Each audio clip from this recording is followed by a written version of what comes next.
Oh yeah, I think we're back. Sorry about that.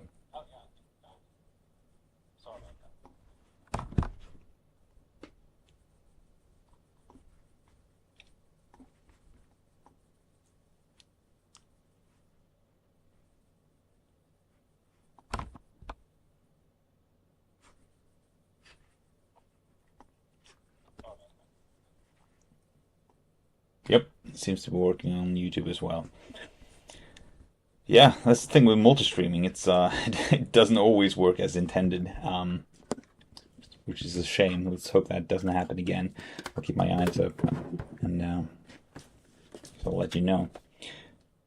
Another thing that's cool with new gaming PCs, which is news to me because my my last build, well, my last build was a gaming PC. Now, to be honest, but it wasn't my own. I built somebody else's PC. But in my own experience of using new gaming PCs, is that, well, they've got these M.2 sockets, which you can put NVMe drives into. Solid state drives are significantly faster, that's one thing, but they're also much smaller. The size is staggering. These are actually smaller than the memory sticks, which is like not the way it used to be. Now, to be fair, my memory sticks are quite big, or I mean, the capacity of the memory sticks are quite big. This is less than half. It's probably like a third of the whole area of the.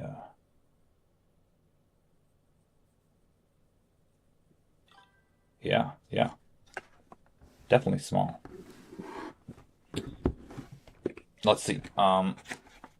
Before I go on, I'm still having some issues with the chat, and I'm not sure what it is, but it is something. Uh,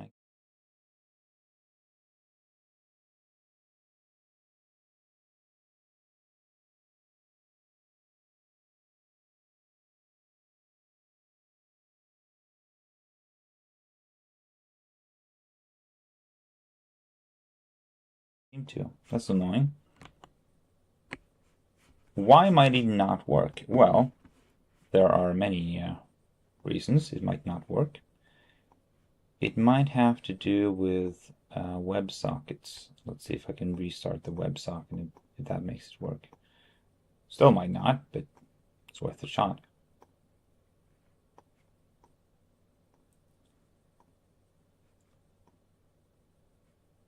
Yeah, I should be logged in, so that should be good. Huh. Odd. Very odd indeed. And it does register as live as well.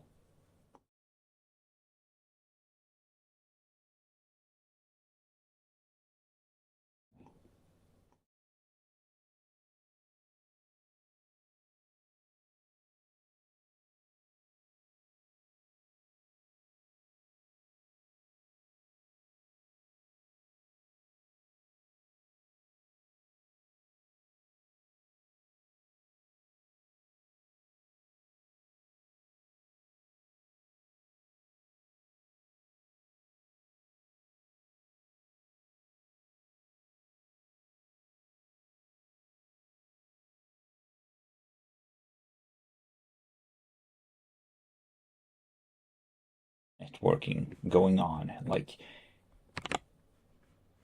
you're sending requests to so many servers at the same time. Then you have these content delivery systems, and there's just a whole bunch of IPs situated all over the world. Oh yeah, I'm a real one. But if I can just figure out why the chat. Well, now it seems to work. Ah, that's odd. Well,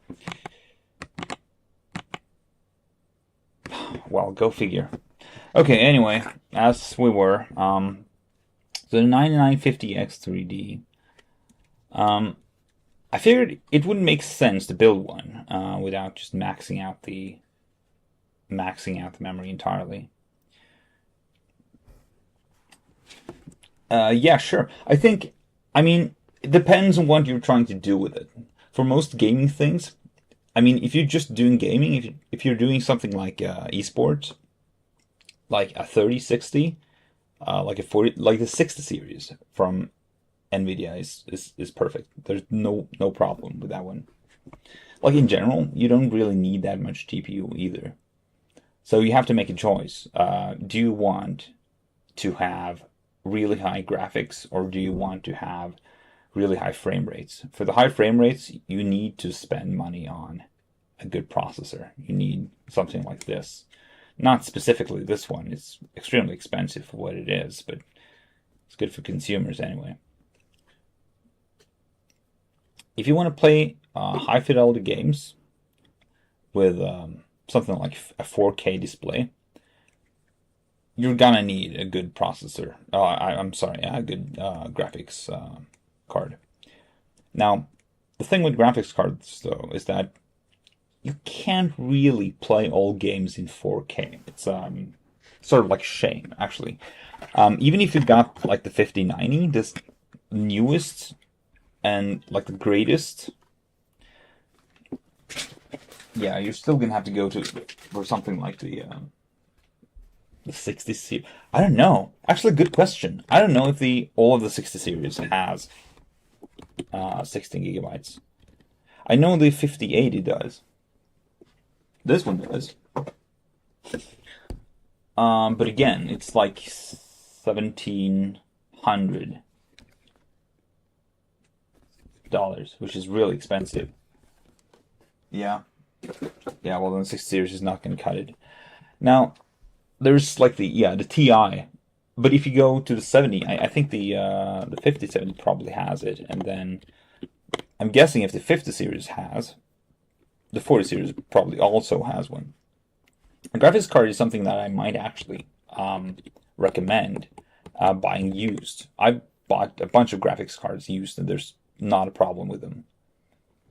If you're buying a graphics card to do AI stuff, like something like using Comfy UI to generate pictures and doing like chatbots and stuff, then yeah, sure, you need 16 gigabytes. But then in that case, you might actually want to go for something more specific.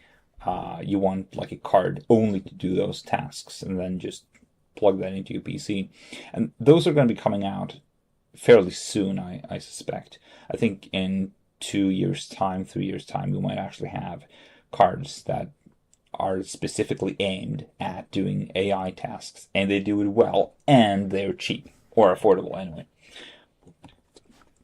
But yeah, I think the 5070 series. Oh yeah, sure they are. Yeah, they're scammers. There's no doubt about it. I'm not going to try and defend them. I know the 5080, specifically the one I have, which I bought on release, is well, if you look at the charts, it performs pretty shitty compared to like last season, but I'm okay with that. It doesn't bother me.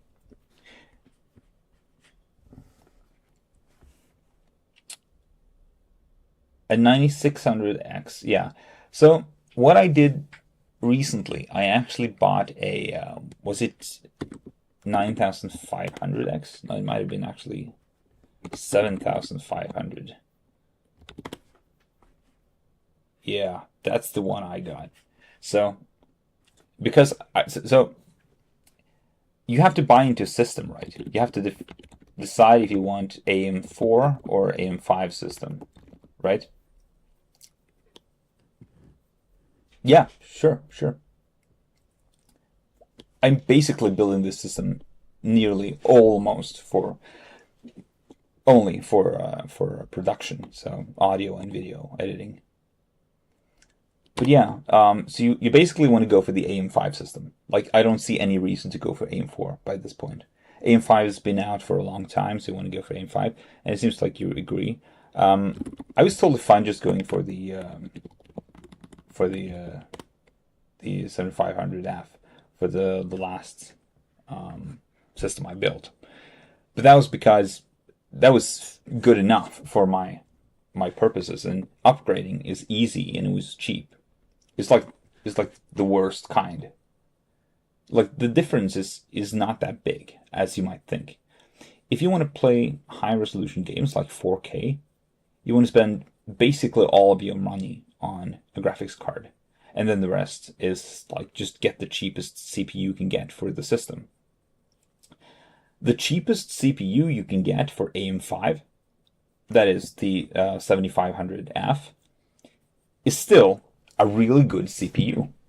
And it's a CPU, and you need the processor, right? So you buy it basically only for the system, and if you need to upgrade, then just wait for a few years, and you'll probably have like the 1100 series or something. I don't know. AMD, they'll come up with something. And I'm guessing the next season is also going to be on the AM5 platform. I don't see any reason why it wouldn't. It just doesn't make any sense. So buy the CPU you can afford, and then maybe you're able to sell it afterwards, or you can build a new system, but just get whatever CPU you can get. As for the graphics card, getting an AMD graphics card is totally fine. Like, there's some cases you might want AMD, and it has to do with CUDA cores. Now, AMD still doesn't support CUDA cores, but there are some open source alternatives out there. So you might be able to do something like for photogrammetry and some AI tasks and some video editing. Some software require CUDA cores for sure. So that's probably going to change. I don't know how much it's going to change. NVIDIA still has some things that AMD doesn't, specifically for streaming, as I'm doing, or we've got for some audio. It does some polishing and stuff like that. So I've got a bunch of AMD cards. Actually, let me tell you, I'm actually going to put an AMD card into this computer. It's on my list. The reason why I'm putting an AMD card into this computer is, well, first of all, I don't have the NVIDIA card on me. I have to cannibalize my server PC for that, which is the one I'm streaming on right now. But in the meantime, I'm going to be using an AMD GPU, and I'm going to be using a pretty cheap one from like 2017, and that's good enough.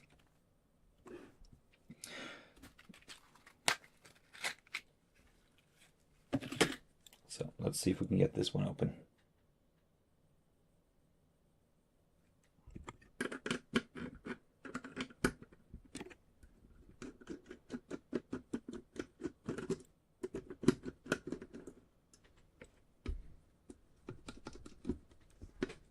Yes, no, okay.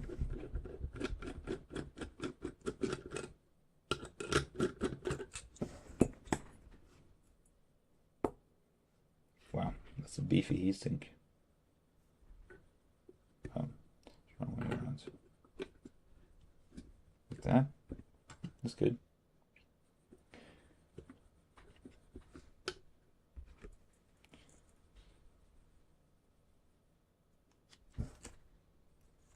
I wonder, is this a reusable pad? I feel like this thermal pad might actually be reusable. It's got that quality to it. It's like spongy. If that's the case, that's cool. I do like reusable stuff. Okay, let's just make sure it's centered, and it's totally not centered. I have no idea what I'm doing. Yeah, there's no glue on that heat pad at all. Totally. I removed the sticker. I got it here.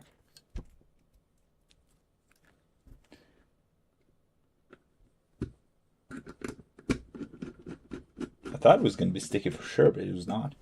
So, wonder why. Okay, that's good.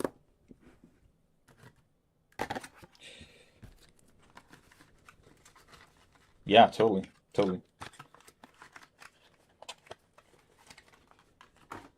Just play the old games, man. The old games were good. Like PlayStation 2, like Ratchet and Clank and stuff. That stuff, man, was awesome.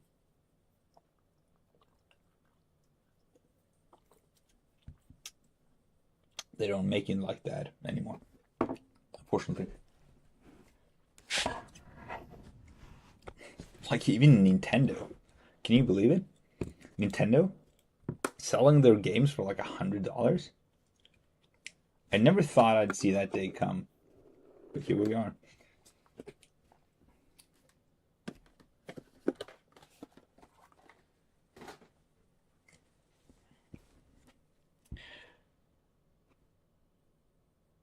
Okay, well, the challenge I'd hoped I wouldn't have to deal with. It's I'm in the northern hemisphere. It's almost 12 p.m.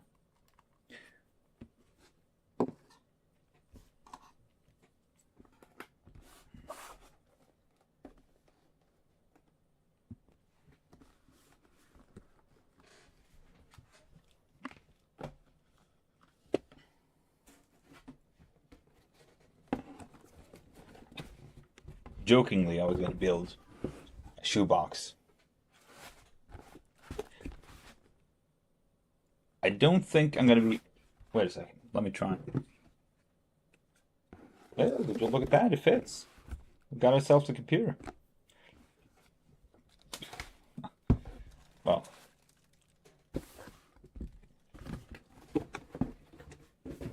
We're actually going to build it into a proper case this time.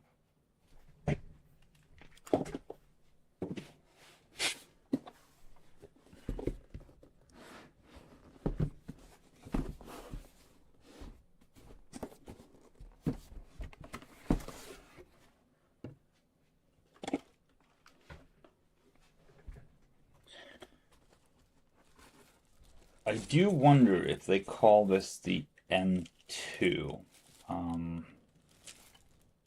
It's made by N-Case.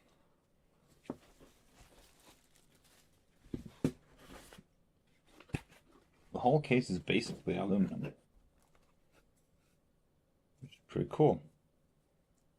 I guess I should check if I can find my cylinder, wherever that is. Oh, here we are. Bit of magnet on the back, and yeah, totally non-magnetic. So this is aluminum. The way this works is we're actually going to build the PC onto this frame, and then I'm going to stick the frame down. I'm going to put all the pieces together. Let's see if I can pull the rest of this out.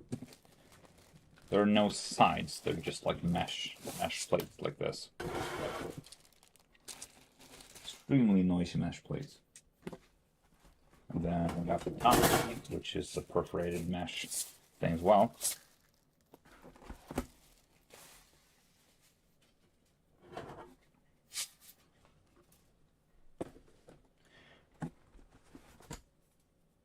Now I'm curious if I'm going to be able to fit the tower fan inside of the assembly. It might not, but I'm still going to give it a shot.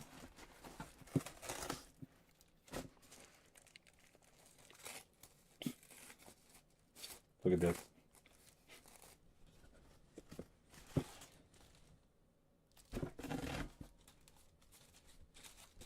Let's put some kind of... Open this. Open this.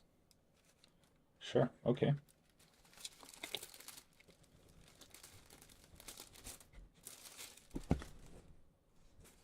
Sure what I'm looking at, but oh, I'm guessing, yeah, these are for the power supply, and I think this one is for bigger power supplies, while the smaller one inside is for mine SFX. You know, to be honest, I don't think the 50 series is a scam. Like, every card in the 50 series isn't a scam. Like the 5080 clearly was a scam if you consider that the upgraded version is worse performance. But you have to remember, everything is not about the performance. You can get a 40 series card, and those are great. They're bigger, they're beefier, and they're also less power efficient. They're going to make your system hotter. If your system is hotter, a lot of things are going to make your life worse for you. First of all, your system is going to be a lot noisier. So you're going to be sitting in a room with your fans going at full speed, trying to cool your system down because it's not power efficient.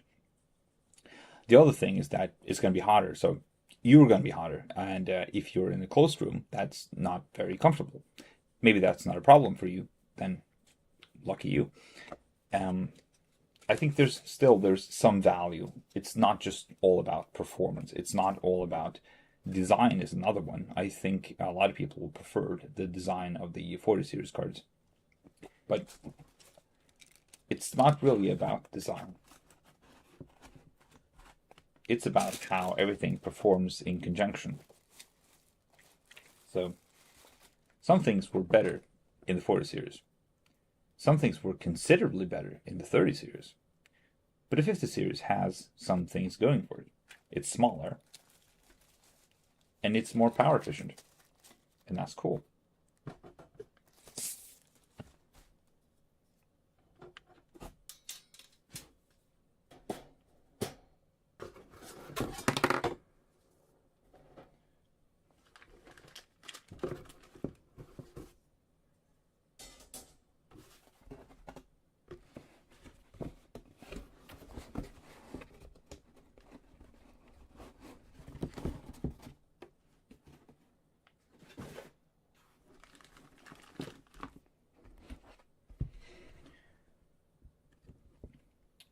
Right. So we have to find out some way to fit this motherboard on this frame. Now, I know from reading that there's a bunch of ways to fit the motherboard on this frame. If you have an ITX board, if you have an ATX board, a micro ATX board, there's really only one way to fit it.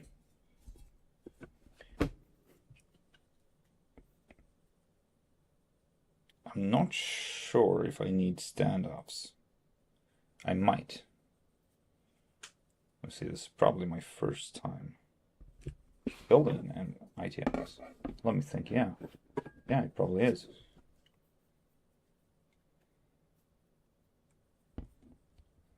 Yeah, seems to me this must be the right way.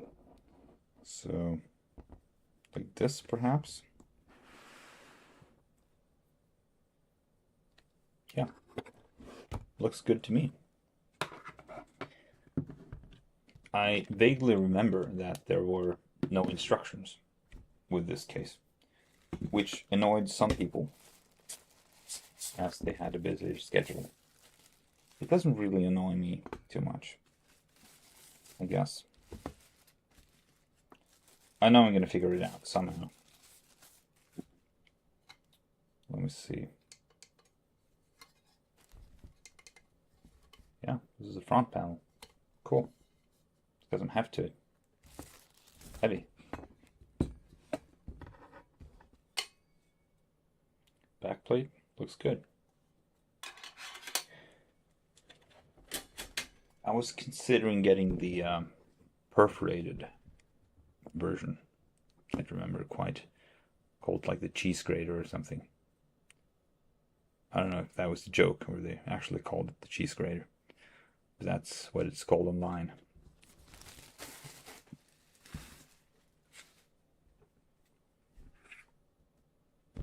Guess I just called it the Pro version then.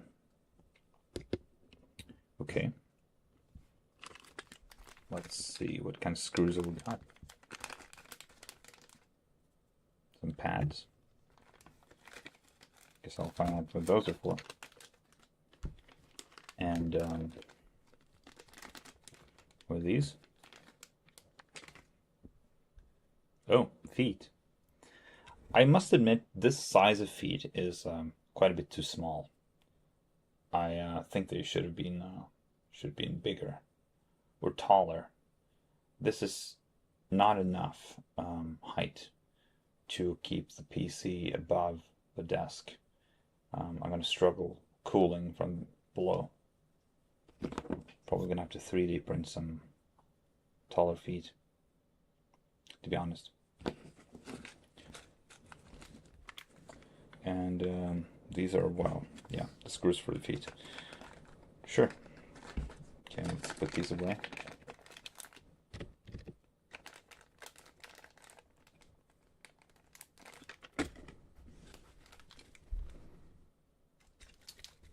Yeah.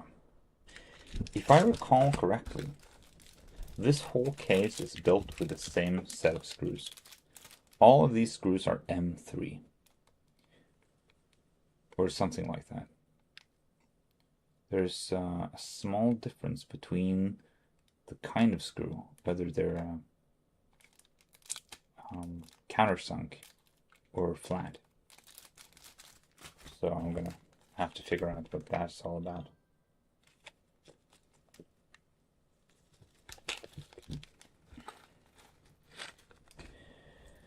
Well, okay, I've got standoffs.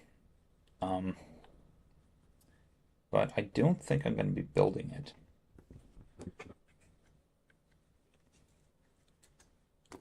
From the front. So the question is how tall the stand-ups have to be. Is this a standard? I've got no idea. I don't have the slightest idea. Are this going to fit inside the holes? Well, it doesn't. There are no threads in there, so that's not right.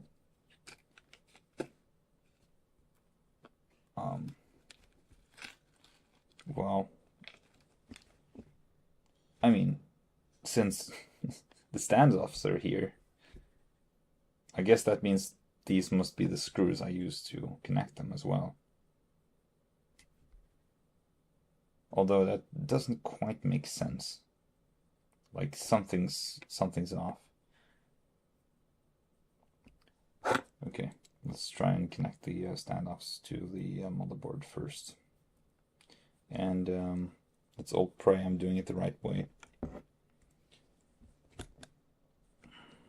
It's entirely possible that I don't know what I'm doing. I have been guilty of not knowing what I'm doing before, so this wouldn't be the first time.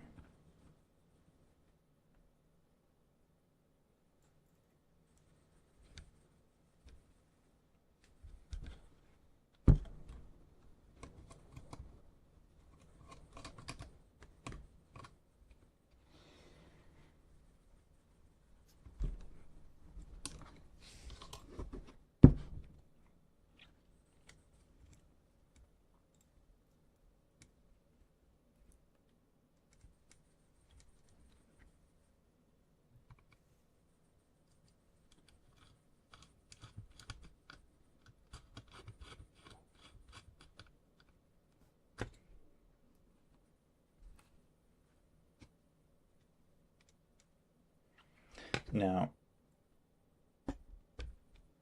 I don't see any possible reason this could be the wrong way to install the motherboard.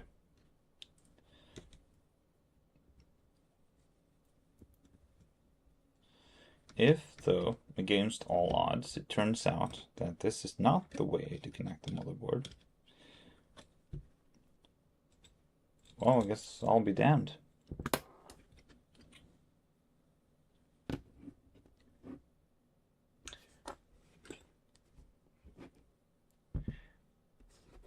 It does appear to sit on the frame, but I can't say for sure.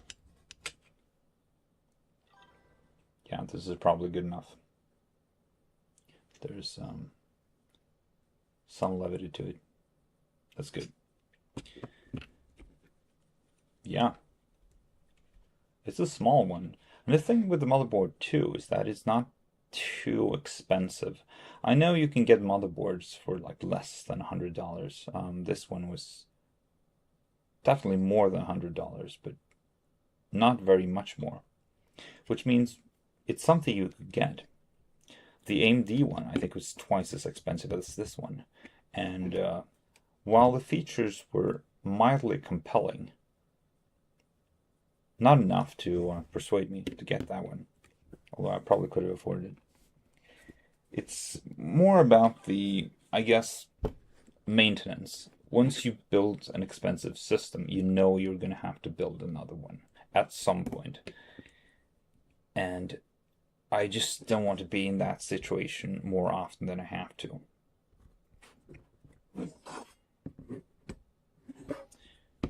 Okay.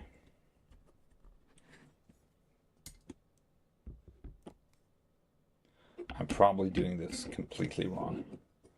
Well, I got these. Like thumb tightening screws. Thumb screws, huh? I am pretty sure the thumb screws are gonna go on the back panel. That's where most likely you're gonna have to do changes. So let's screw these in, and I'm gonna probably have to change them later on. Now this doesn't even screw in the whole way, so that can't be the right way. Yeah, that can't be right. That has to be wrong.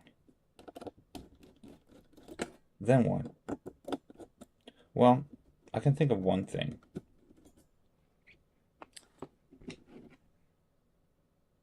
No, honestly, I can't.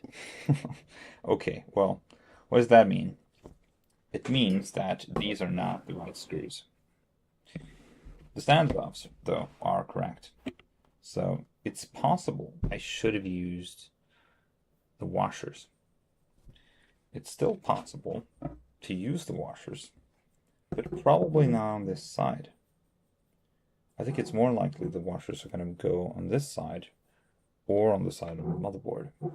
Now, I'm guessing it's going to go on that side. The reason why I think that is that if I put the washers on the side of the motherboard, it seems like I'm going to have a hard time to connect them. These screws are incredibly tiny.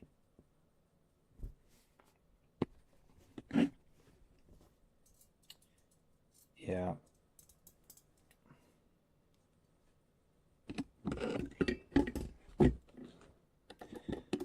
I'll be honest, I don't know if this is going to help a whole lot. No. Thought as much. Still loose. That's no good.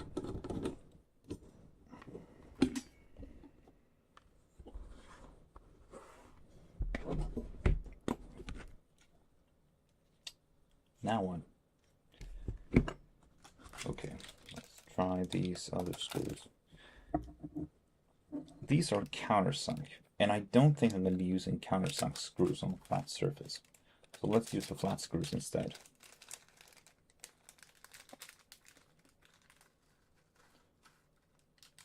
I guess I'll find out later if that was wrong.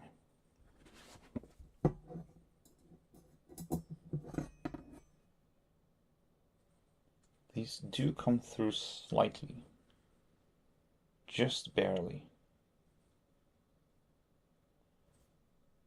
So, guess I should be able to connect the motherboard that way.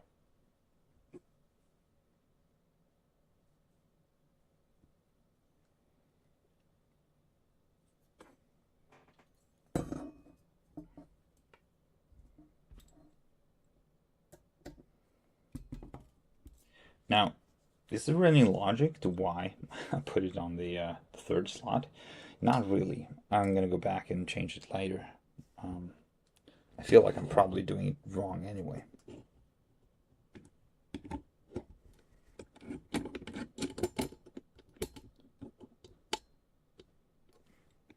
Yeah, I don't know, it fits, but it's not very satisfying.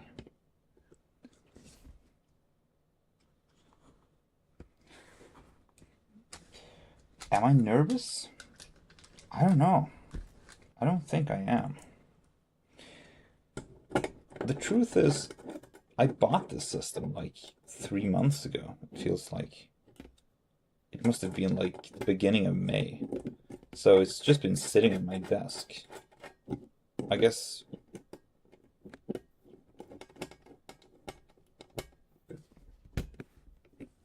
I'm kind of apathic to whether or not the system will actually work afterwards, as it's almost as if I haven't had it anyway. That's the thing when you buy something and you forget about it.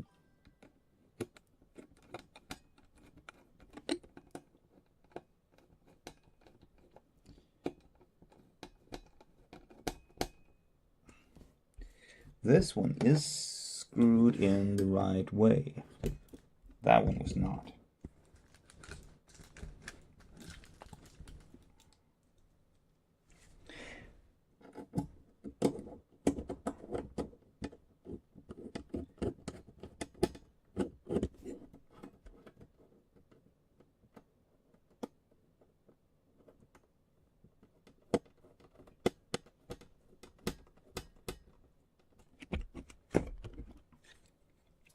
Well, that settles it.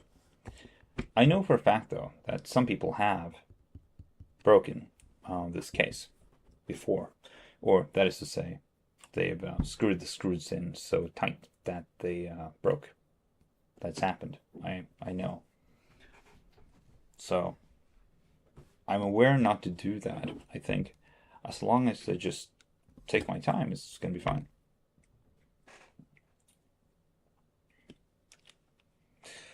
Let's see.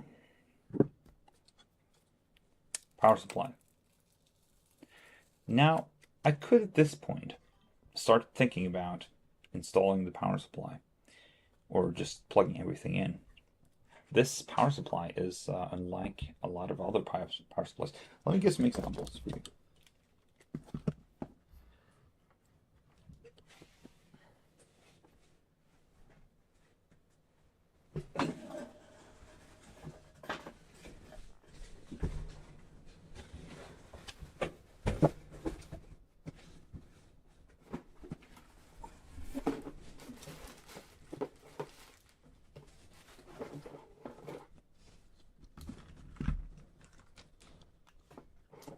So these are the cables for a common ATX power supply. Look like this. This one, however, is considerably smaller. So this is the difference. I totally cannot fit these inside the SFX power supply. Like just won't fit. Just will not fit. Just not made for this at all. Yeah. Nice try, huh? Well, so what that means is when I bought the new power supply, I knew I needed new cables.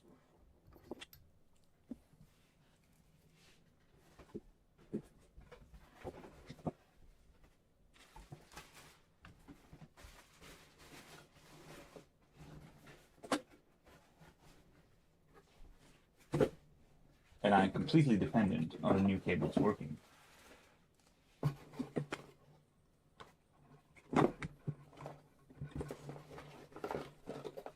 If there's anything missing in here, well, gonna have to go out and get new ones. Kinda sucks.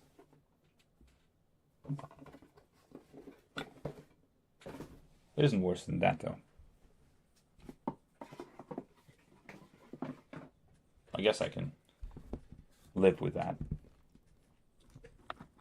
Damn, it's heavy though. It's a lot of metal. So let me see. This is the PCIe.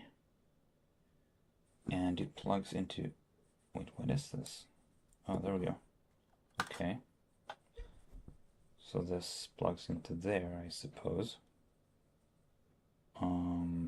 Yeah. Oh, great. Okay, and that goes for all of the other ones. Now the question is, where is the new one? Where is the so-called... Oh, it doesn't even say. Well, all new ATX 5 or so. We've got this. Ah, here it is. The 600 watt cable. This is the one I'm absolutely gonna have to use for my graphics card. New graphics cards are incredibly power hungry. Now, the new ones slightly less than the older ones, except for 5090, of course, which just, well, you can probably get it to go to eat a kilowatt if you really want to, which is insane. It's totally going to melt these cables, by the way, so don't try that at home. Consult your doctor, or your engineer, I guess. Yeah, so this one's going to go in. Where's the motherboard cable? Here we go. This one's going to go in. These Molex cables, I can't remember the last time I used a Molex cable. I've got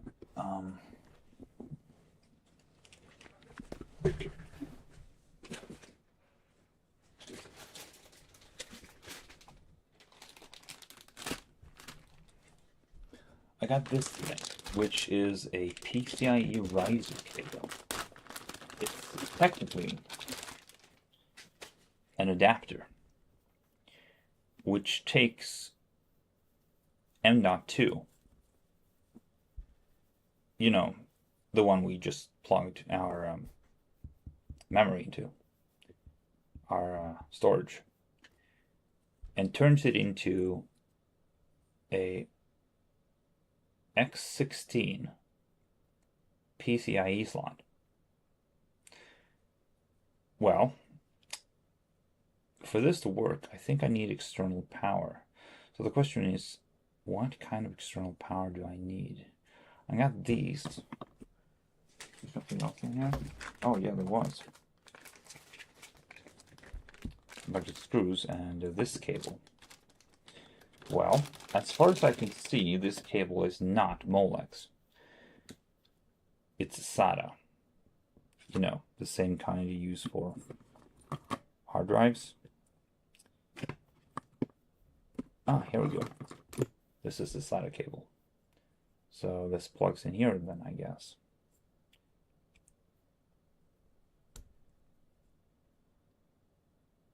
Fancy schmancy. Cool.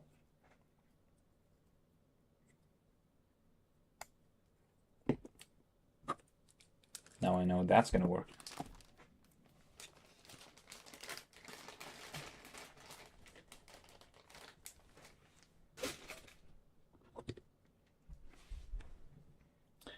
Molex, though, not a big fan of these.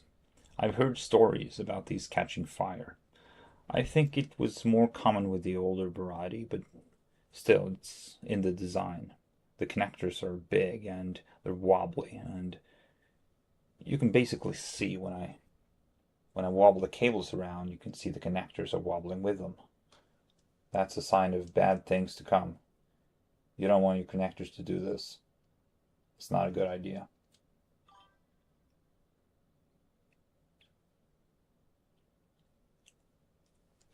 Now, I haven't quite decided yet. I think most likely I'm going to use it for capture cards.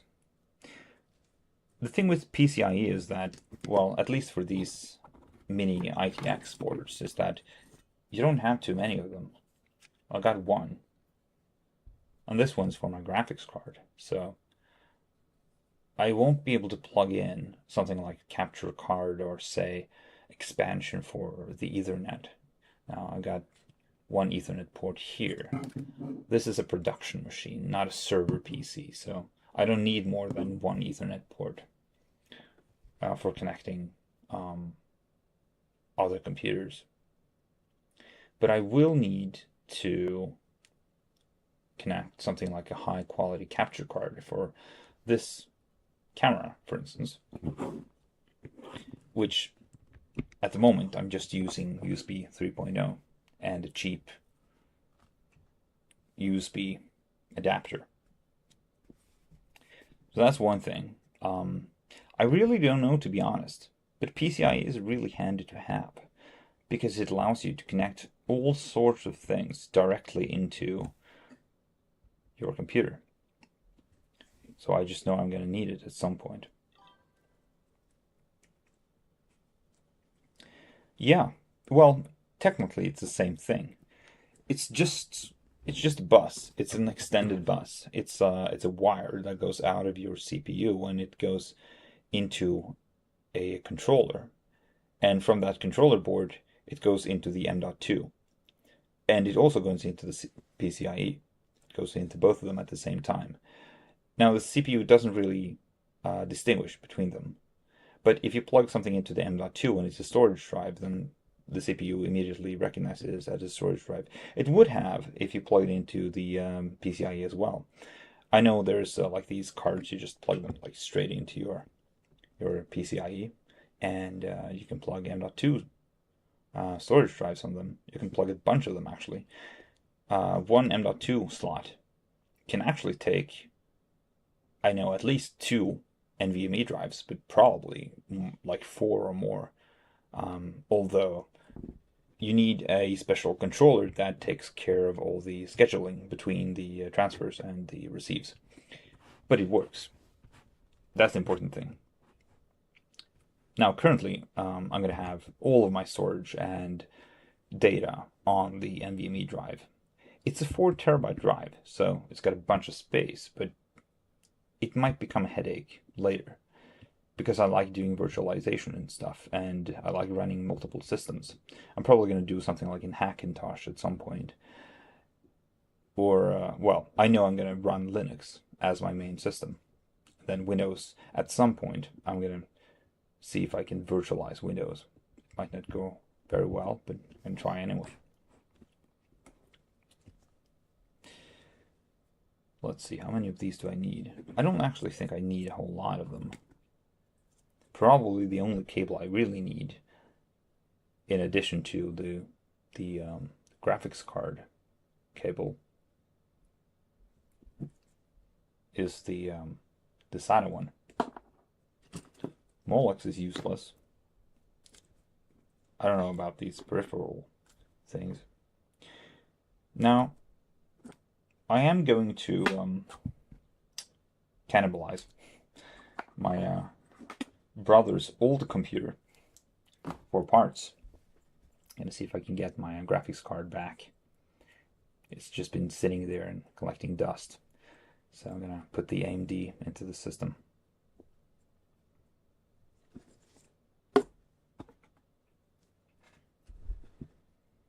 Yeah, good thing. Let's just get these motherboard cables out and see if we can get the system started. Can we get the system started? Let me think. Yeah, sure. I mean, we've got the CPU installed, we get storage, and we got memory, so it should work. Now, to be fair, the CPU will get quite hot. So, I wouldn't want to turn the system on now. But in theory, I could.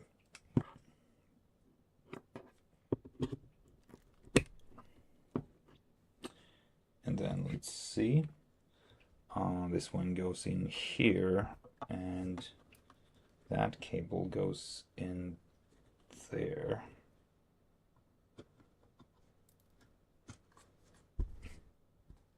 Yeah. Doesn't look very pretty, but it works.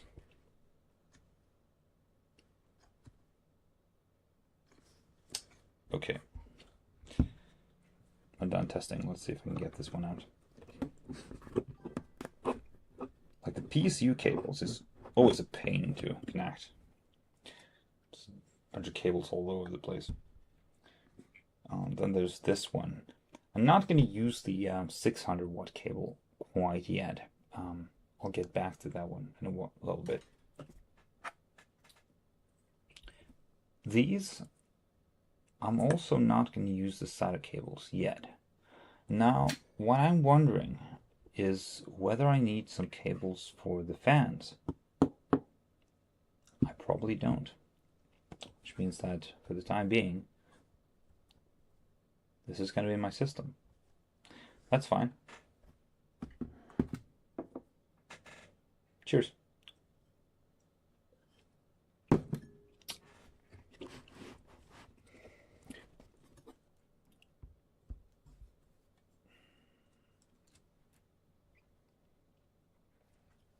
Now, perhaps we'll see if we can get the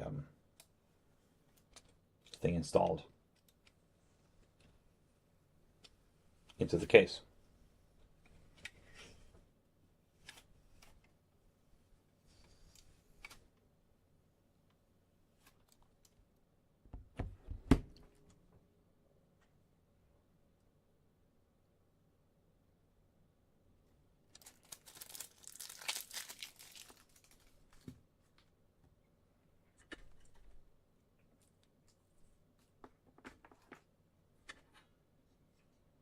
So this is going to be the front panel. Now it makes sense that the front panel can't go on the back of the motherboard. So it's going to have to go over here. I vaguely recall there being some kind of a mechanism, but I guess it makes sense since there's a felt pad here, that the felt pad connects or contacts with the back panel.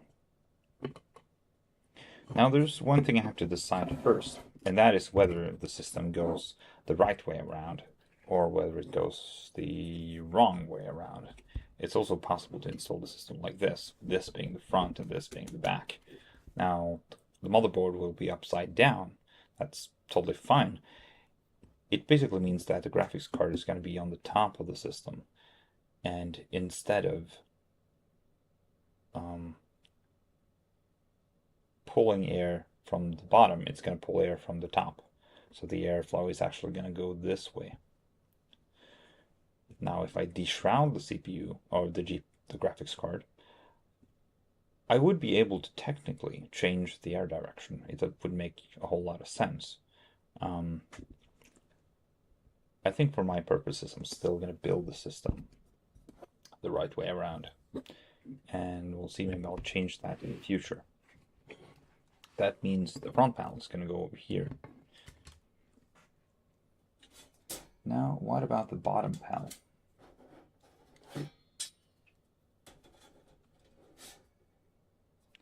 That's this one. I don't think I have to install or even can install the back panel until after the other panels have been installed. Or at least it seems that way. Yep, if I put it on like this, I can screw it in, but I don't think I will be able to fit the back panel. Huh. Interesting. Well, as far as I'm aware, the rule still goes.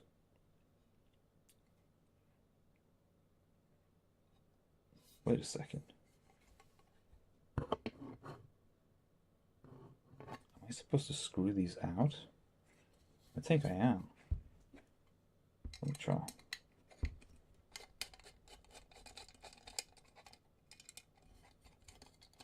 Yeah, it's totally loose. I just cannot imagine that that would be the right way to do it.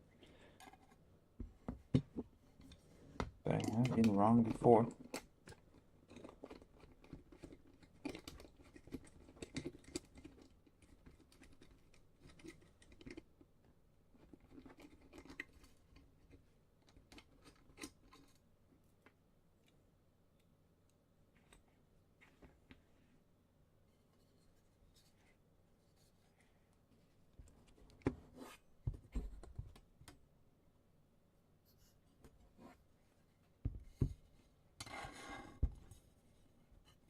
Oh yeah, maybe I am wrong.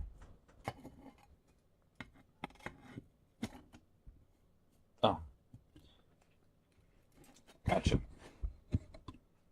That makes sense.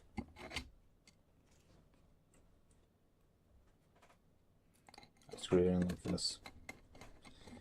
Now, if that's the case, I'm not sure where this one will go. But maybe it goes on the other side, like this.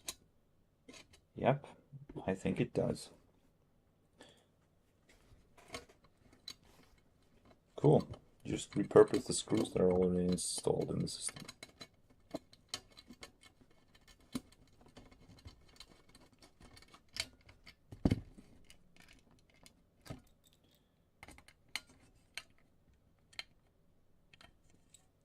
Okay, well, it's fairly well attached. I think I'm going to want some countersinks.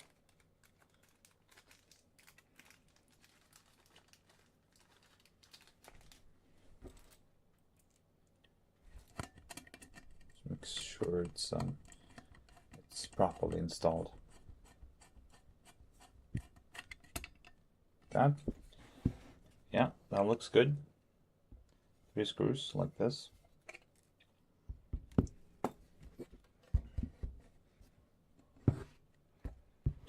Now I think in terms of dimensions, this case isn't very much larger than a shoebox. I might actually be able to fit a shoebox inside the case.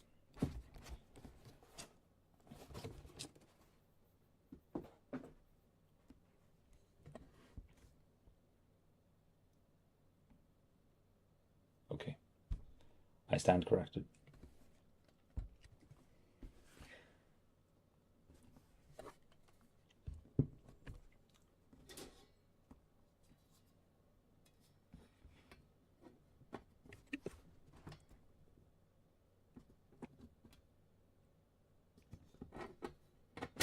Somehow, I've got a feeling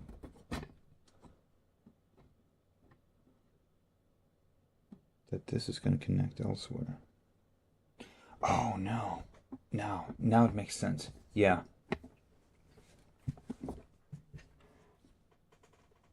Yeah, I can see it now.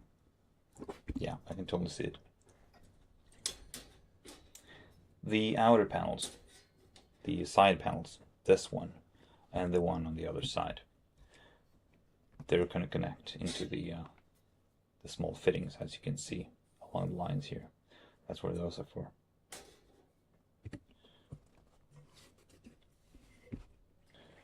Let's see if I can put this one back in.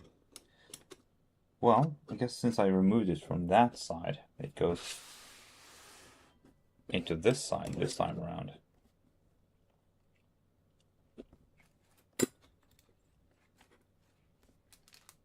I just pick out some new screws and we're off to the races.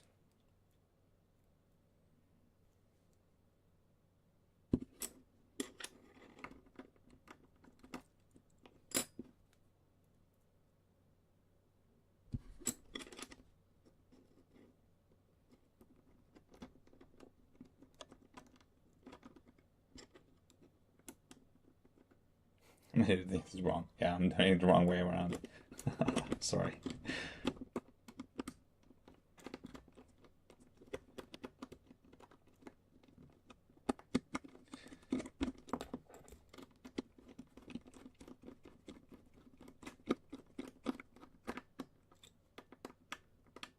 Yeah, totally fits.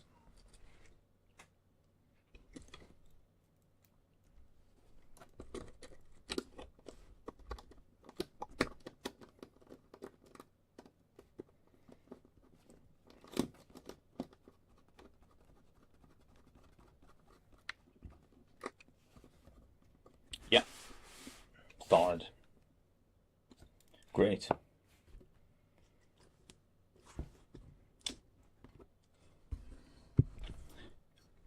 Okay, let's see if we can find out how to connect the power supply.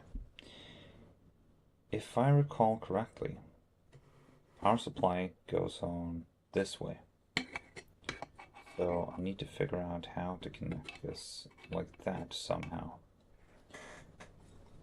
I guess to begin with, I could probably try and connect it directly to the power supply first. I think most power supplies have. There we go. This side it is.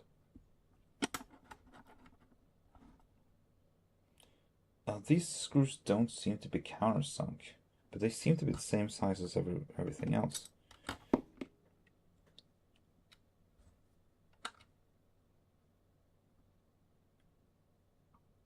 wonder if M3 is a standard size. This feels wrong. It feels wrong. Yeah, it's not thumb screws. I can tell you that.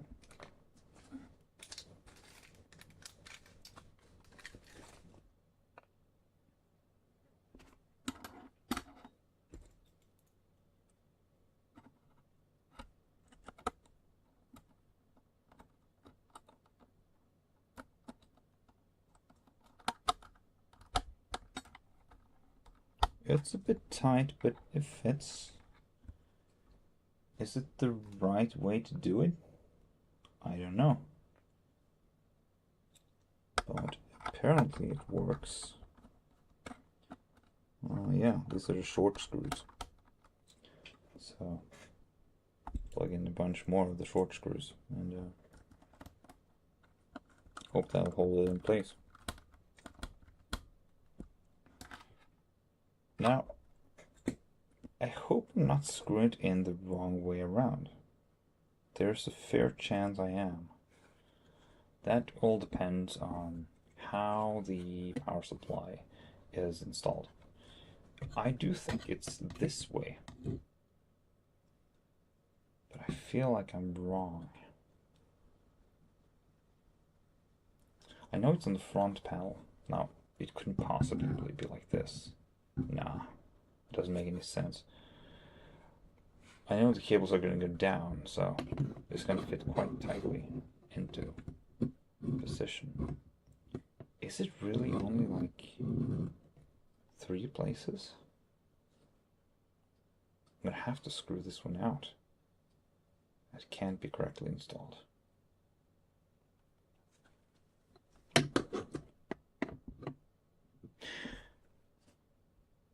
Now, in the kit,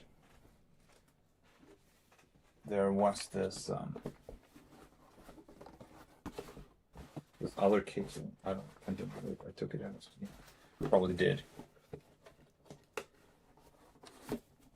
Oh, my bad. Here it is. Which connects inside the case and then to the back panel.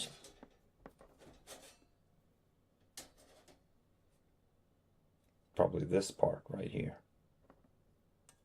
Like that.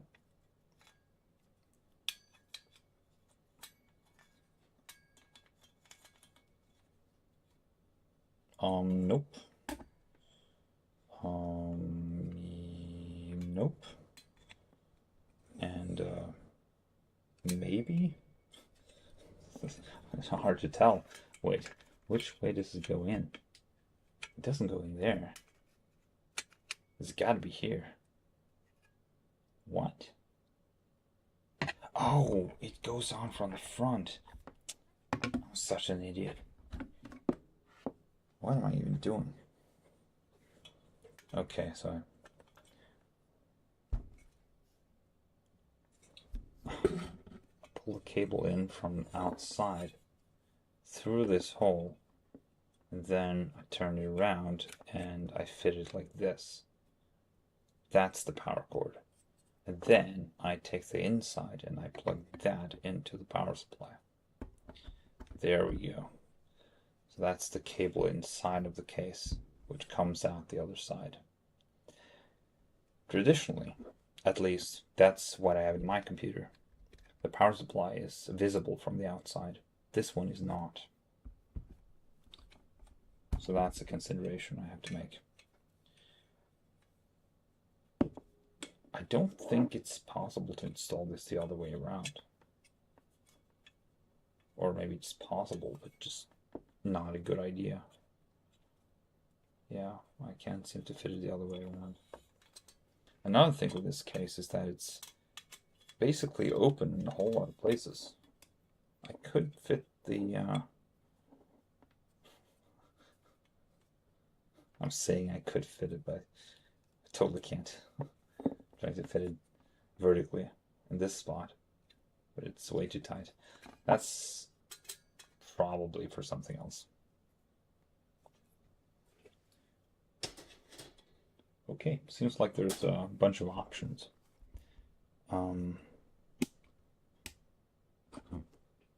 Cool. Let's move on.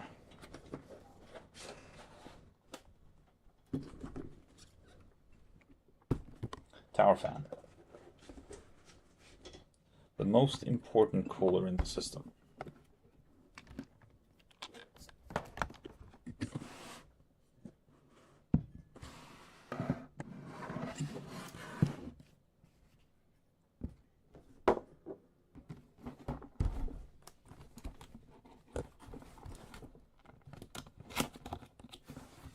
fan that connects directly to the processor.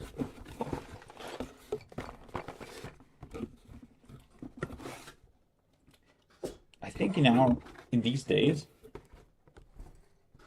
I just don't see any reason to build a big computer anymore.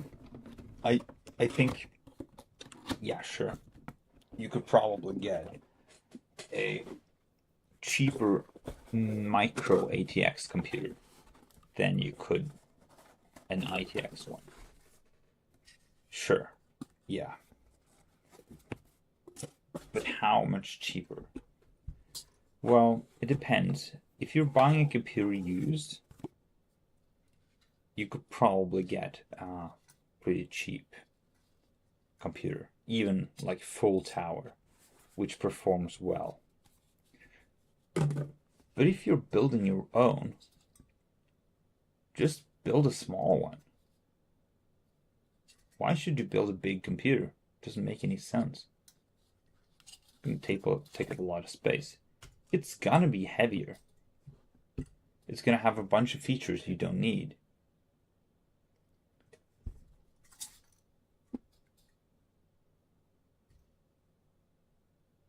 I mean, for most gaming purposes, which is, let's be honest, that's what most people are using their computers for anyway. Desktops anyway.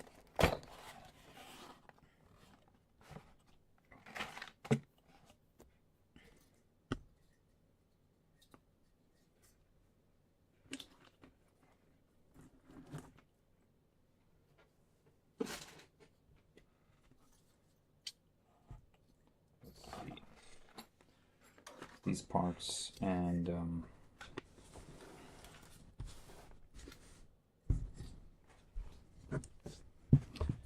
so we're gonna have to pop these off. These protect. Oh, was that a screw? My first screw up.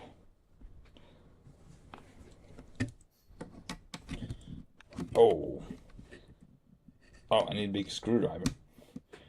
I totally need the bigger screwdrivers for this.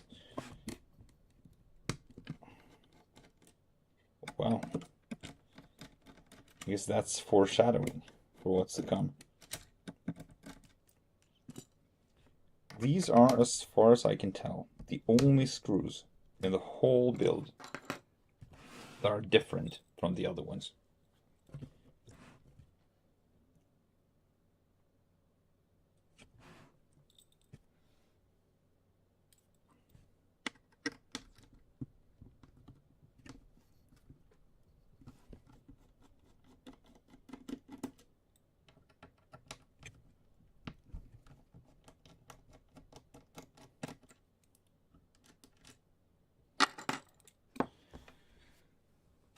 Okay, and then inside this kit, it usually tells me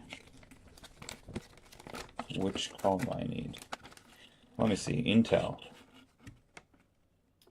That's not what we're making.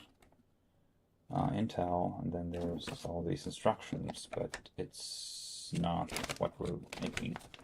We're making, there we go, AMD, AM5 and AM4. We need the gray plastic spacers. And we need the long screws. Thank you, Nocto. Good instruction manual for once. These are gray, and those are the long screws in the same bag. This is going to be important.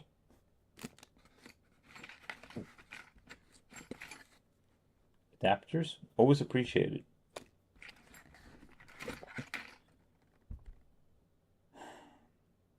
The long screwdriver I wished I had.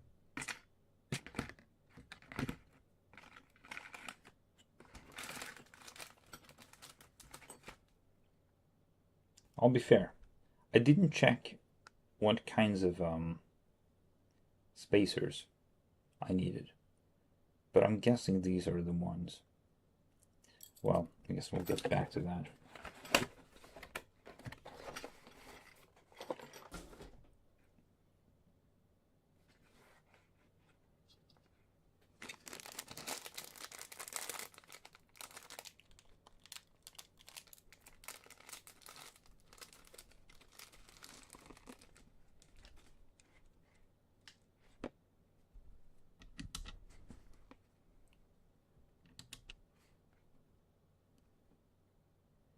easy. You just go over the screw holes like this, and then I guess you'd screw them down like this. But first of all, I need to know what kinds of connectors I need.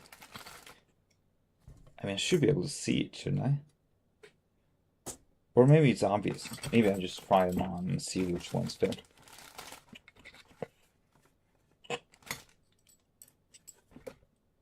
Yeah, there's literally like two different kinds. And I'm definitely not using the other one. Okay, it's like this, right? It's like this. It's like this one goes like this. And oh man, I got the wrong way. Okay, here we go. These. Yeah. Yeah, that's gotta be it. Okay. So I can tell north and CPU down. -7 millimeters.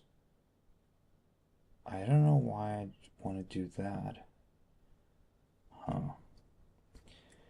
I mean, I probably could measure.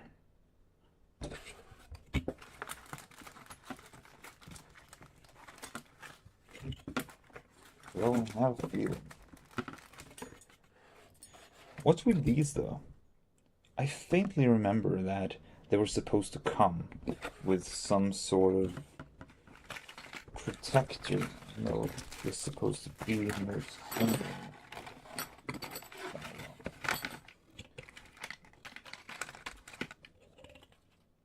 Yeah, well, I guess it's something I should have bought then. There's this thing, which I have no idea what this is. And it doesn't seem to work. SecuFirm 2 Intel backplate. Yeah, well, this is not Intel, so I guess I don't need that one.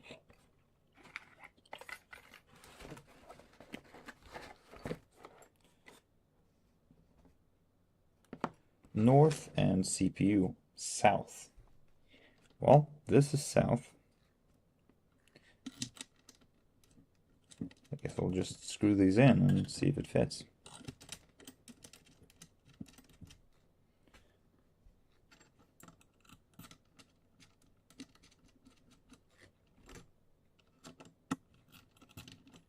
See, this is why we have standards.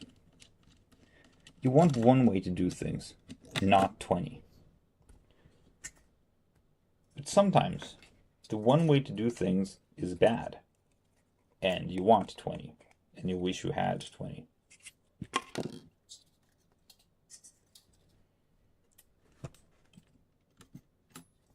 Okay, I gotta turn this around.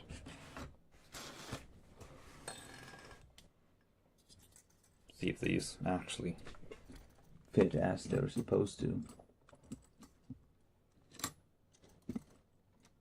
Yeah, I guess I'd say they do. An important thing that has not been noted here is the direction of airflow. If I remember correctly, airflow goes this way. You can see it on the fan. The back of the fan is the place where air is exhausted. Okay, cool. Let's screw this in for real.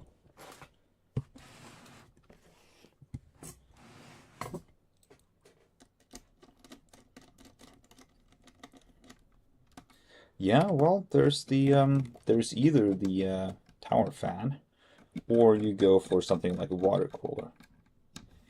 I think I prefer a tower fan, especially if it's made by Noctua.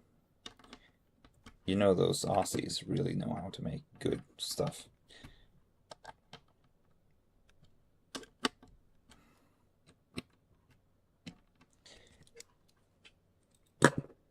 I'd say Noctua is not far from being my favorite company. They're something like that. It's hard to call them my favorite company, though, because their fans are really expensive. And you know, maybe they don't have to, But I think they just make everything a little bit more expensive than their competition because they know they can, but at the same time they spend definitely more time and engineering into making their products. Like this, like there are no fans that even come close to at least the average of the Noctua fans. One of the fans I'm going to put as a case fan, actually 3 of them, is generally considered to be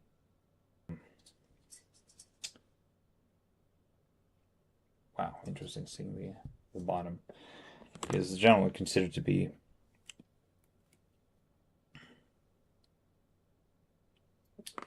the standard, the bar. Oh, yep. Let's put some dabs. Can't remember quite where to put stuff. Put the cooling. You don't need a whole lot of it, but like just enough to fit like on the surface. And then it probably spreads out, I guess. We just don't know.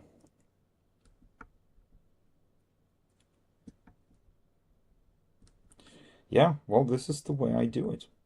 I've done it a couple times before, usually on bigger surfaces. Most of the dies I've worked on are for server PCs, like the Xeon family from Intel. I would say that Intel is also a company I like. So I see it as it's quite a shame that their products aren't as good anymore. But yeah, something like this, like just dabble it on a bunch of it, like this, and it's not a lot. It's just like this may be even too much, and then I'll just squeeze it out. But that's basically what it is. This is what it is. That's what we're working with. Yeah. How does a camera work? I don't know. Okay.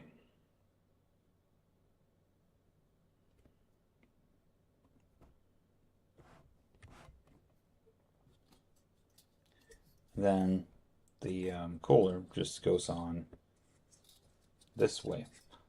I guess I could put the connector out of the way first, but I could also do it afterwards, not a big deal. Like this. Goes on like... Wait, what am I doing? This doesn't work at all. I have to disconnect these first.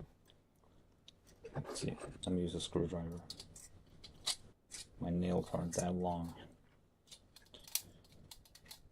Okay, and I'll drop the fan out first. There we go. Does it tell? Yeah, it does tell. My bad. Totally my bad. There we go. Now, should be able to fit these screws over if I didn't screw up. Okay, that should work.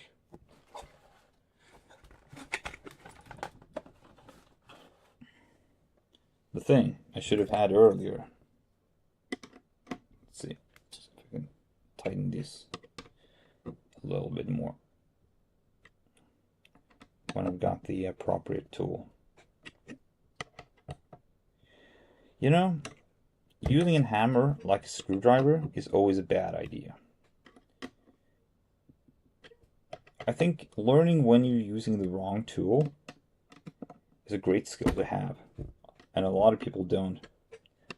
They don't realize when they're doing the wrong thing, and frankly, I'm no exception, as is clearly demonstrated here. There we go, that's the one. Let's see if I can screw that one down. Okay, it's on, and then the other side is like, looks like this. I can't even see what's fitting. I think it is.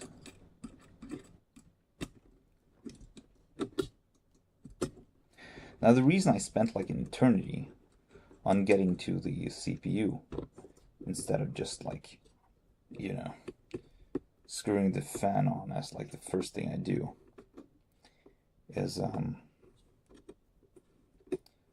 a bit cautious about installing tower fans. The thing you don't think about so often, or maybe you do if it's your first computer build, is that although the tower fan is screwed down quite nicely, it's still loose. It wobbles. It is the thing that most often breaks when you're moving your computer. And for that reason, when you install it, you want to be careful. Seems like it's installed tightly. There's some leeway.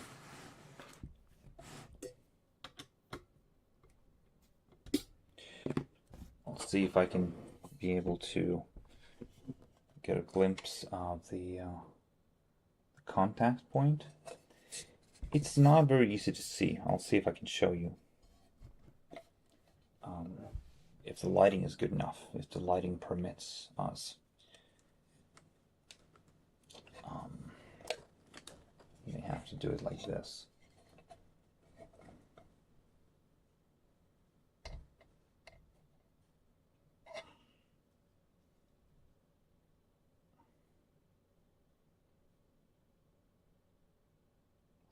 So it's like in there somewhere. It's can be a bit hard to tell, but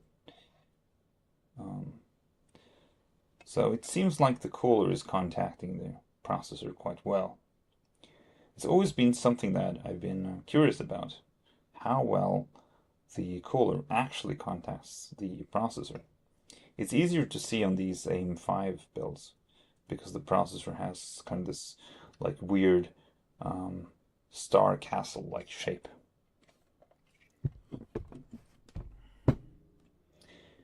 But yeah, it seems like that's no issue at all. Okay, got the fan on, or the heatsink, and then we got the fan right here. This kind of design is awesome. This is actually a low profile fan. It says right on the box. The reason I need a low profile one, which is not the best that Noctua offers, but it's quite quiet and cool, is that a full height wouldn't fit inside of this case. Now the case is small enough that is as it is, and the motherboard is really small, but I would not have been able to fit a full-size one inside. Now before I plug it in, I want to find out where the fan sockets on the motherboard are. That's something I didn't look for before I started. There's one right here on the bottom. Usually there's one that is marked as processor fan header, and I think that's the one right here on the top.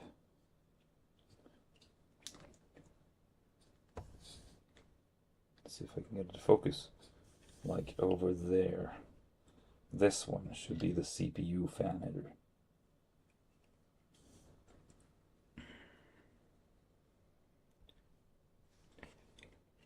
I'm not sure if there are other ones. I think that's also a thing with mini ITX boards, is that they're just less headers overall. Now, I hope, I do hope that these other fans I bought come with adapters. They usually do, but not always. So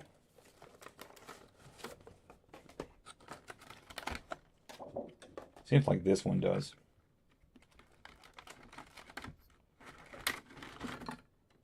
already got 4 of these going in my server PC, which I had going on my bedroom for quite a long time, and it's like you don't even hear the PC. If you ask somebody, oh, you think there's a PC in here? Yeah, they might notice, but probably not. They're so quiet. It's incredible. Definitely. Set of fans I recommend, although they are expensive. You can get cheaper ones. I know the Arctic ones are quite nice, but they just don't have the same sound profile. It's just not good enough. They're just not as good. I think what I'm going to do is I'm going to use these Y cables. I'm actually going to split up the CPU fan.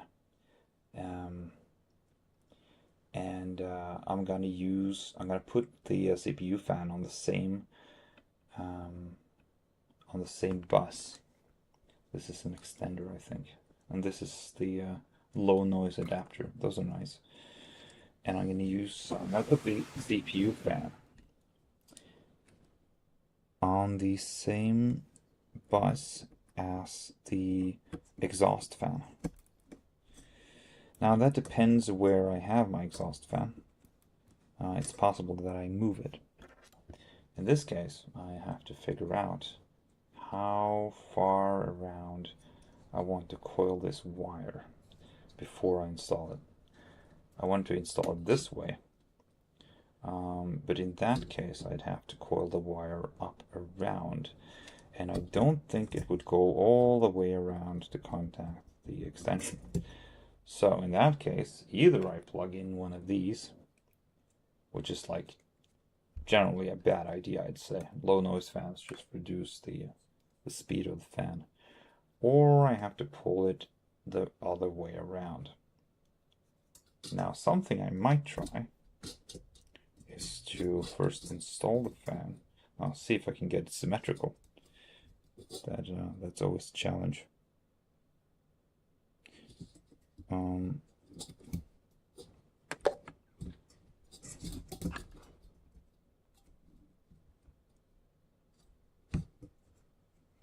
And I don't want it to be in contact with anything else than, of course, the heatsink.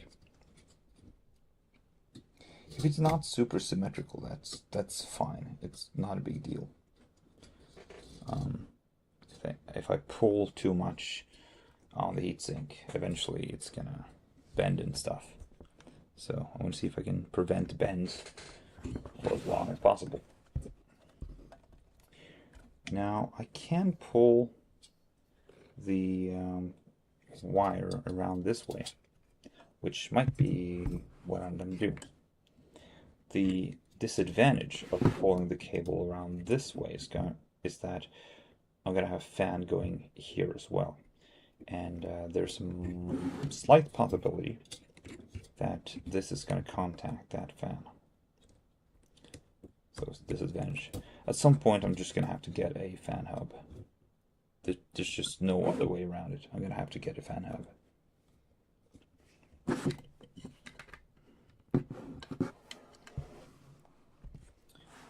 And I'm going to have to do fan installations for all the other parts. Let's see if I can find the... Oh, there we go.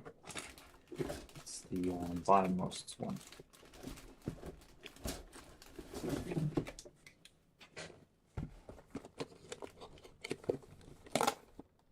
Yep. This is a small fan. This one's going to go on with the CPU fan.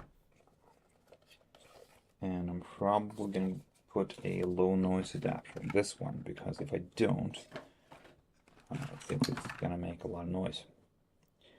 It's very small compared to the other ones, so you know it just can't push as much air unless it gets help. Now, I don't think this is going to work quite like a jet turbine, so I'm going to have this going at a higher speed if I want to compress the air and push it out faster.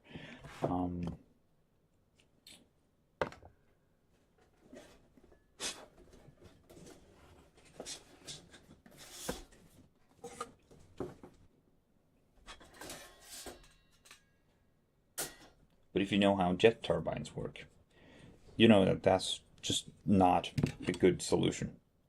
You just don't want to build jet turbines into a computer. Huh. I'm starting to suspect that I might have wanted to build the motherboard higher up. Well, I made a mistake. That's the way it goes. So let's see, can I put it this way? Yeah, that's pretty good. Like that.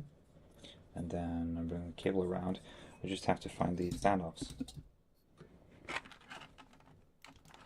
For as long as I can remember, Nocto has made these rubber standoffs, which you don't screw them in. They just kind of pop into the case. So you pop them into the fan from behind, like this.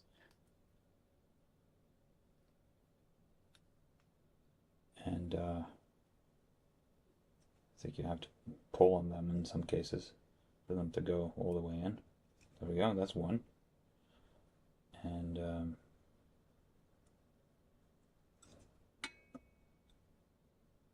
huh.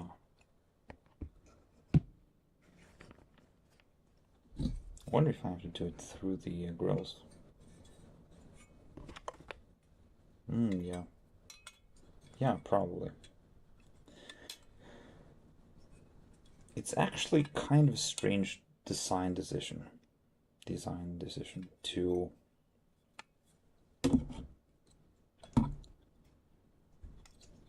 put a 90mm fan on the back. They just make considerably more noise than a 20mm one. I'm sorry, 120mm one.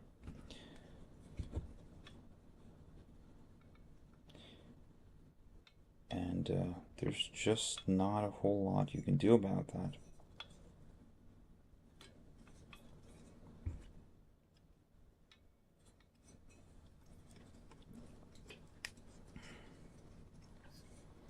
Like that. Yep, there's one on the top, there's one bottom, and yeah, it's already super quiet. It doesn't contact at all because of the silicone washers. I can pull the rubber through.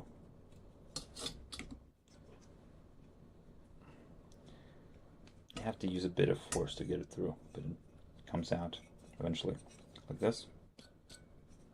Yeah, totally fine. Now, as you can see, the problem now is that the compared to the motherboard, the fan is much higher up.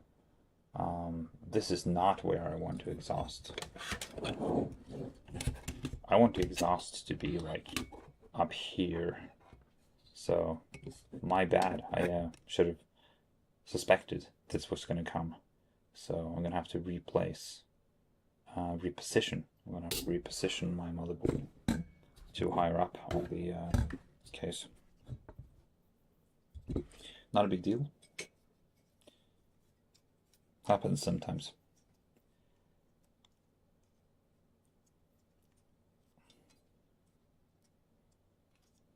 Although, I should be fair and say that that's just an amateur mistake.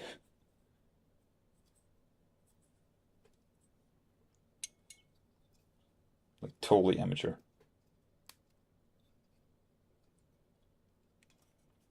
Nobody that's built like a dozen cases makes that mistake. So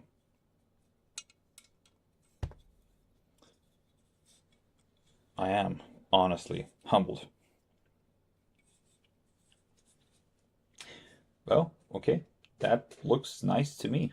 I don't see any problems.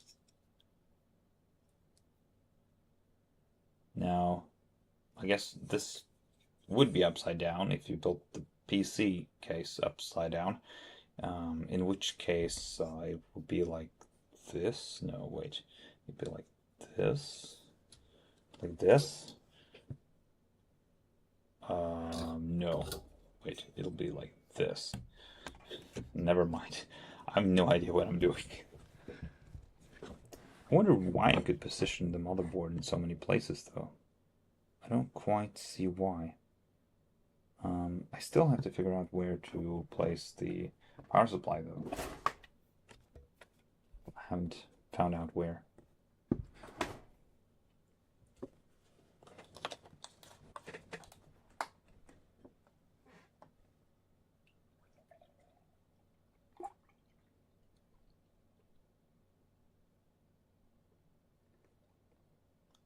Cheers.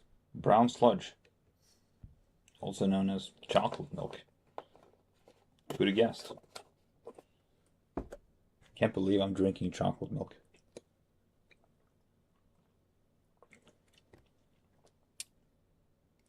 I lied. It's beer.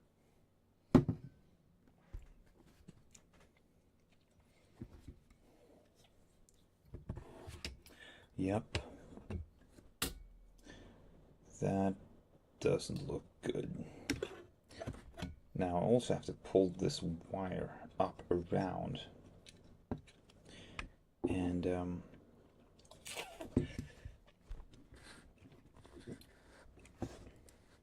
you know, to be fair, it also depends on where I put the other parts. So what I'm gonna do is I'm actually gonna, well, I can't place it like this because it puts too much pressure on the screws. So I'm gonna place it towards me, possibly like this. And I'm gonna see if I can find a place to position this back panel. Oh yeah, wrong way around.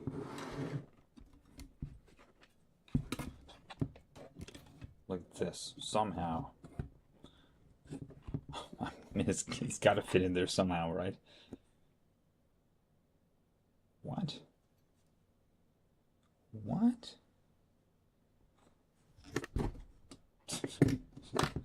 Acting terribly confused.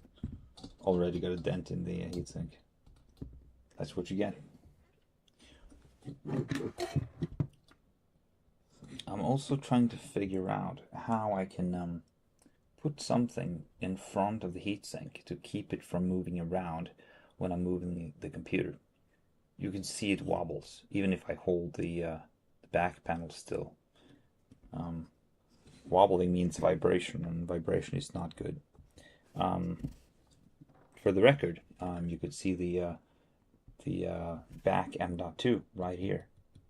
This is where I'm going to attempt to connect the adapter. I guess I'll find out if the adapter goes all the way around.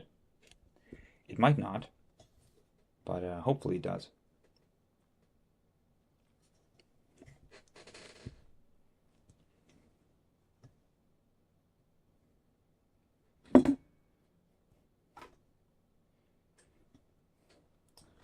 Okay. How many sockets? 3.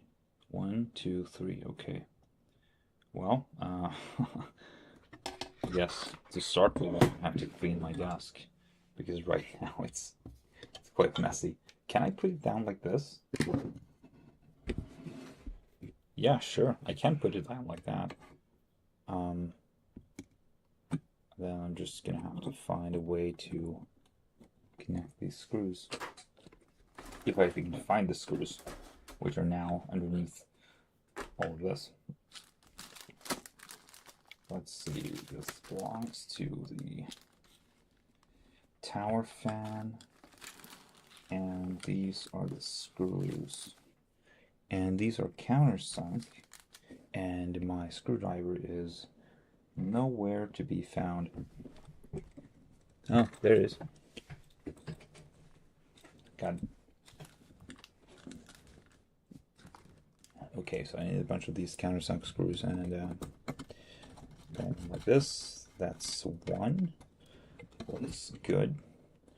I'm gonna need a whole bunch of them. And this one's countersunk. Coolio.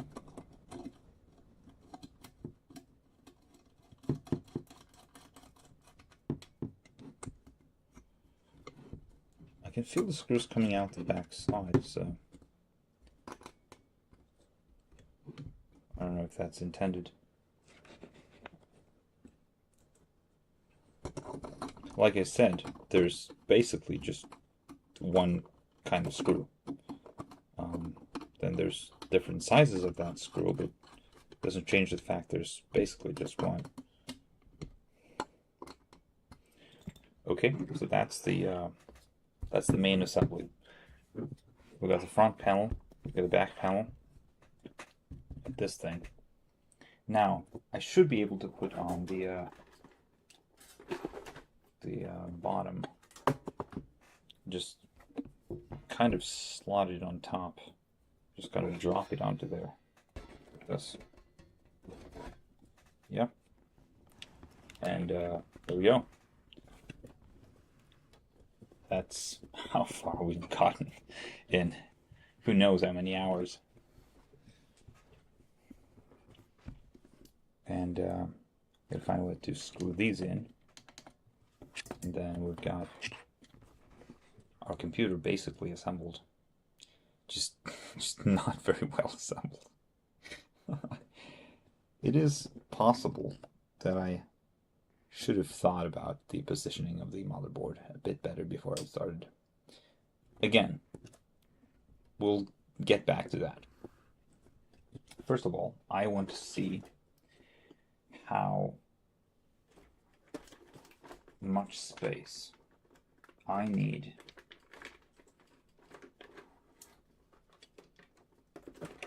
for these. Now, I'm also going to place my graphics card in here. So, I need to know, with both my graphics card and the fans, how much space will I have left? And that's how much I have to raise the motherboard. This also depends on the top. There's this thing, which I'm going to screw the fans into. This is probably going to be these. And possibly the ones I put in the bottom are going to be these fans. 140mm ones. That kind of depends on how much space I have going on the bottom.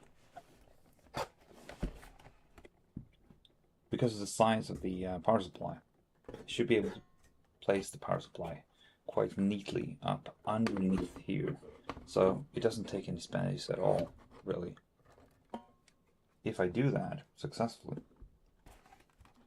I should have enough space to put these 140mm ones underneath.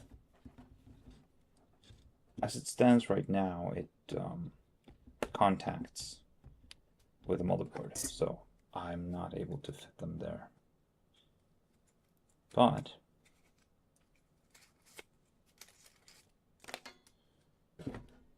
I might be able to fit them here on the top. Now, is that necessary? Or is that a good idea? I have the wrong way around, actually. There we go. I don't think I want to exhaust upwards using these fans. I think I want to use them for intake. Possibly. Now, I don't even know if there's gonna be space for both of them.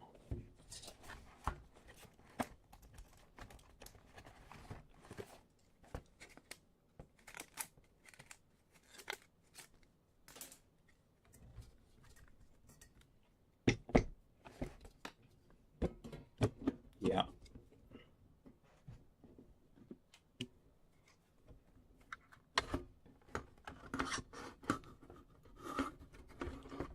that's a tight fit, right? I don't think that's gonna work.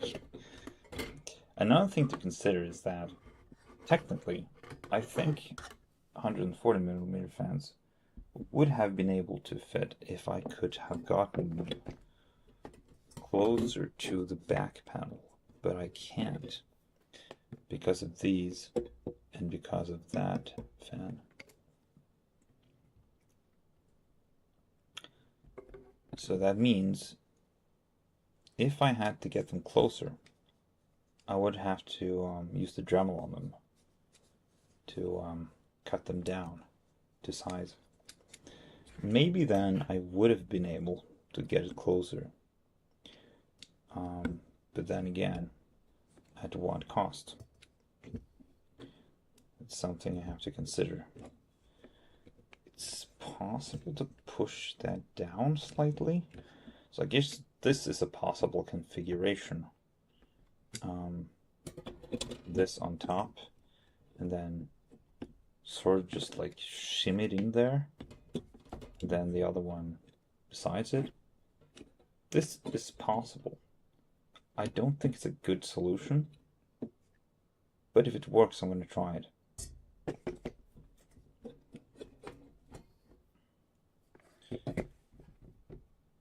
Okay, that's fine and dandy. Let's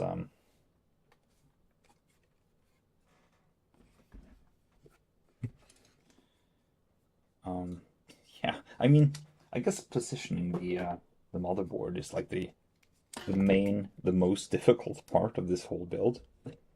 Before I know where the motherboard is supposed to sit on the frame, it's kind of hard to make judgments such as where to position or which fans to position where.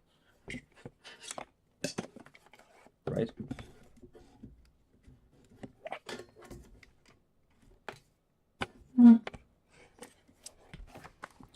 So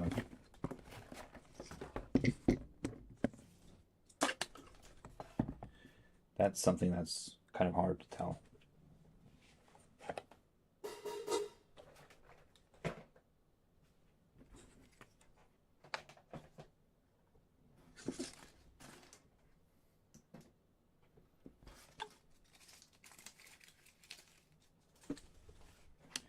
So without knowing that, what are we going to do?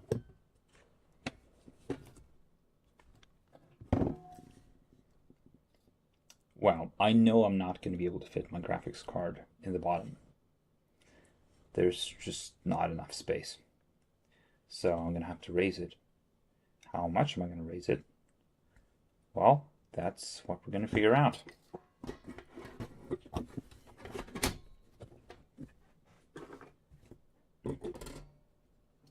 If I screw this thing in, it's going to make the case a bit more stable. And I'm going to have to do it like this.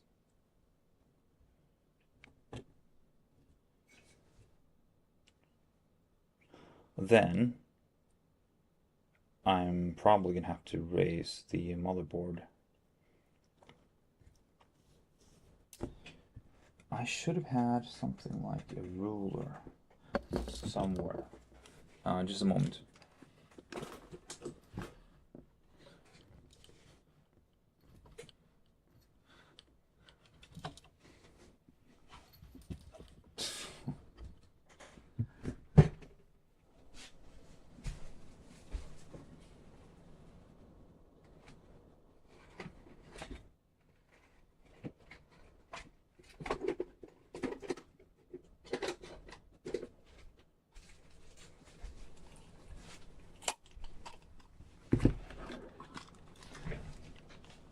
Not quite a ruler, but it'll work.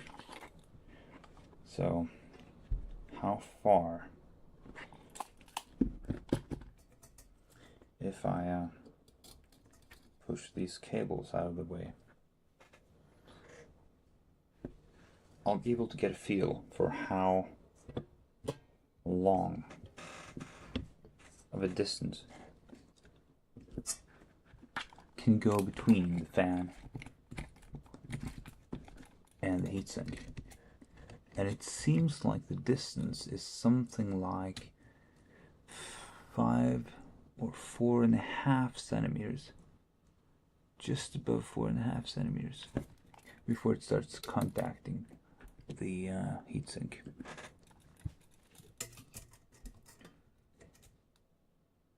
Four and a half. So now we have to figure out what 4.5 centimeters corresponds to in screw holes. And that depends on the pitch between the screw holes, which seems to me to be like, what is this, like half a centimeter? Right. So there's half a centimeter between each screw hole, which means 9 screw holes. 1, 2, 3, 4, 5, 6, 7, 8, 9. Well, that's the third from the top. So I did it right. I just did it wrong. Completely wrong on the other side. So that's what we're going to do.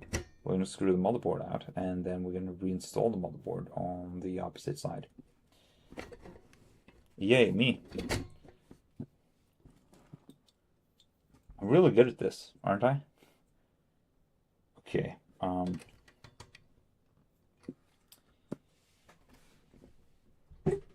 We're doing such a great job. Then everything over again.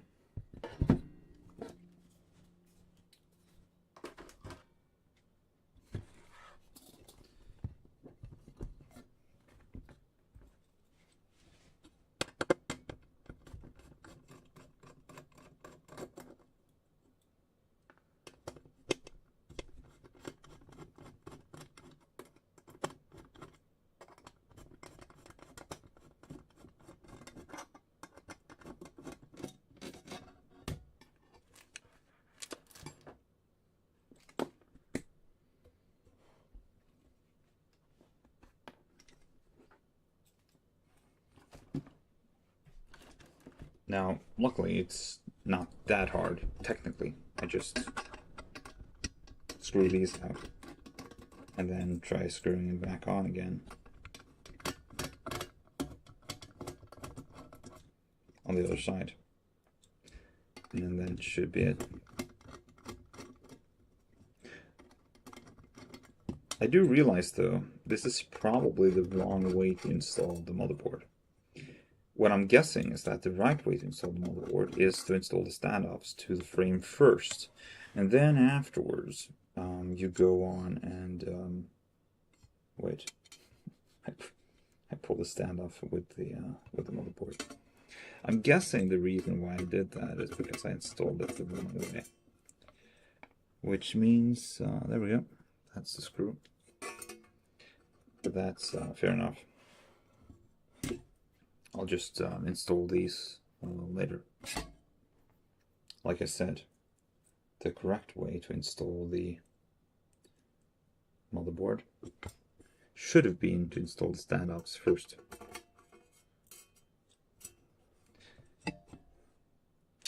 Let's see. God damn it. Okay, like this. And yep, that's tight. And then I basically just do the same thing on all the other ones.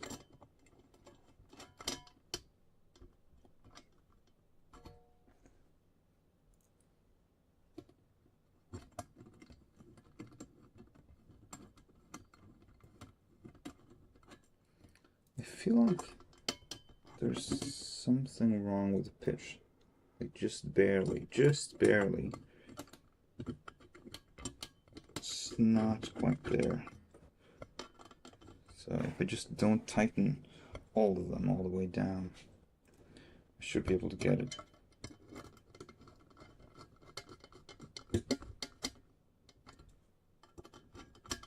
There we go, that's one. And then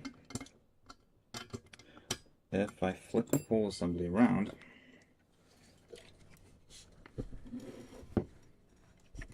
Oops. Oh. Wait, my bad. I did it wrong again. And now I'm not sure which one it was. But it's possible that it's this one. Now perhaps countersunk aren't so bad after all. To use on the backside, so I just don't think they're intended for it. Okay, and let's get those screws out of the way, flip the assembly over, and then let's see, this corner is missing. Right there.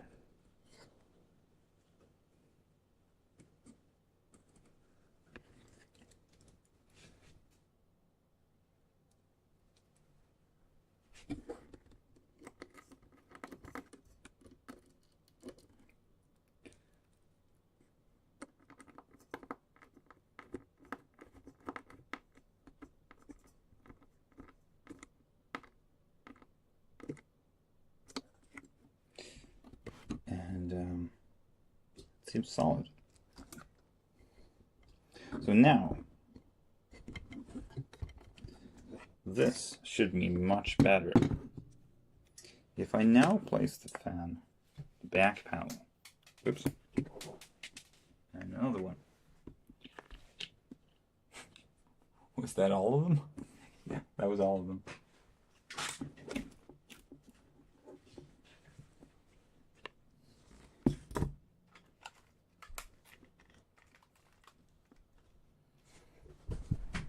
Yep. If I now position the fan, what I should get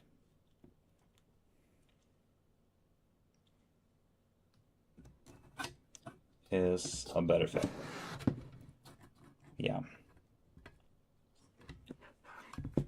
Let's assemble it the same way I did last time. Put this and this one over there, and then just screw it in.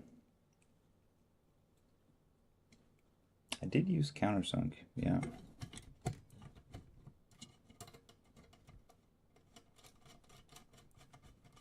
Now the case is not too bad to build in. I would say that it's a great case to build in.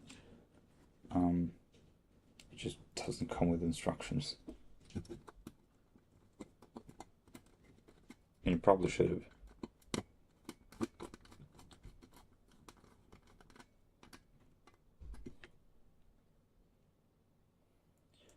To be fair, I think all cases should come with instructions. There's always so many things that can go wrong. But I think we've got it right this time.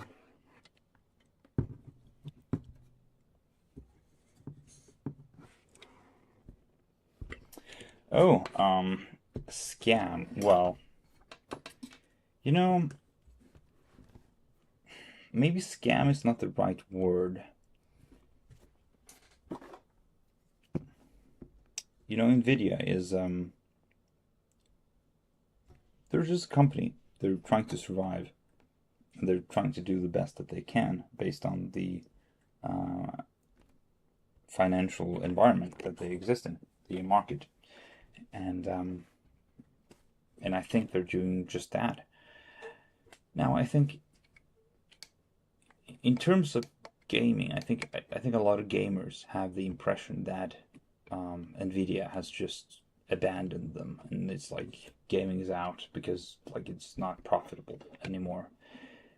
And you know, of course, there's gonna be some truth to that. But you have to consider that NVIDIA is a growing company. Like, it's not the same company that it was 20 years ago. So, scam is perhaps not the right word to use to describe NVIDIA's marketing decisions. I mean, they're still making the cars, right? It's like you can't punish someone for providing you something which you don't like. Like, that's your problem, right?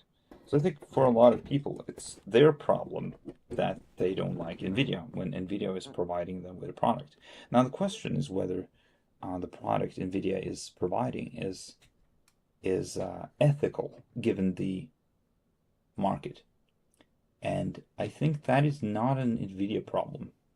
It's actually a free market economy problem. So it's more like something that the government should do something about, or regulation. Now, some people don't like regulation, but I think it's necessary in this regard.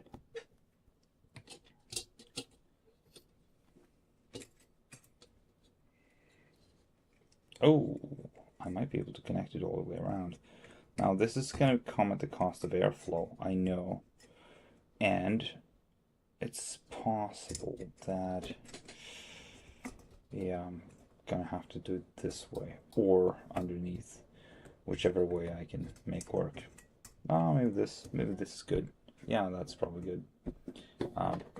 It's hard to see, but what I did is I connected the exhaust fan from the back panel underneath, so it's hidden, and this shouldn't cause any airflow restriction either, if I am correct,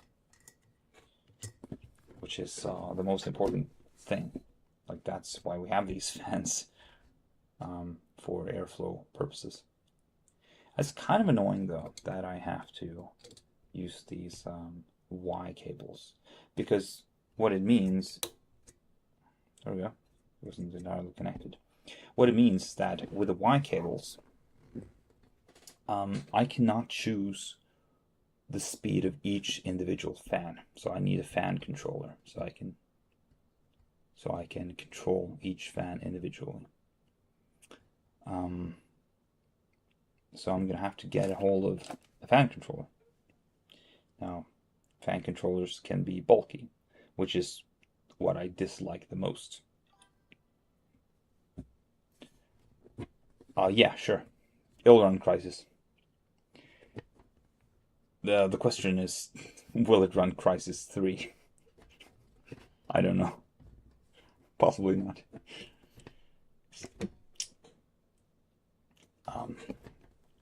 So yeah, rest in peace, NVIDIA, I guess you could say. Now, I'm gonna have to go and cannibalize my brother's computer to eat his AMD video card until I can get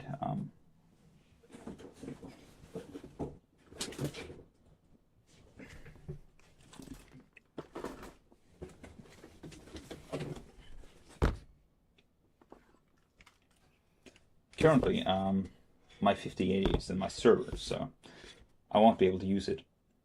But for the time being, I'll be back.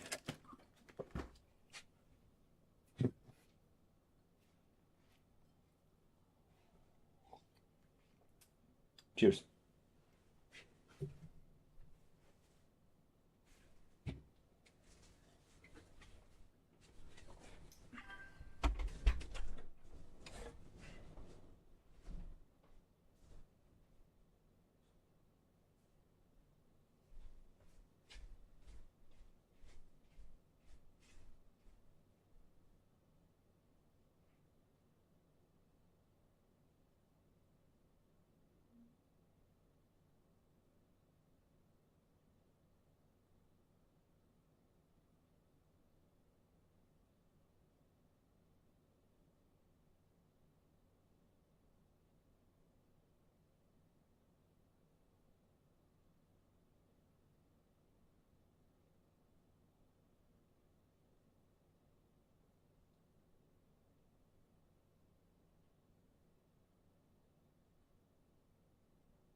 I'm back. Well, what I do have is a whole bunch of these Polaris architecture cards from the 2018 or so. Currently, I've been using them as just like a video card in my server, and also my brother's using. I think it's the Nitro version. Oh, this is the Nitro. Then the other one's the Sapphire. Sapphire something. I can't remember quite the name.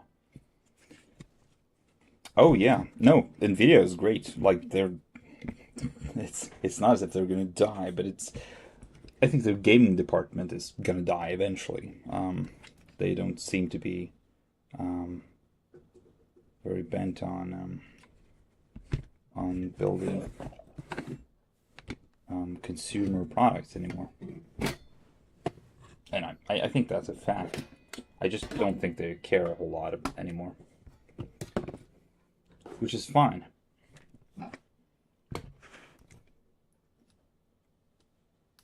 Oh, oops.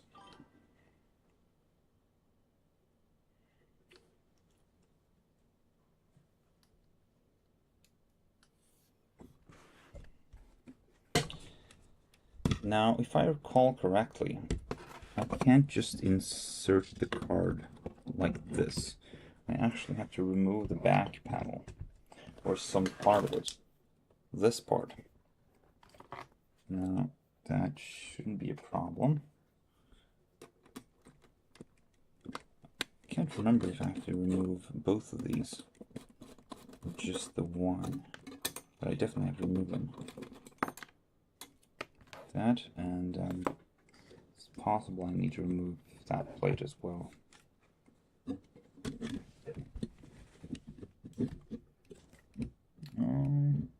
Yeah, it's either the plate or the whole panel, so let's just go ahead and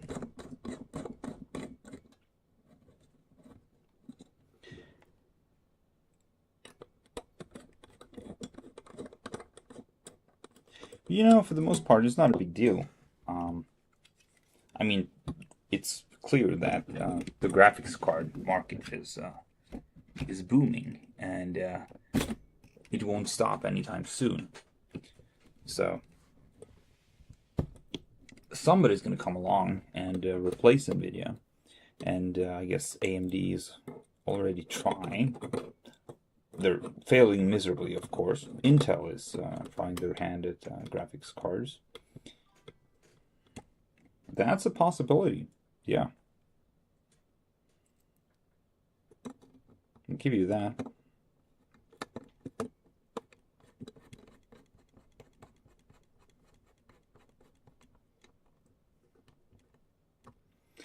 Well, the technology won't go anywhere. The technology is quite simple. It's just parallelization. That's why it's so applicable, and why they invented CUDA.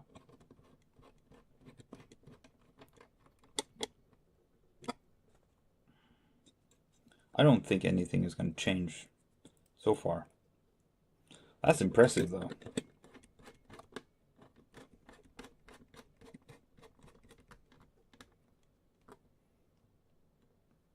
Yeah, sure. I guess there's like a museum somewhere that's going to buy it from you.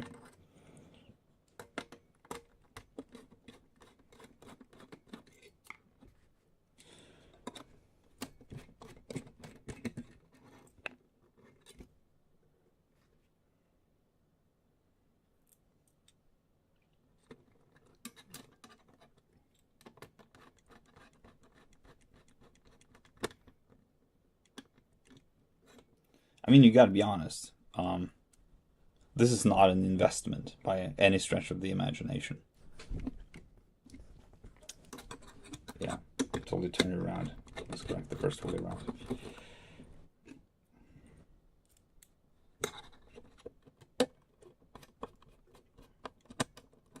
But that's totally fine. I mean, we build computers because we're going to use them. In my case, I have a bunch of projects going. So I need something that is powerful enough to be able to do editing and especially real-time processing of signals. like audio. That's the thing when you do audio editing and effects, real-time effects. You just have to get a new processor every so often because it's all about the single core performance.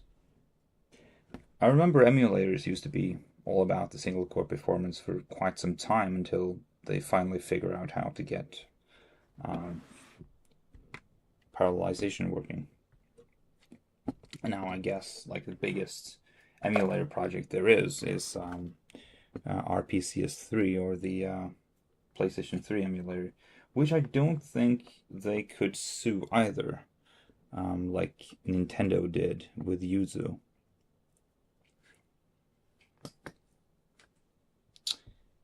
I can't quite figure these thumb screws out. Where are they going?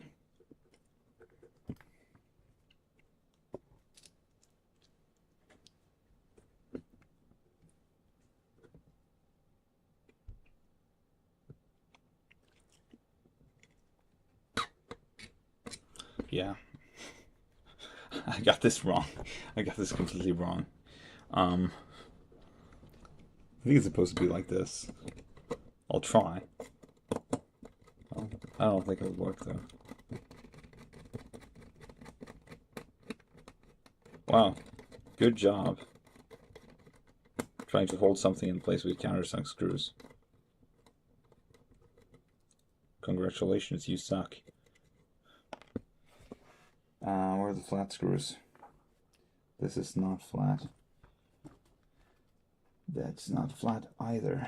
And let's see, there's the bad countersunks, and this one's flat. Cool.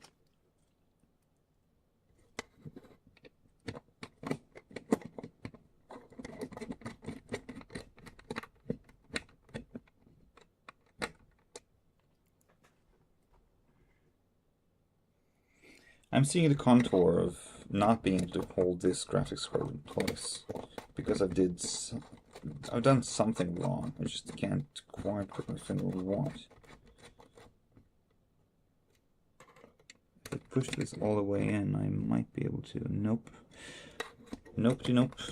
That's no good. Why though? What have I done?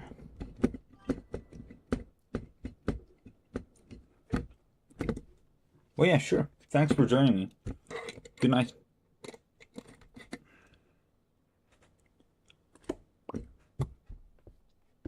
Huh. Maybe I should have put it the other way around after all.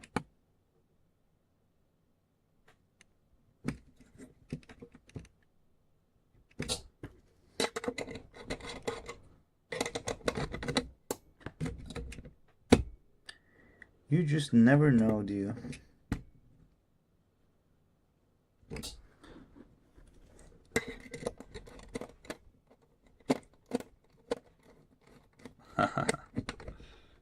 Sure thing.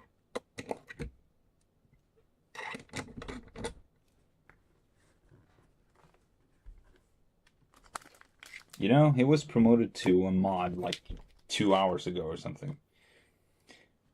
Just for lack of them. No mods. I guess that's the status quo right now.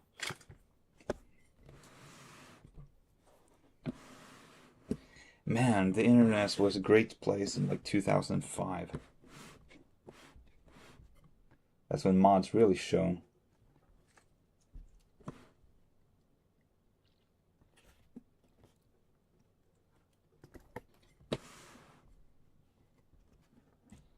That's a dirty looking graphics card right there. Not recommended. Boom.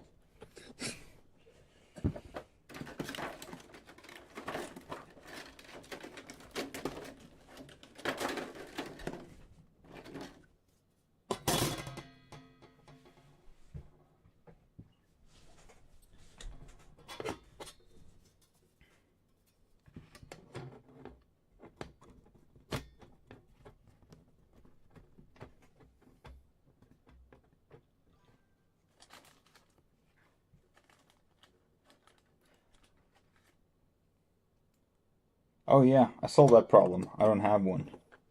But I guess you could argue that's a bigger problem, though, on my part.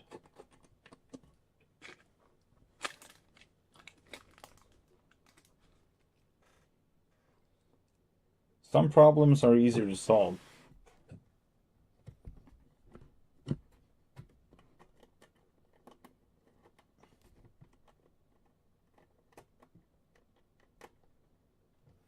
There is always a way to get more money. Importantly.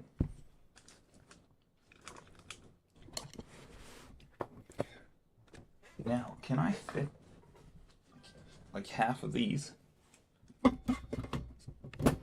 Like work 5 jobs at the same time? I mean, if you can. There was this story about this guy that got himself hired at like 5 or 6 different like startups or like tech companies in Silicon Valley.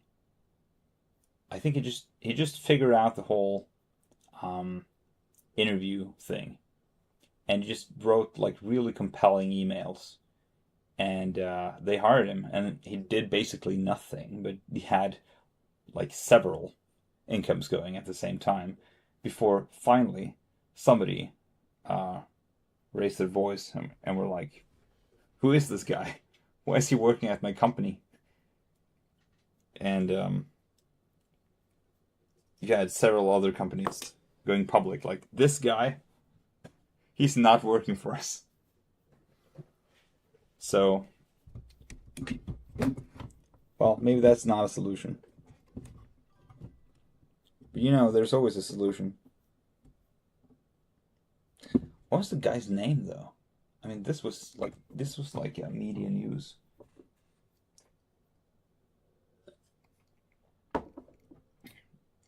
Where's my phone? There we go.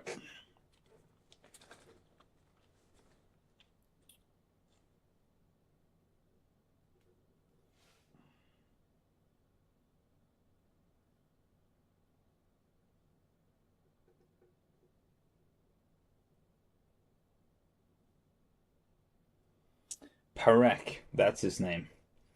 Parek admitted working at several startups at once in an interview Thursday with the online daily tech show TBN. "I'm not proud of what I've done," Parek said. "That's not something that I endorse either. But you know, financial circumstances essentially." Yeah. Secretly working 4 companies at the same time. Probably a good salary. Soham Parek.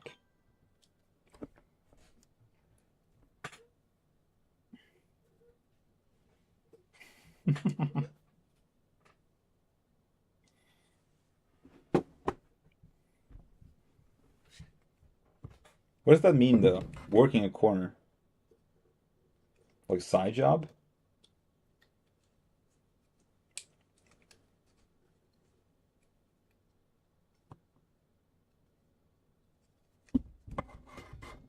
Oh, yeah. I can totally fit one of these. That's with the AMD card. I think the... Oh. Right. That corner. Makes sense.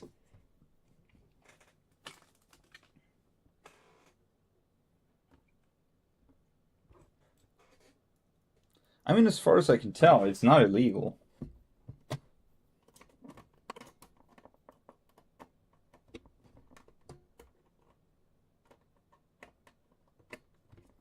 Wait a second. Before I go on, I just want to make sure the top part fits. If I can figure out where the hell I put... Oh, there it is.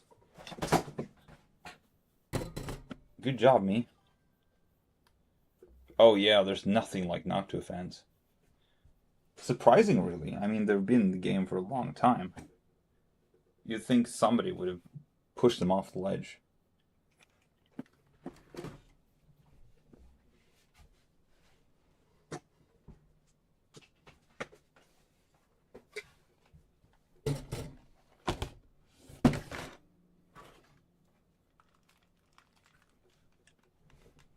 Oh no. Cable management, god damn it. Yeah, that's something I have not been working on. I was thinking about getting some real cables, some custom ones. I just never got to it, man. It's like I have to order exact just size and length as well. Um, but now that I have the case, maybe I will. It's not too often you get to build though, so I think I build more for my friends than I build for myself. This is like my third build that's private. So the build is basically a 9950X3D. So it's the best CPU I could get that had great single core performance. That's in a consumer system. So AM5 right here.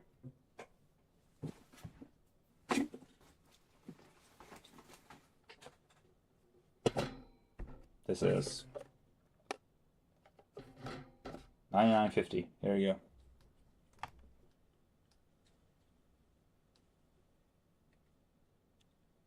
Not too shabby, if I must say so myself.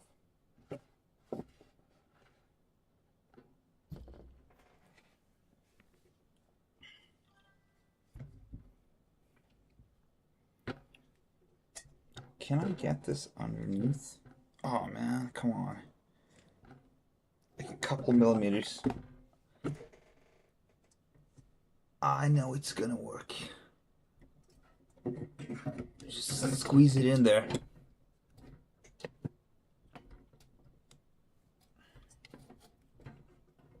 Come again? What's that?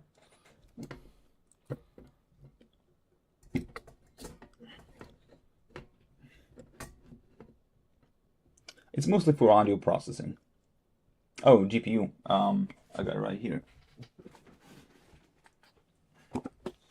You know, I would have gotten the 5090, but you know, first of all, I got this back in January. I ordered this card back in January, and I put it in my server PC. Oh yeah, sure, for sure, yeah. I think I'm done with NVIDIA. I don't like their practices, but they have some. There's something about CUDA. I needed CUDA for doing photogrammetry, so that's why I got it the first time. I had an AMD card, namely this, not this one, but another one that I used for the longest time. But the lack of CUDA compatibility just threw it off. Now, I think there's an open source project that aims to solve that problem, which we might get.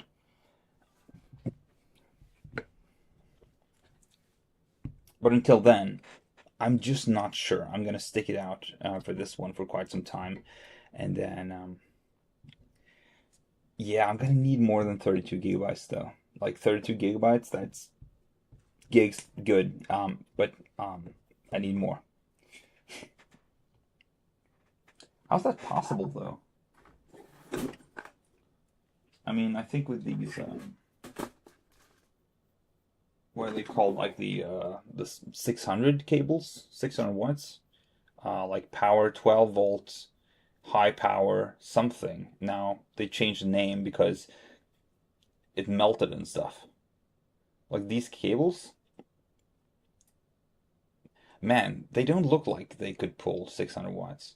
They totally don't. But then at the same time, you have like these USB-C cables, and they're not very thick. Oh yeah, man, totally, totally, I get you. EVGA, I still have my power supply from EVGA.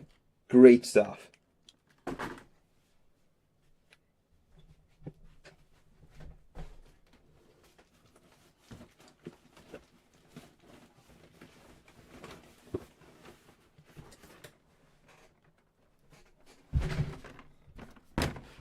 Look at this dusty boy.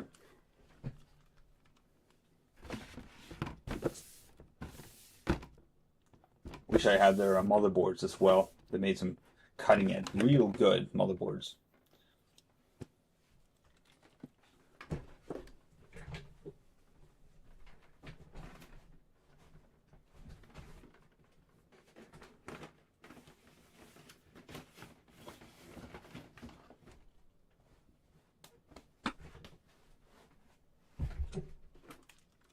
If I could choose, I'd use nothing else. But then again, you know, if they decide NVIDIA is out, then maybe that's for the best, and maybe they're right.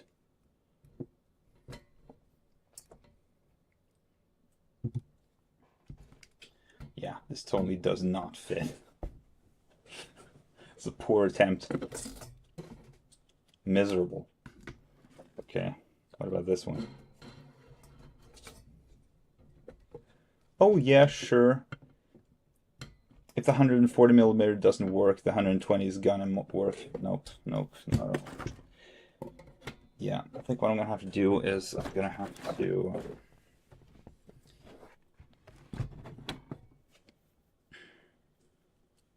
as far as I can tell, the pitch is 5mm. So if I get 5mm back, then I can fit these underneath. I was gonna deshroud the GPU anyway, so I guess with the deshroud that might actually work. Well, my bad. We were off to the races, but now we're back. Oh, it's quite a standard one. It's I was gonna go with something Asus for a micro ATX, but then I figured out the build was gonna be a bit difficult. Parts were too big. I need to get a new power supply as well. Specifically, this one. Great power supply. But the problem was that I just couldn't put enough fans into the build. Like, I decided I need fans. I need a bunch of them. I need like 6 or 7. I won't compromise. So I went with an ITX instead. I got this one. You know, I've used 2 different ASRock motherboards in the past, and they were alright, but I heard some rumors that the 9800X3D had some issues with ASRock. I don't know what it was. It was a software thing, apparently, with a BIOS. And they had, well, the die stopped working. That's all I know. Whether there was some kind of burn or meltdown, I don't know. I probably not. They stopped working and they couldn't get them working again.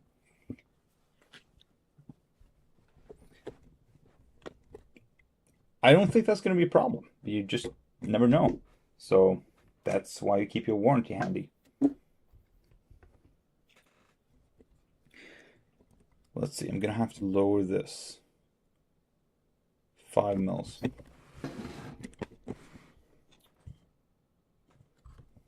Great job, me.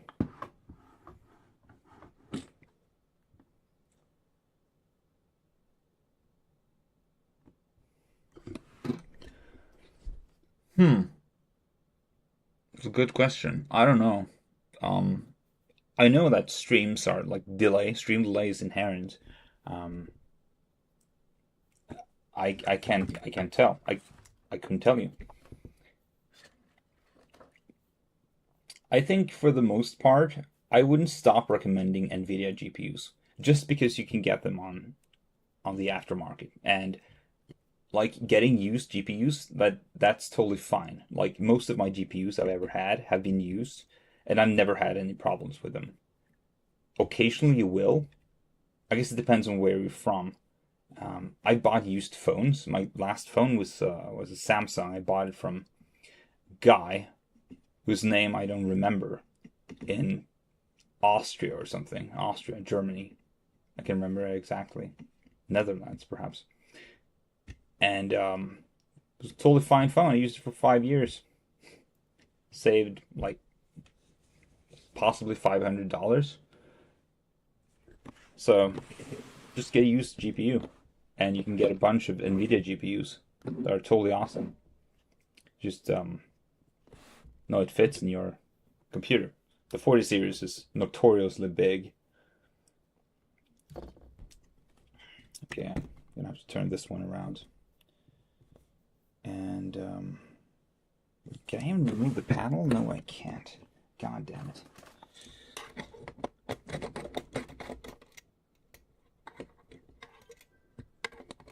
I made this way harder for myself.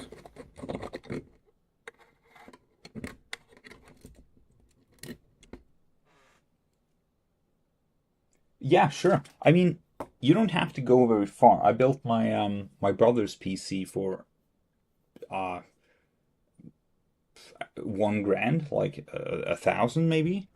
It wasn't too bad, and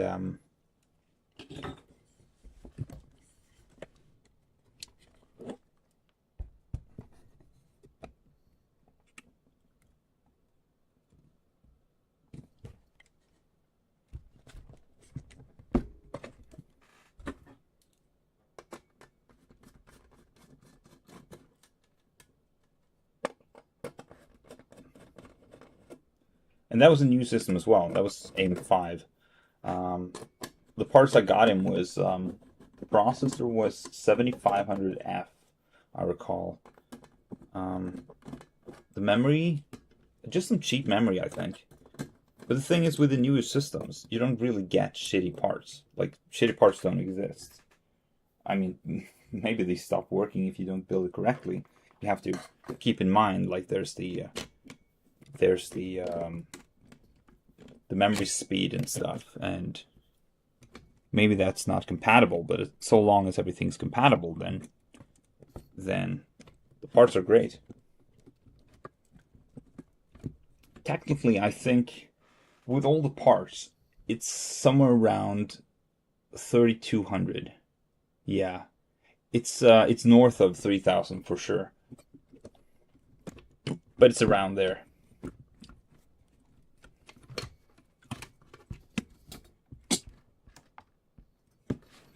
Now the case was not actually the expensive part. The case is quite affordable. A few $100s.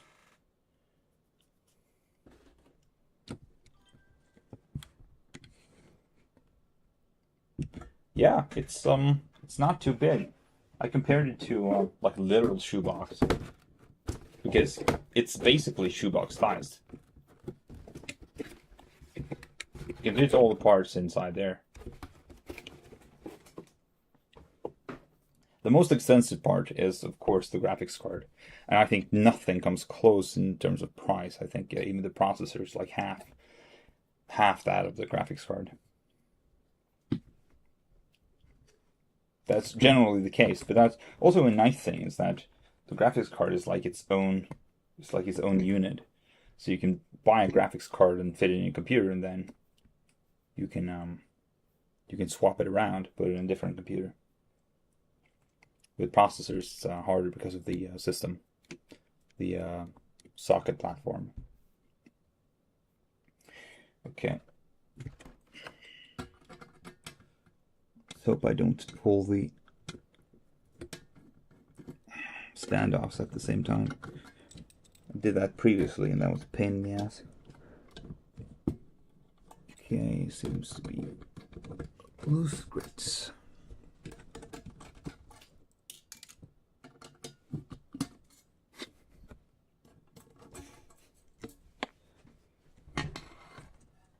Yeah, I totally put the screw inside of the graphics card. It's not recommended. Just don't do that.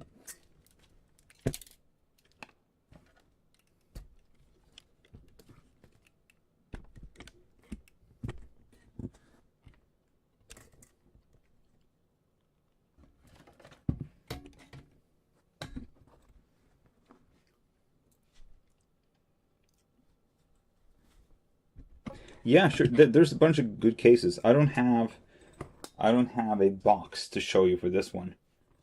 This one's an N case. I didn't even put the stats up on the stream. I can't believe I forgot to do that. This is an N case M2, and they're great case builders. if I had to build one again and I had a different sized graphics card, I probably would have gone for a different brand. This case is just slightly too big for some configurations, and also for like just carrying in general. I can put this in my bag, no problem. If you get something like portable display, like you're golden. It's still something I'd never bring to something like a cafe or something. I mean, if there's a LAN, maybe I'll bring the PC. It's just so that it takes less space at home. That's it.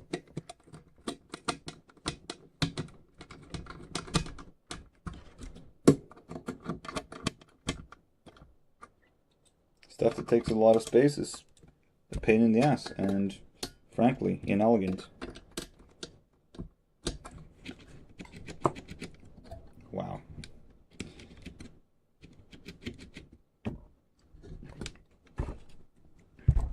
Just buy a new car instead. Don't buy a computer.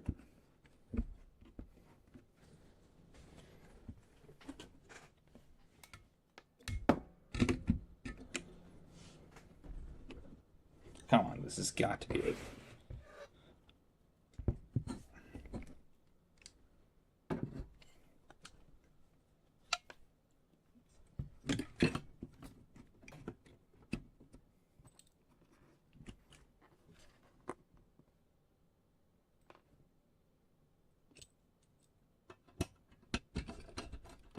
Oh yeah, I totally put a countersunk one.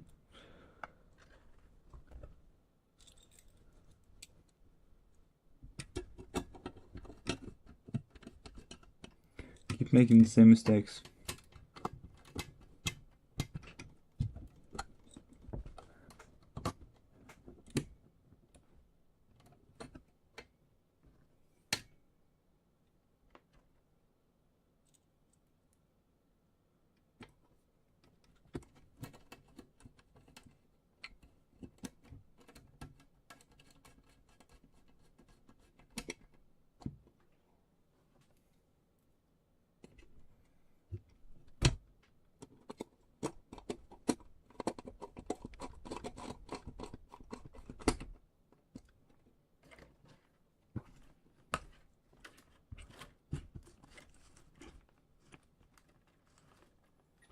I would say that Be Quiet has stayed true to their brand insofar as their fans are actually quite quiet.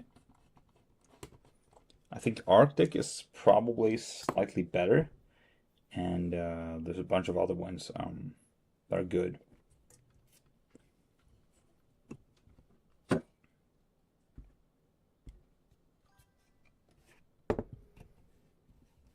Yeah, I mean, I thought about getting the Threadripper. The new one's out. I think it's the 9850X, which is incredibly fast. I think it's twice as fast multi-core performance as this one. But the point is, this one's like half the size and like a fifth the price. So it's just much more price efficient and space efficient. So it's the best you can get, basically, if you can afford it.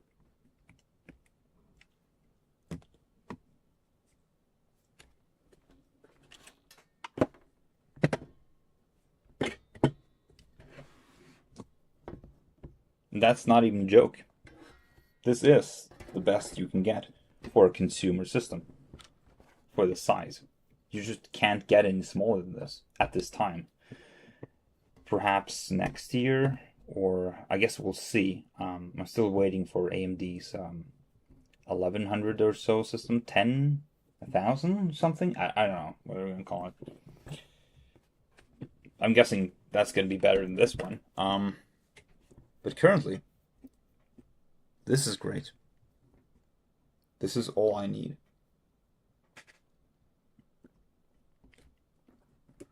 And the best I could get.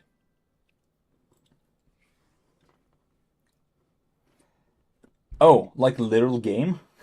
Yeah, I know I put this stream up as like a PC Builder Simulator. That's a good question. I don't know. I mean, I think the best you could do is just literally like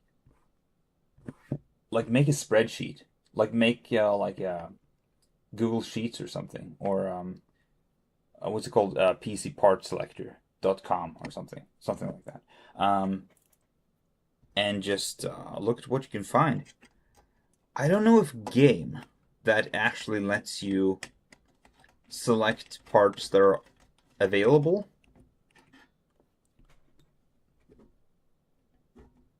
If there was something like that, I should have known.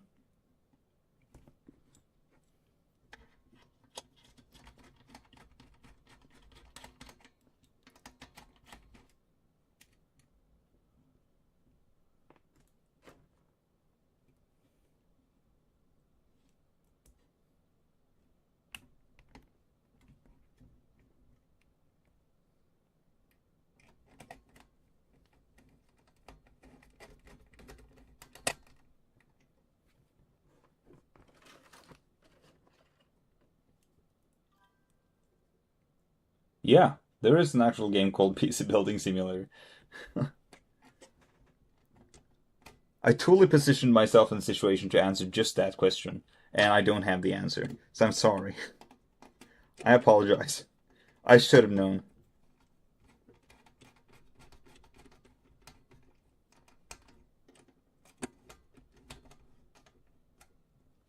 Luckily for you, it says more about me than it says about anybody else. I'll be the moron.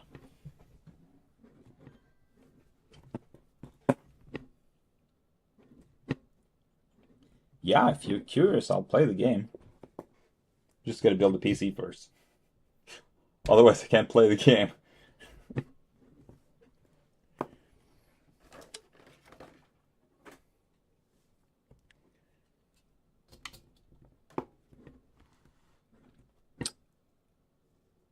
Okay. Now, let's see if we can get fans underneath.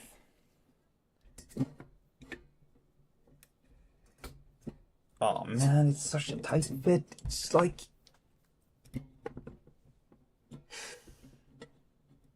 Oh, it's just like a few millimeters. Push it down like this.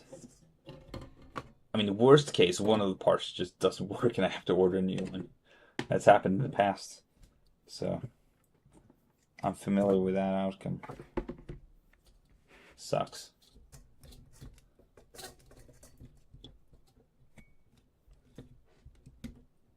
Come on.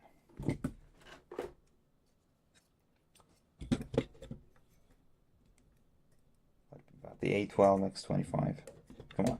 Come on. Darn it. Oh yeah, I know why. Oh yeah, it's the shield. It's the interface. Okay, whatever. Whatever. Okay, let's do high pressure exhausts and high airflow intake. So intake at the bottom, high in airflow, and then we'll push the air out like this. I don't think there's any reason to put a high static pressure at the bottom because it's just gonna be in the way, interfere with the fans of the graphics card. I think, now I haven't done the math on this. Speaking of simulations, that's a simulation that has to be done. The jet turbine simulation. So you can simulate fluid mechanics inside of a PC. I'm basically doing the same thing to my room. I never had a indoor fan to circulate air. I think the reason is that we're from the northern hemisphere. It's quite cold up here. Last 5 years are like the hottest summers I've ever had. So getting a fan was inevitable. Uh-oh. I can't fit the fan at the bottom anymore. Bad news. Uh-oh. Huh.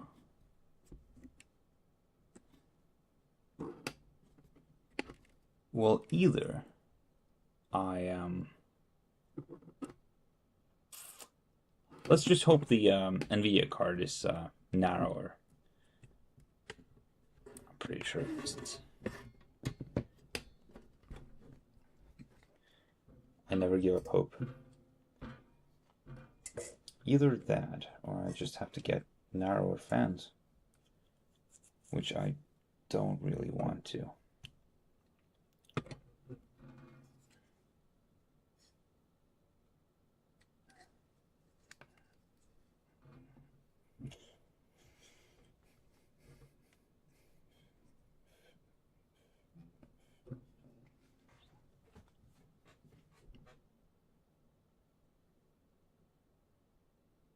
This can't possibly be the best I can do. Come on. There's gotta be more.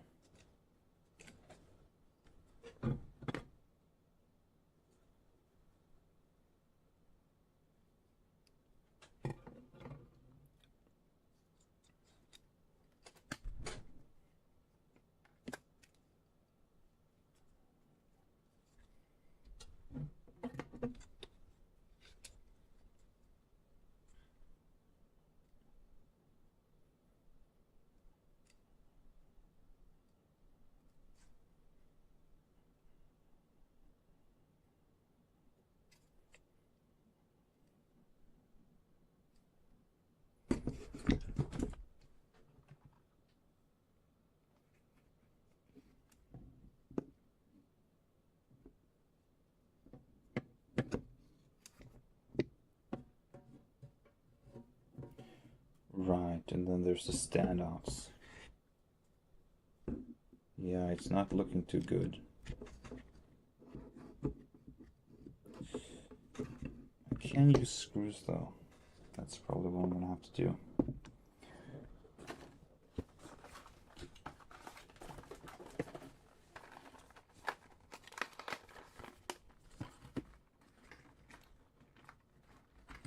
There we go.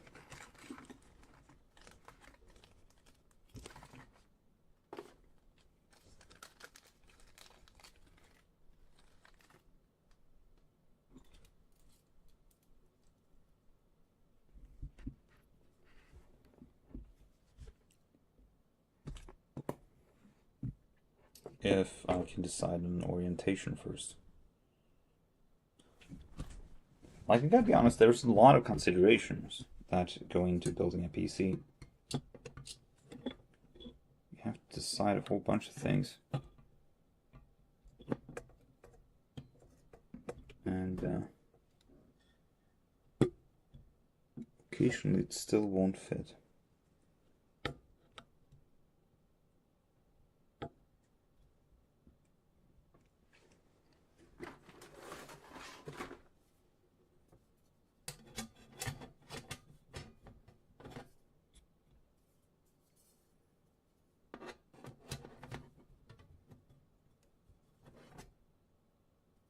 Come on.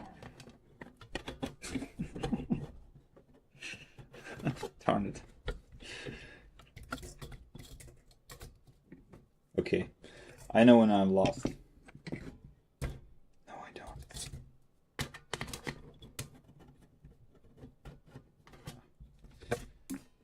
Okay.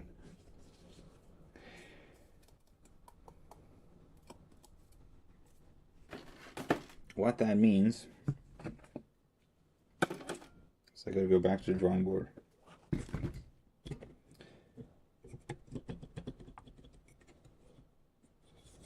This is not going to cut it.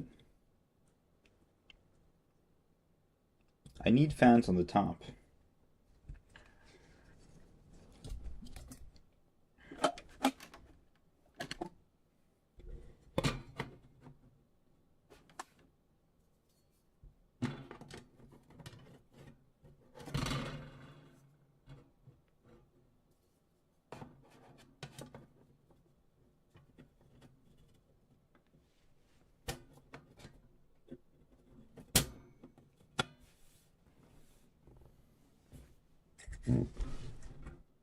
But I depend on them being snug against the roof.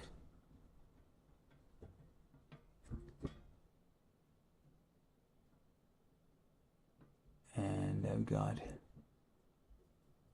how many millimeters to go on? Could make this work.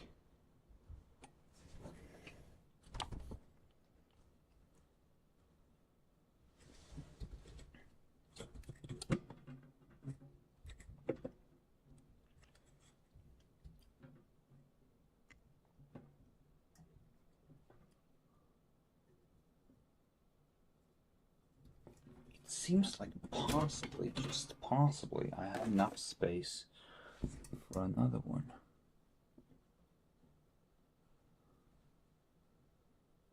And I've just been underestimating how much space I have.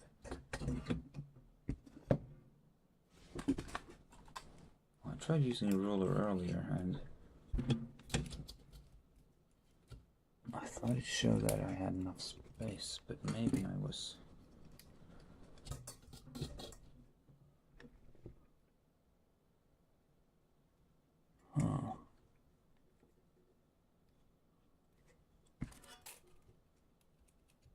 Come on, that's like...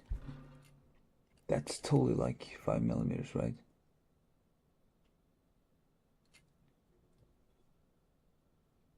It's gotta work. It's gotta work.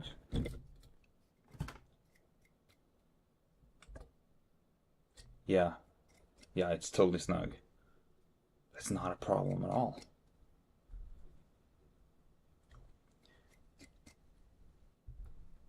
It's a tight fit, but I think it's gonna work.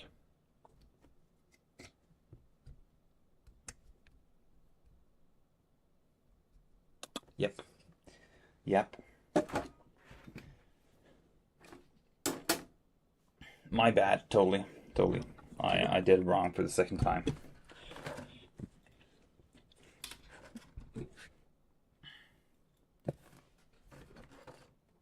So that's like the main pattern of this stream. I make mistakes and I don't correct them.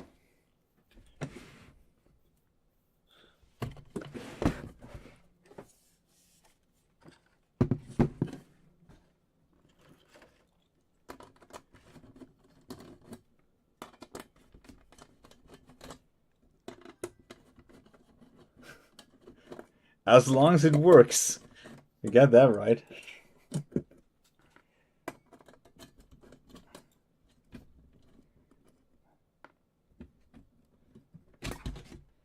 Man, I've started tanning so much since I started working as a kayak guide.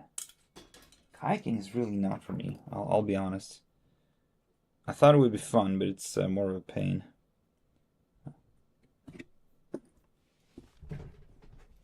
Never really use my forearms much. It's like the muscles that I never cared about.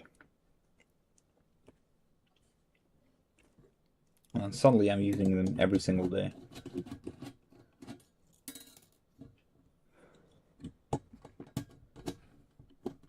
Oh no. Oh no, the standoffs. Come on. Come on, stand-ups. Don't give up.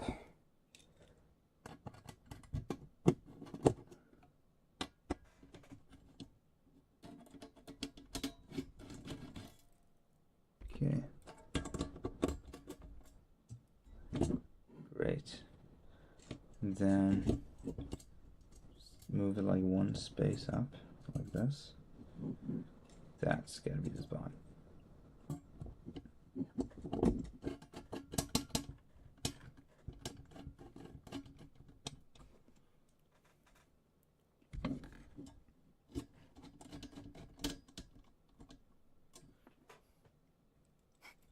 What the hell?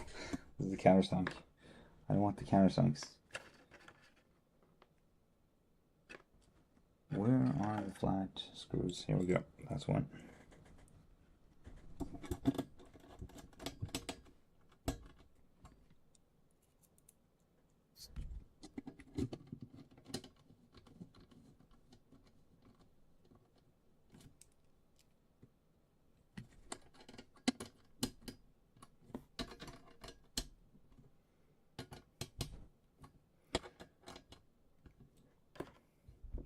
You know, perhaps ironically, I've built enough computers to stop being concerned about static electricity. Like, static used to be a problem. I think with like solder masks on newer PCBs, it's not so much a problem anymore. Lately, I think I've had a power bank fail on me because of static. I don't think I've ever had a computer fail on me because of static. Like, ever. And I've been taking them apart for as long as I can remember.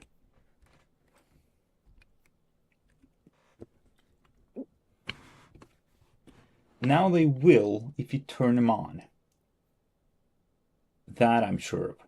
If you turn the computers on, and you get them plugged into the power outlet, and you go poking inside, then eventually you're going to short something, and then it's going to work a little bit worse than it used to, or it's bricked entirely. But I mean, I've got like Game Boys, and these are from the 80s, I think, like 89, and they totally work. Like, I think the CPU breaks down when the nodes increase. But I mean, these are totally good still. So it's like not a problem.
Yep. Okay.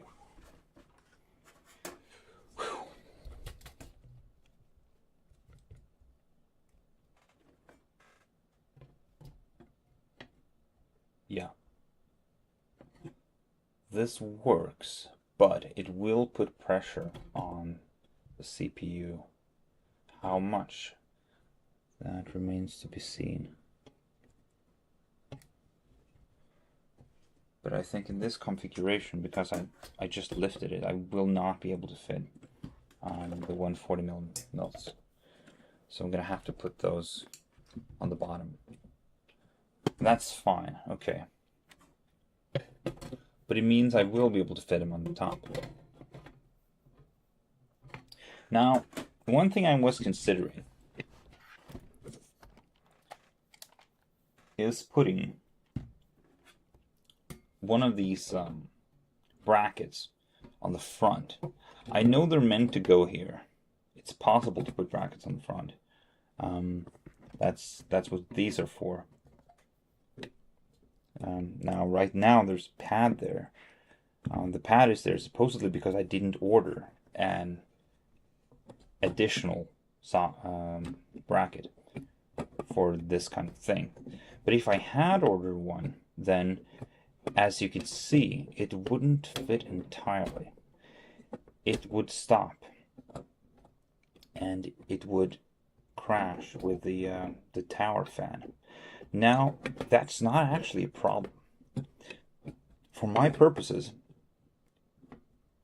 that's actually a pro, because it means I can take a Dremel to it, and I could cut a hole here, I could cut a hole here, and I could cut a hole for each of these nodes that stick out from the heatsink, and I can make the heatsink fit inside of the bracket, and I can make it a snug fit. Now what that means is that the tower fan, which is usually wobbling around like this, can be fit to sit snugly inside the case and not move. Now, I was considering to just buy one of these straight from the manufacturer, pay the shipping fee and everything, and I might still do that. For this build, however, I know there's you can buy some like secondhand market brackets from China and stuff, and you can fit fans like sideways like this.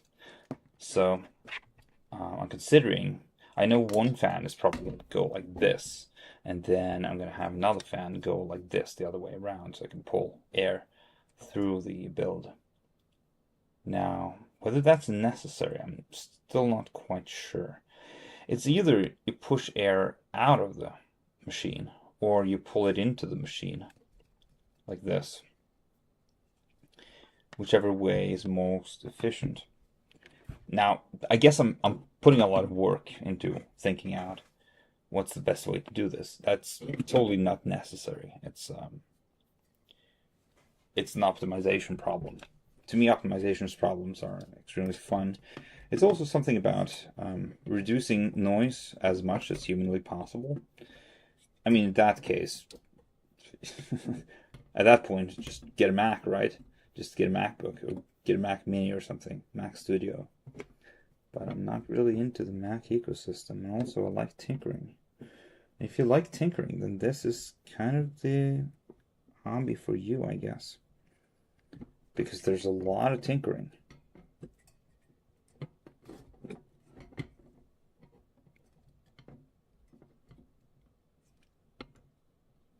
Since it's a 120, I might be able to fit it on the outside like this. Now, if I don't do that, it's gonna hit the motherboard, and I can show you exactly the spot it'll hit the motherboard. It's right there. It's the fan header. So I can put it up against the fan header, but once it reaches a certain point, it won't go any further. So, is that far enough? Maybe? Maybe I'll be able to screw it in like this. It also depends on how far I take the actual the actual bracket. So if I put like this, that should work. Now, I got these side panels I haven't toyed with yet. And the side panels should technically go like this. And now, if I recall correctly, these side panels won't actually fit with this heatsink. Not entirely. It'll be a tight fit and feel them against the edge, which I do, and doesn't really bother me. You could see there's a slight, ever so slightly, actually it's hardly noticeable, if even at all, a bulge of the side panel right around here. But yeah, like I said, it doesn't bother me. And it seems I can get this all the way up to the edge. And if I put the top panel on as well, just fits around like this, and that's the case. The back is not assembled, but that's the case right there. That's what it's supposed to look like. Something like this.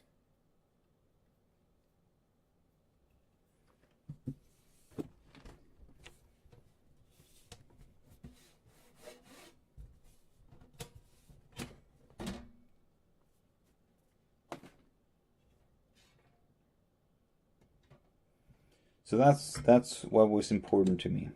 I just wanted to know that the bracket could go so far. Now, what it means is that I have to be thoughtful and considerate with the fan bracket, which by default does not like that I'm pushing against it like this.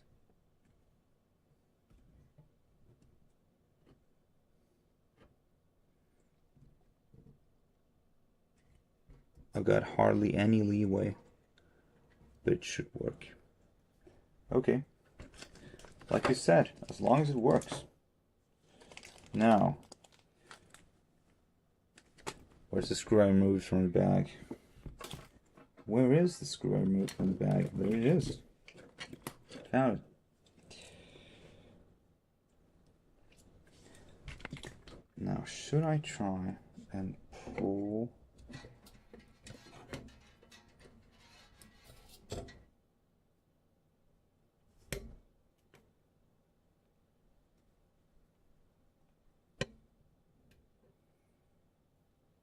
That's the nice thing about Nocto fans.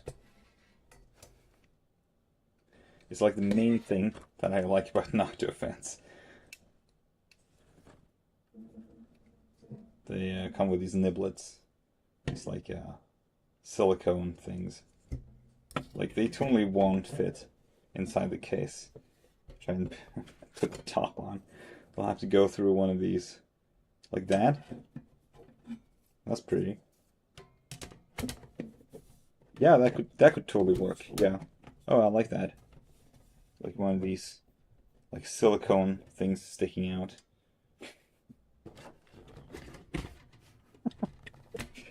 There's a whole bunch of silicone things sticking out. But yeah, that to me is a good build. Now it remains to be seen if I can make that work for all of them. Let's see. They're all over the place. There's one. There's one. Let's see. We can pull it just up like this, but pulling it through. And then threading it through the fan itself. Pull it nicely. And it should fit just like that. Well, I guess maybe that's not the best solution with the silicone hanging out and stuff.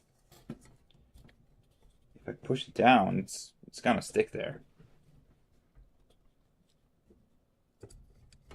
And the fan turns, which makes it a success technically.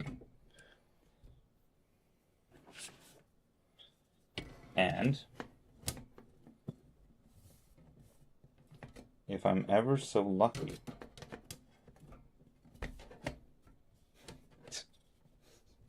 bloody silicone nibbles. It does seem to fit. Wait a second. Can I get it? Do it like that? Come on.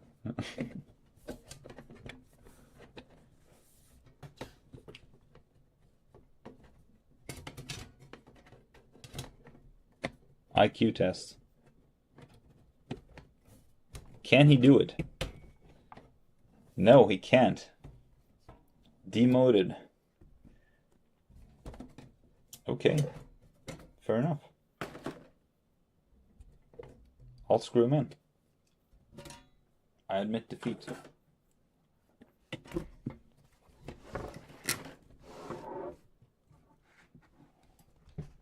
That's one thing I haven't tried.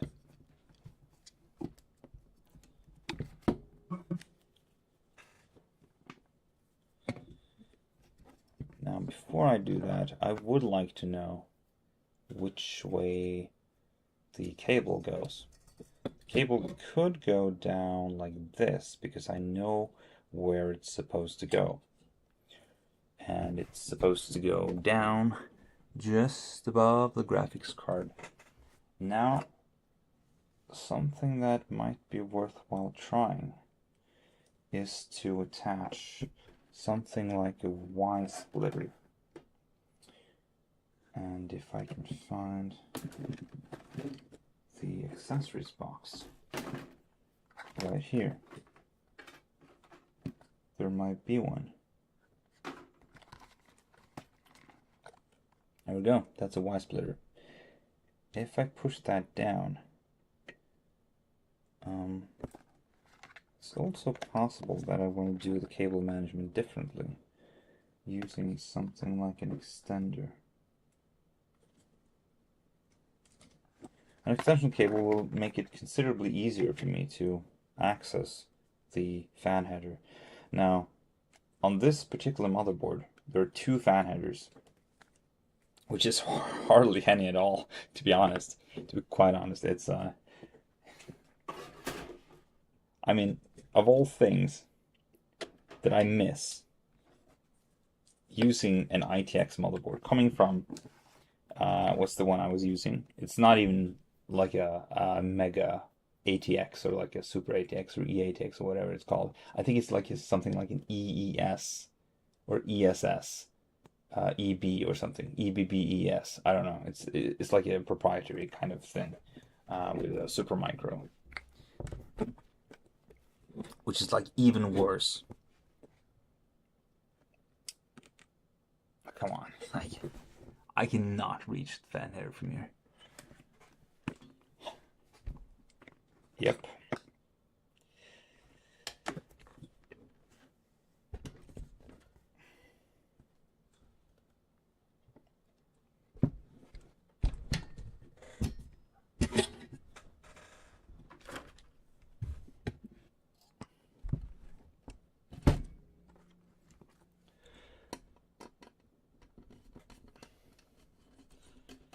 Life is rough, life is tough. Mother Nature's had enough. Who said that? Quiz. Answering your vocaphones right now.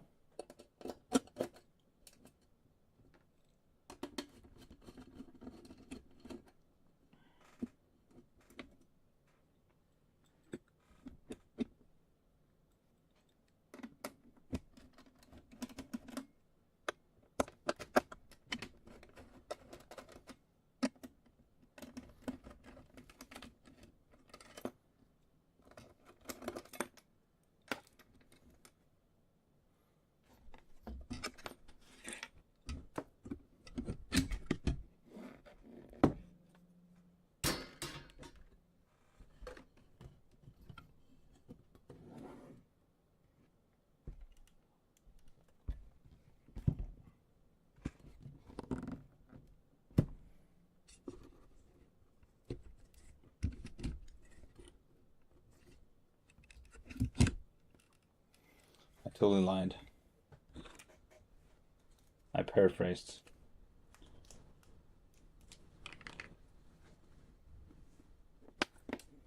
There we go. One long cable going across and above and around. Like pretending I know what I'm doing.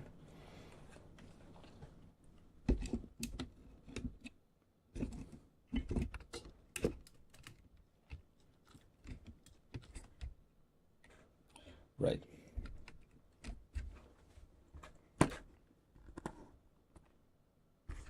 I think for my other AMD card, there's only like one of these ITX connectors. This one even has like a dent in it.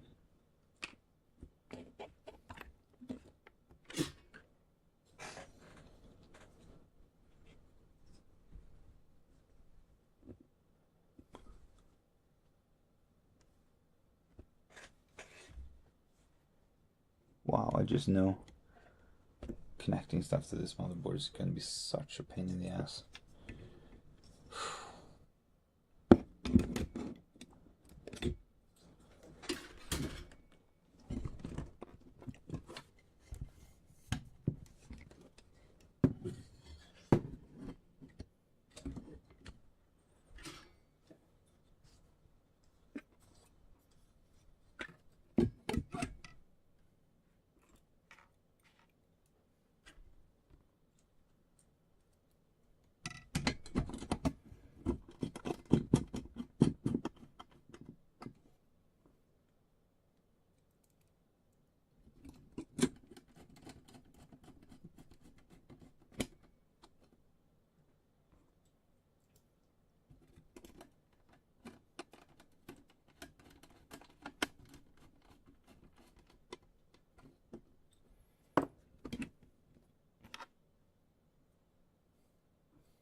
Right. So now I can eyeball approximately where I'd have to go with the cable in.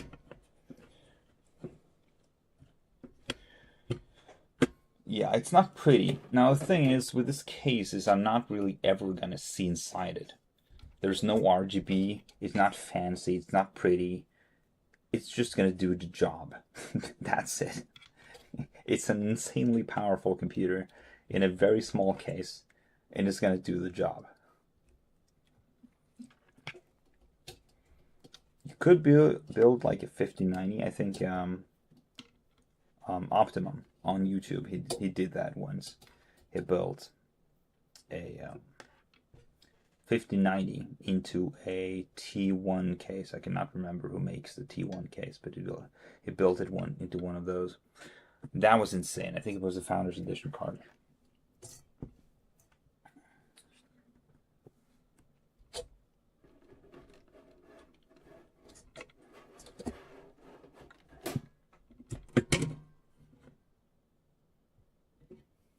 Oh, you do?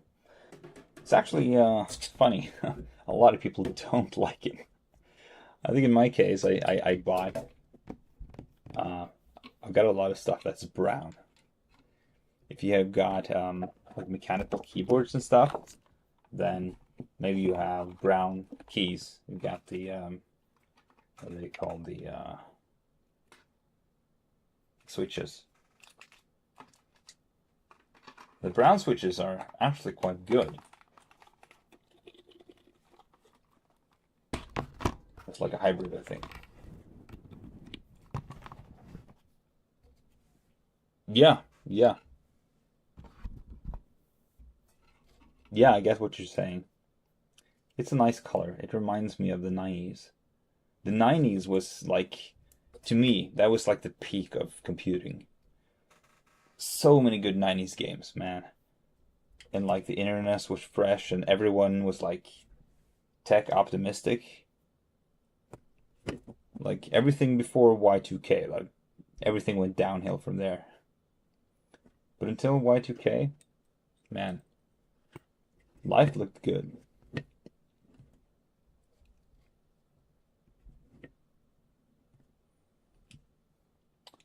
I'm sure I've got another one of those fans somewhere. See, this one's empty. There's I think I just emptied this one as well. Manuals and stuff. Okay, means that there's another one down here somewhere. Here it is.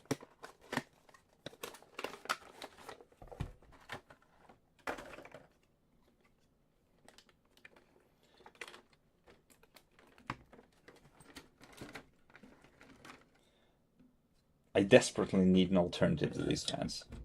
I mean, they're so good, but they're just way too expensive. Like,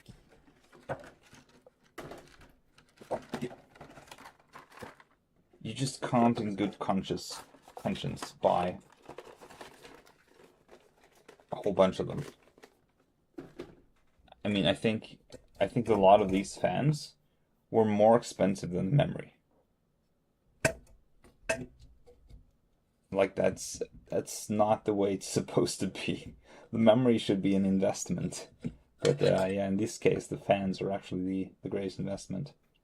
Never actually had a fan fail on me. I don't know if that's common, but never happened to me. But one day for sure. Okay, which way is up and which way is down? I think I'm gonna keep the pretty side up. That's orthodox, am I right? Okay. And at the same time, I'm gonna keep wires coming off like this. Yeah, Lion Lee fans, yeah, I've heard of those.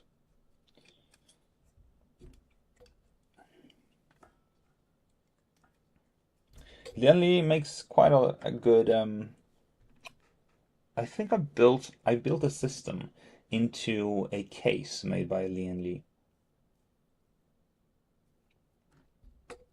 and I think it came with some of their fans, and we just kept them in, and they were great. Yeah.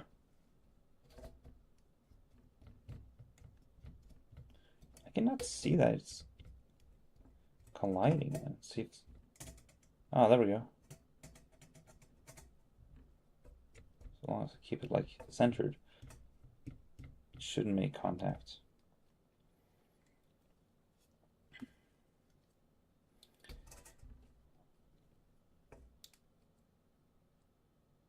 Oh, never mind. Oh, oh, you mean the oh yeah, I know they made a really great fan. Perhaps even better, or like I know there's a fan that's better than these ones. I've heard about it. Yeah. I think the only reason I didn't invest in that one was because I already have like five of these in a server PC, and it's dead quiet. So I thought, I mean, whatever else anybody else has come up with, it just can't be as quiet as these. That's everything. That's all that matters to me. But I think it's probably it probably has better pressure, static pressure.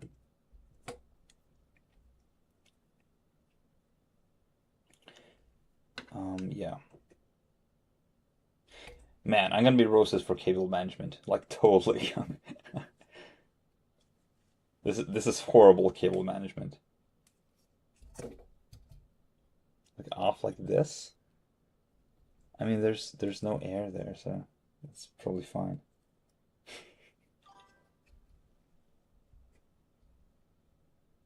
Oh yeah, cool. They've got RGB as well. Yeah, that's the main problem with Noctuas is if you want to build a system with RGB, you just can't have it.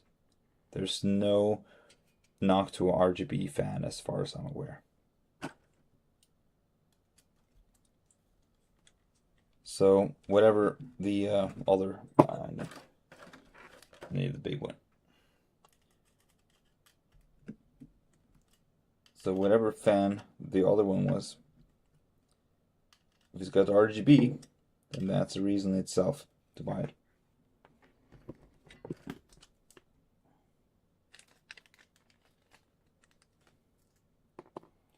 I'm not big on RGB, unfortunately. But if I was, I also would not have built in this case. I don't think this case displays the best of RGB. What I might do though is I might put in the motherboard supports addressable RGBs, so I might put in something like an Christmas lights or something inside and make it like rotate around and show the outline of the case from the inside. That's something I might do. And then just program like a sequence when the PC starts. When it boots up, it like flashes around and like highlights the PC. So you know the PC's on. Also, I miss those old beepers. Modern motherboards do not have beepers in them, but I think beepers are awesome. So I'm going to retrofit some kind of beeper inside of this motherboard. Put it somewhere in the case. There's bound to be some GPIO headers that output audio. Or I'm just going to have to make it myself. But yeah, beepers, and especially if they make like error codes and stuff. When you start the PC up, the PC go beep, beep, beep, beep, beep, beep. Man, that's cool. I miss that.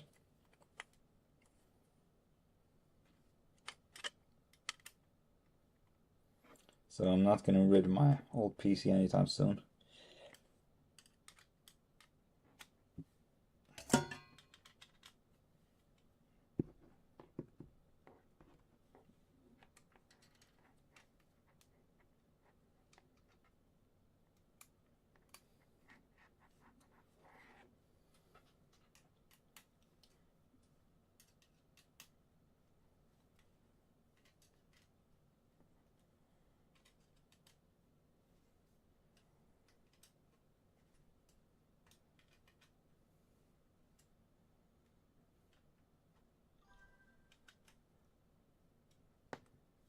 Hey, what's up?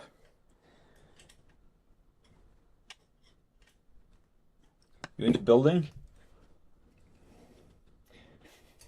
Is this like the most realistic PC Builder simulator ever? Wow, look at these graphics. Totally. Okay, so let me see if this fits now. This should be good. Come on, this better fit. Yeah, it's on there. It's on there. Where's the top? Here we go.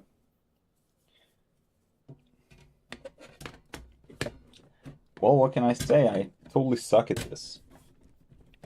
Yeah. Yeah, the top is on. Good to know that works. And I didn't have those silly... Wait, I didn't get it all the way in. Oh, that's what she said. I don't have these silly, like, silicone niblets going on. I tried out for a while. Like, a Nocto's got these silicone things, and they're awesome if you have a good case, a big one. But for these small cases, it's like, yeah, it's not happening. Totally not happening. So, I'll see if I can fit another one beside it like this. And I also have to have space left for the PSU. Yeah, this one's not too bad, to be honest. It's actually quite a good case. Cheers, by the way. I know it's brown. It's chocolate milk.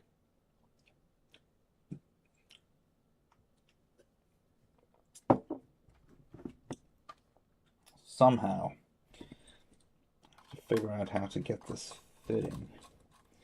It comes with this like small bracket thing, and I'm not sure what it is. So I'm gonna try and take that off and see if I can get it. Like, this has got to be it, right? Like, it's so close, but it's like still.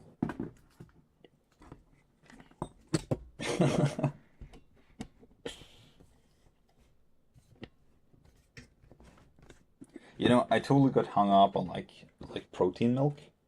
This is like what is this? It's like some insane amount of protein, like 80 grams per carton. Like 2 of those are like good for a bodybuilder, I guess. I'm pretty small guy, so probably useless. Spent totally wasted on me. I cannot figure this out. It's got to be this way, unless I turn it around, and I can't turn it around because the fan has to face outwards like this. Like, it has to blow out. Unless it's pulling air from like somewhere else. No, it's not. Sometimes it does. This one's pulling air from the top, which is fine. No, it's not. It's pulling air from here. Yeah, it's a great little power supply. Like tiny new connectors. But first have to figure out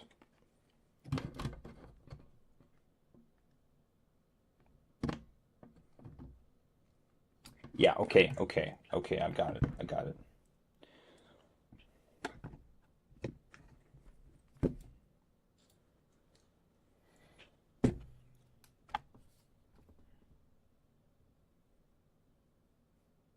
It's logical that it would sit above the on-off button. Turn this one around.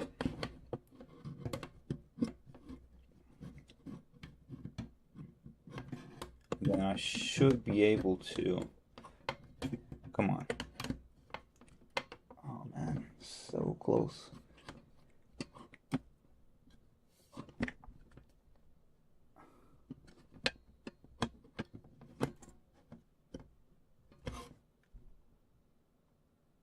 Oh, I got it, yeah. My bad.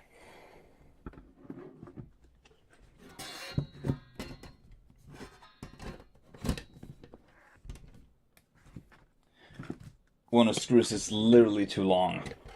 You just have to replace the small one. Oh, sorry.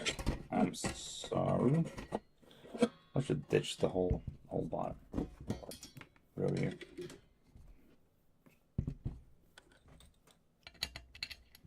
this one out.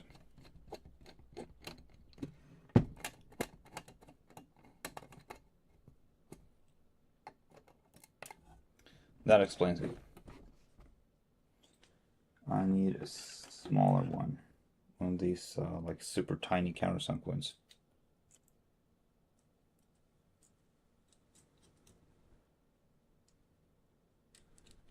No, I'm not really trying to gain anything. I just like protein milk.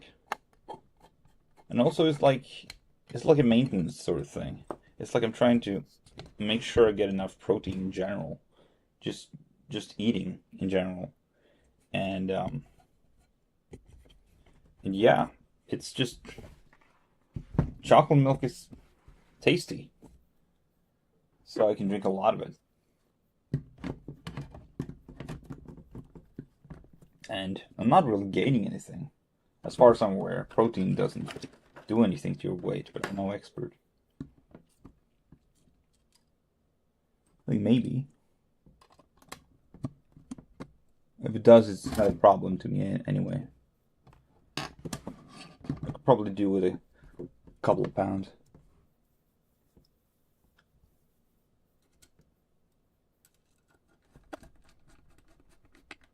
Oh yeah, it's on there. But one screw, I mean, these screws are tiny. That couldn't possibly, it's pretty heavy as well. Is there like a connector on the other side? Okay, okay. See if this one.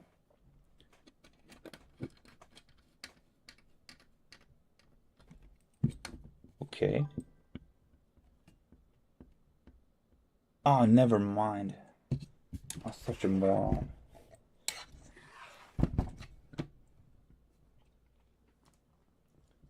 There's still like a bunch of... I think I need like the longer one. Unless of course.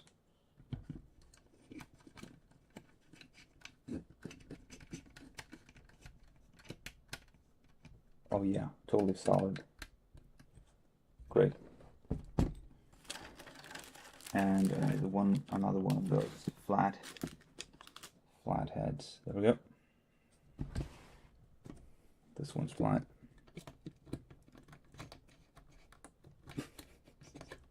So.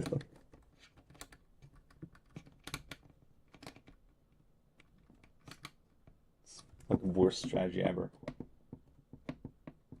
Okay, cool. If it works, yeah. If it works, it works. Totally. I just don't want to make it complicated.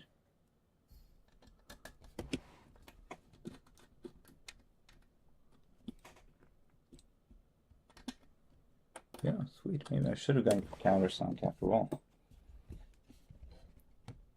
Oh yeah, it sticks on there. Yeah, that's good.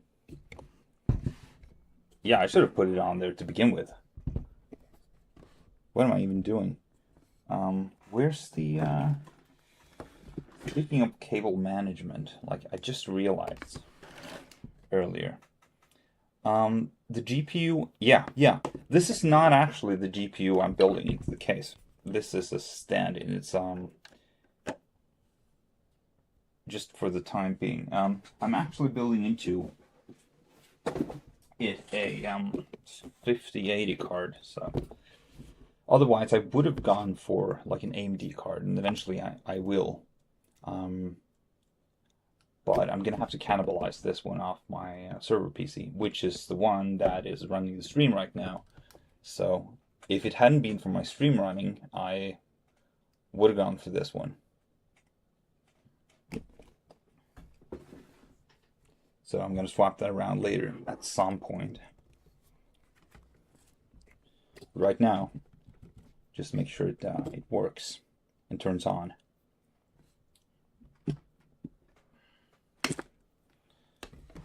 See, and then I have to pull the power cord through here somehow. And it comes out right there and plugs in. Now the CPU fan is connected, so I guess at this point I could just plug it in. Yep.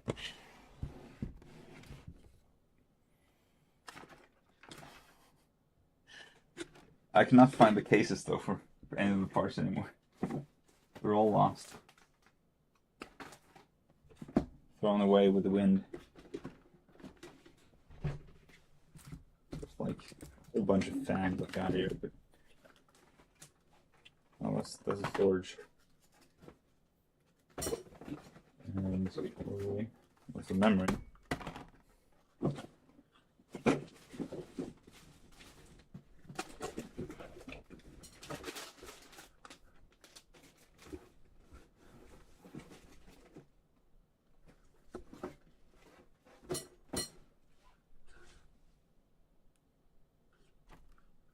Yeah, it's out there somewhere.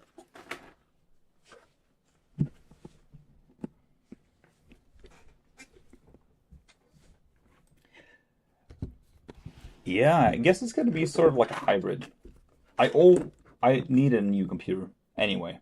I do a lot of video and audio work, and I just realized like my system right now is 12 years old. Like the processors, I've got them right here. Actually, I was gonna swap them out. Some old Xeons for Intel servers.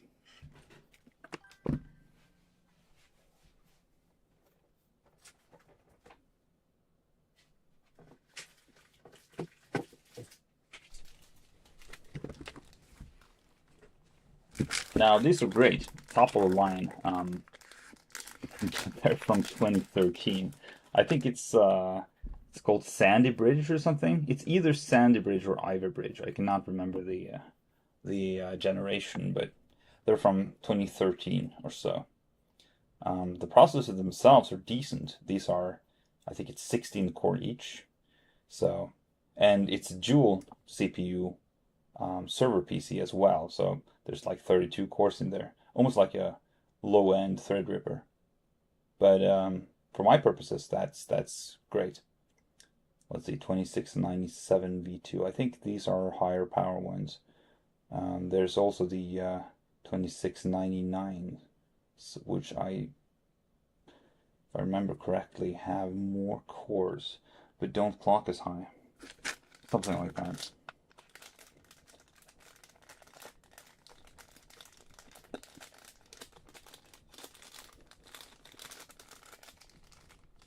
I'm gonna have to put those in at some point. Not right now. And yeah, it's a good computer. I just put the 5080 in there, and it's working well.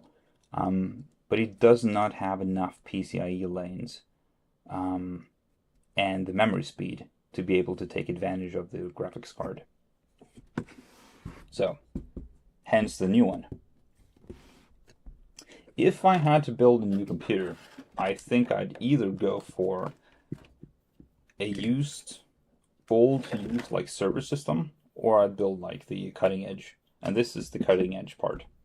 I already built the server system, and it's going to be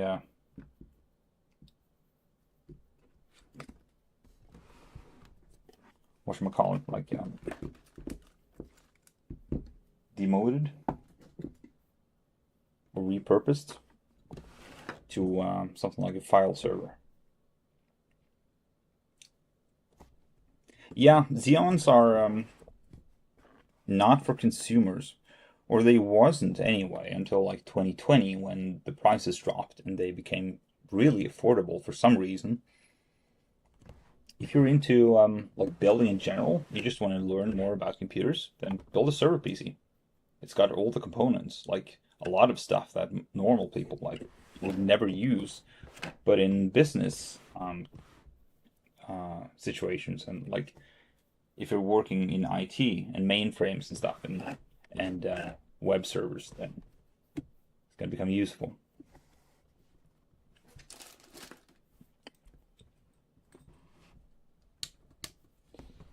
Yep.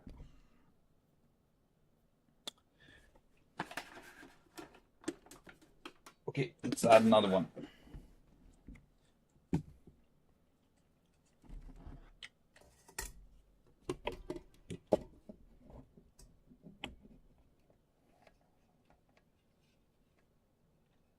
Oh yeah, for sure. Cool. I'm into the whole home labbing thing.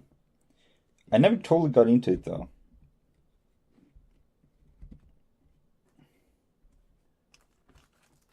I'm not sure what home labbing completely entails. I'm guessing it's something like you're doing virtualization stuff in your computer, which I guess by that point it's like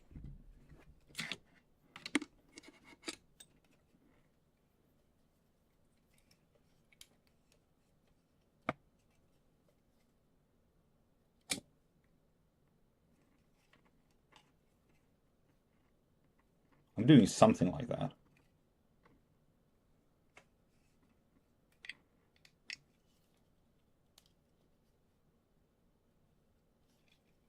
I have no idea if this is a functioning setup. I should probably try and rotate it around like this, so they all come out at the same spot. And then I can do like a Y connector, like this.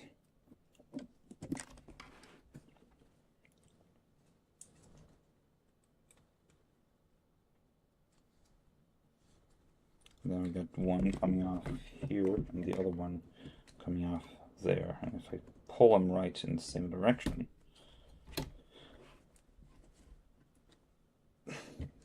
yeah, what am I even doing? Oh wait, never mind. Reverse the directions. There we go, that's better. That's what I call good cable management.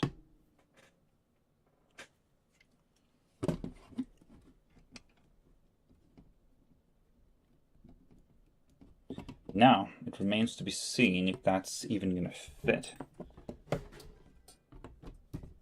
Oh, maybe. Oh man, I hope this doesn't. Wait, what? Oh no, it totally does.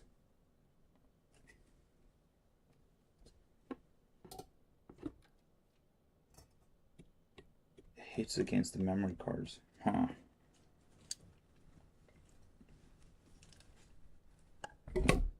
I see. I see. Interesting.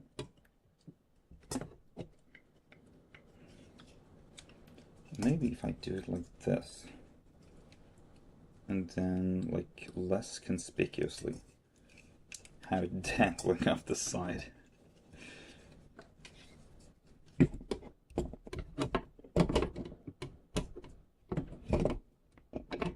No, it totally hits against the edge. That's no good. Can I just like push it down or something? I'm gonna try and screw it in anyway. If it doesn't work, it doesn't work.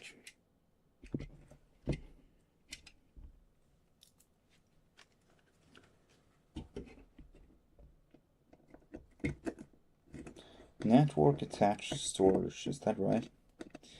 Yeah. I guess that's something everyone should have. Got a lot of photos and stuff. Cloud storage was trying to replace that. And I guess it does to some extent. I still use the whole like Dropbox drive thing. It's hard to get around. But just like having your own private storage, like I don't think anything really totally replaces that.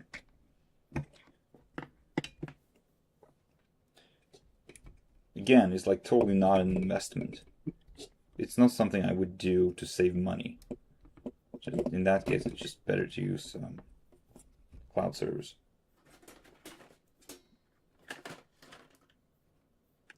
It's mostly for the flexibility and security. Okay, that fits. Push it in and push this back. Then technically that's fits, but I'm not sure why.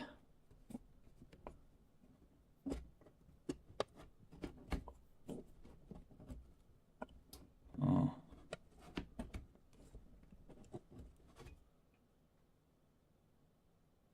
doesn't quite get in there.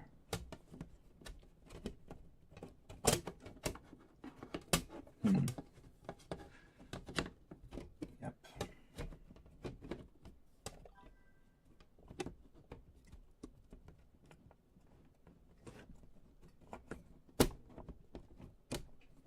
Huh. Oh.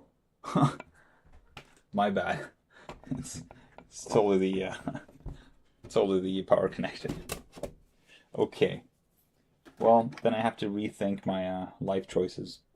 If the power connector is in the way, then I can't reroute the power connector down to the bottom. Or that is that I can reroute the power connector down to the bottom, but it's just horrible cable management. I'm gonna have to have it like this. But if I can't have the power connector and the fans at the same time, I'm gonna have to move the fans. Easy ask.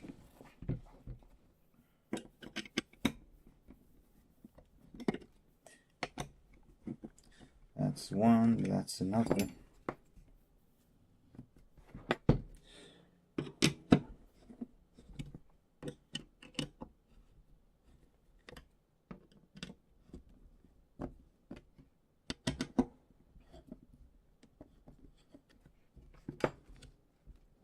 Right, like that, and that should work.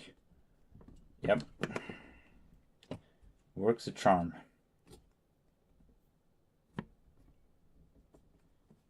I just have to decide a pitch. Like this. Well, why not?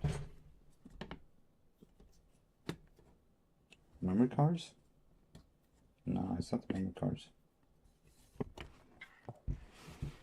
It is something.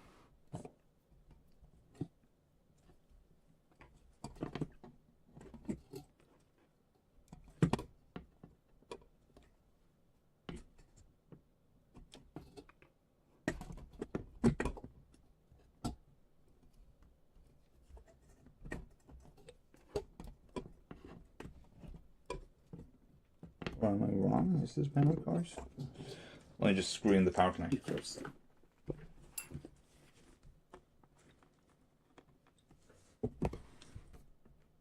I'm not gonna lie, I was told like, yeah, this is gonna take, I don't know, like maybe 2 hours. And now I've been at it for 4.5 hours. Well, that's PC building for you. Just takes a lot of time to get it right. Great, that was the right screw. Then I guess the same is true for the other side. And Bob's your uncle.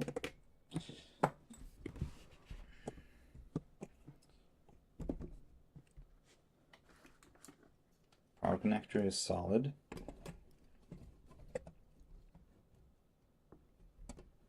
Well, it's still a lot of work, right? The reason you want a NAS is, of course, because you want the parity. That's what it's all about. It's all about the parity. You want ECC memory on your computer so that none of your files are destroyed for memory corruption.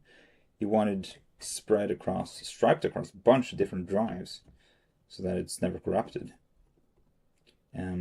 Cloud storage purports to solve that problem, and solves that problem in 99.99999 cases, percent of cases.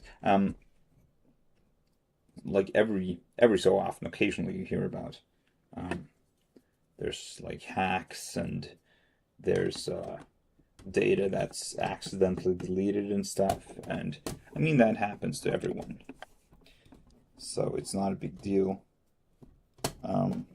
that it happens at all. Although, of course, you would preferably not have it happen to you. Now, doing it yourself has perhaps a possibility of having it happen to you less often, but I would argue that's not really the case.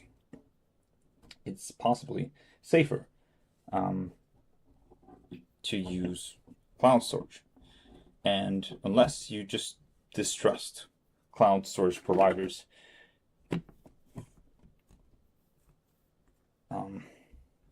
Innately, as I do. It's also more comfortable.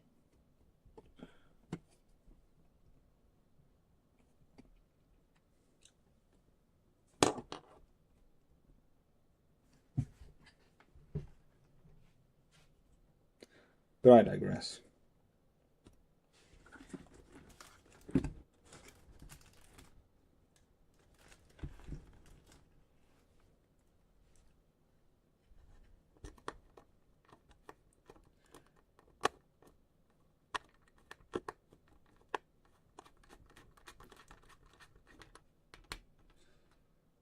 I think I would say that we've been moving into society where it's like you're not really physically in contact with the things you're doing anymore. Like everything is happening virtually. Everything digital, at least. It's happening online. It's streamed. It's downloaded. And that's been the case for a lot of things. It's just you want to be on the move. You want to take your computer with you. And turns out that's hard. So it's just easier to get other people to do it for you.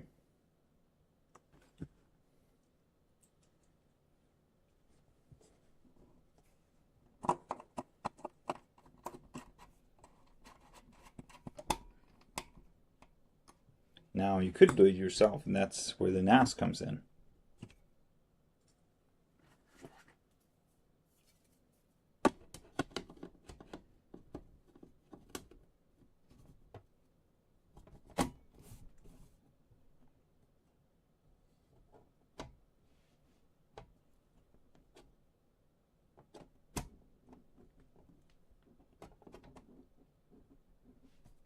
Like, why does that not work?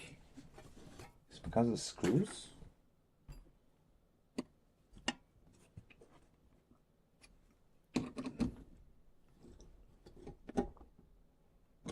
Oh yeah. Because of the screws. Totally. Totally.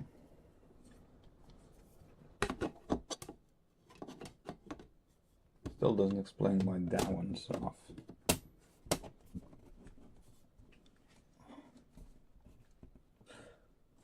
Nope.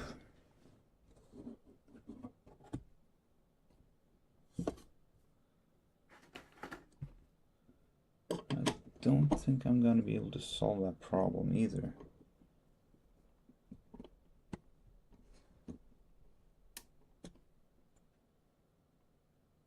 You can see the aluminum is buckling. That's usually not a good sign. But it's more flush than it was earlier, which is a good sign.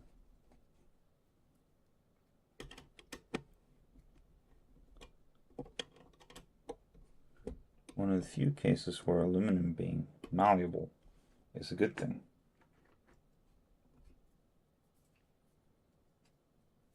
Now I still not quite figure out why this screw is in the way. It shouldn't be according to, unless I should be using the countertop glues again. Okay. It's almost good. Still. Huh.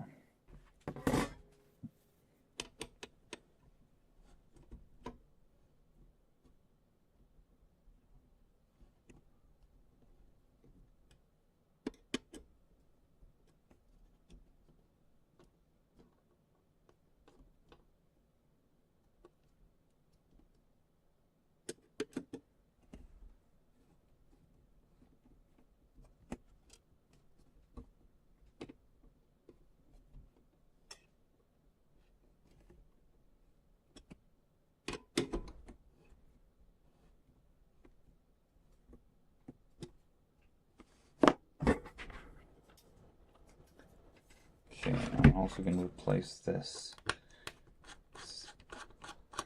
particular screw with a countersunk one to see if it goes any easier. And it does not seem to go any easier. That was a waste of time. Let's stick to tried and true. It's also entirely possible that it's unnecessary to put a screw right there.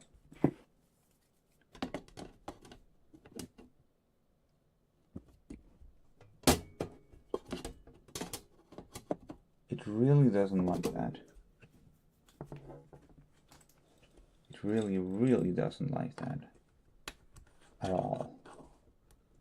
Okay, so let's ditch that screw.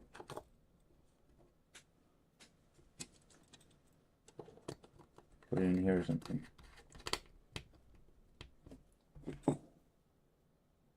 I don't know if that's good for anything, but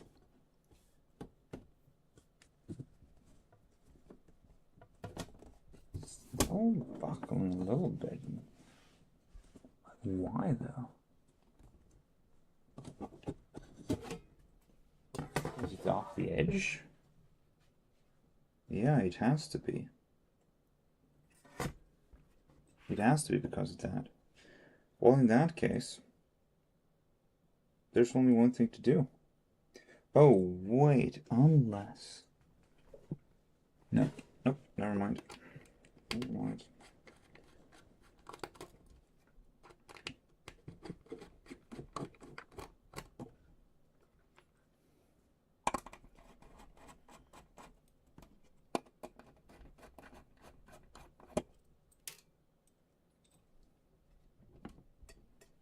This is undoubtedly the world's stream, if anything.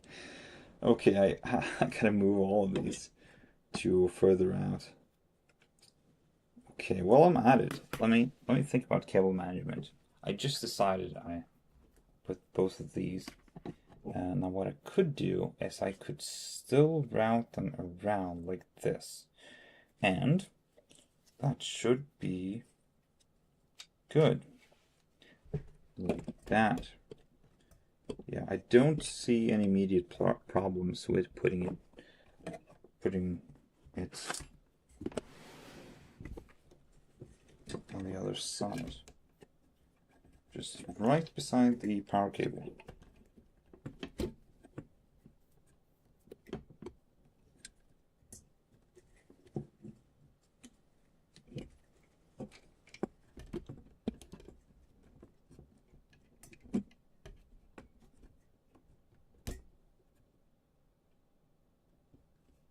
Yeah, it's just not a problem. This is not a problem. This just works.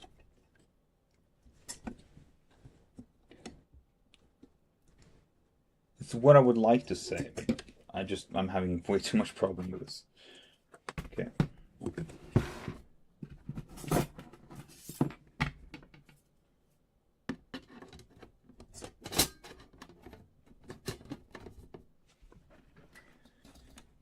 Okay, but I figured out what the issue was.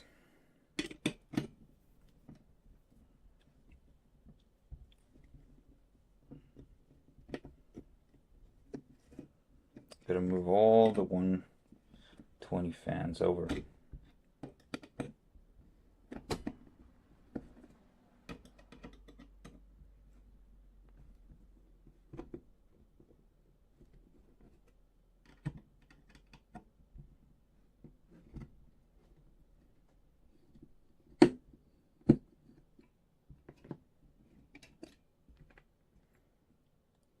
Like that.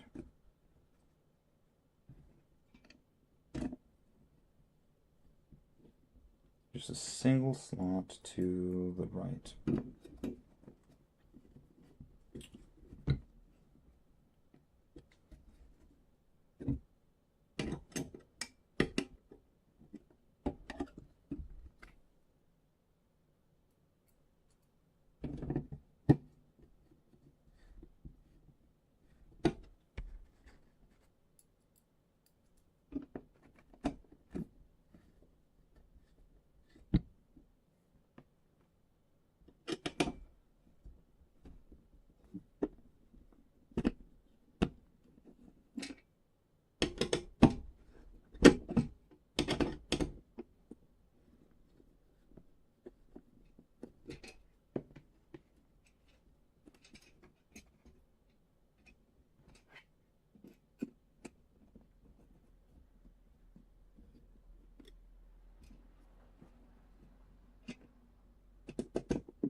let's try it one more time.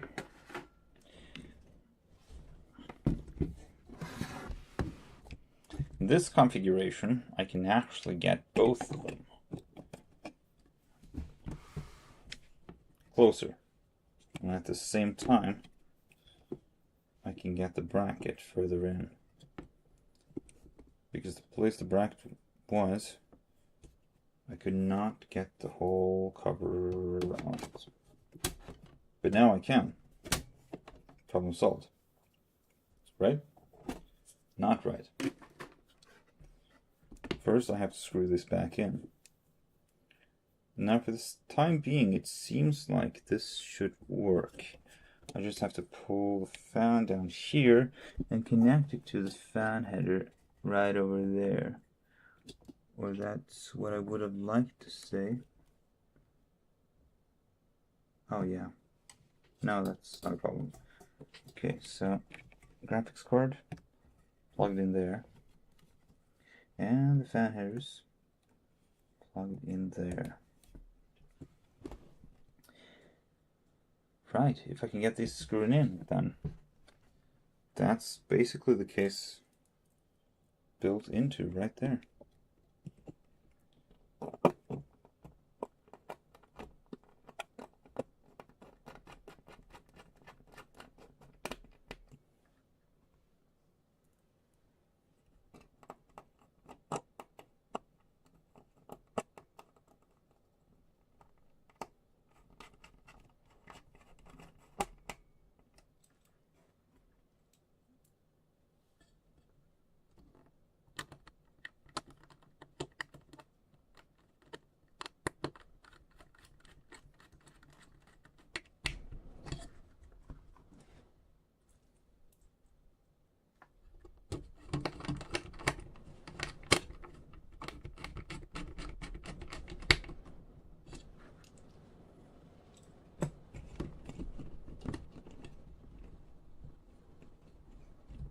Okay, good. Then let's see how close I can get the fans. Now they're basically right above the heatsink. There's hardly any movement. This is the heatsink. The fan is straight right behind.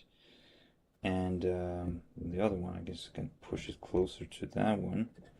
And now that somehow seems to work. Previously, I had this problem with the, see if I can get it to focus, zoom in even. Previously, I had this problem with the memory chips, that they would contact the fans. But now, it seems I can push the fan behind the memory. That's not a problem anymore. I wonder how that happened, but that's not a problem. Huh. Weird. Well, it's incredibly compact, I'll give you that. I don't see how I could make a case with this many fans very much more compact than that. You'd have to use a different kind of fan technology. Like literally, this is the best we've got of this kind of fan technology. And I've got 1, 2, 3, 4. There's one nested in behind there. I probably could have gotten this one at higher depth. Yeah, seems like I could have gone with like a 25. If I recall correctly, this is a 15. If I can just find the case, it always says right on.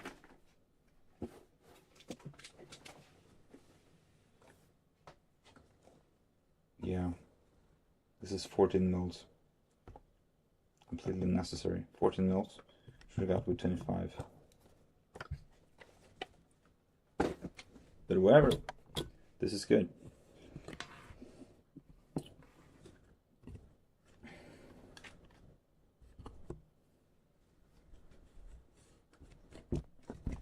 Now,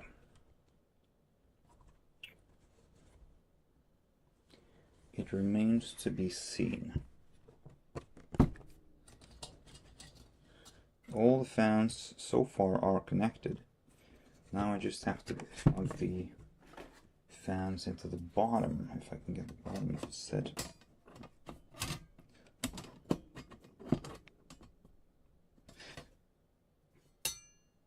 Oh yeah, never mind. I'm such a moron. I can't believe I got that wrong. Okay, so the bottom just slots in like that. Be an easy fit. And there's 4 screws. You know, building a PC kind of more like reminds me of setting up a tent. You know, you're going camping and you have to set the tent up, and everything has to be like, yeah, you have to have your tent plugs, and you have to have like the guy lines,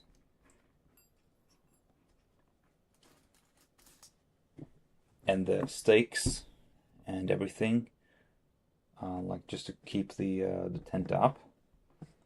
And building a computer is sort of like the same way. Like every part has a function, and you need to be able to put them together and then take them apart again when the need arises. If it was like a house, you would build the house, and you'd probably never think about taking the house apart again. Well, that's true today. It wasn't true if you go back a couple thousand years, or even just a few hundred years. People would build houses, and they would take the house apart, and they would reuse the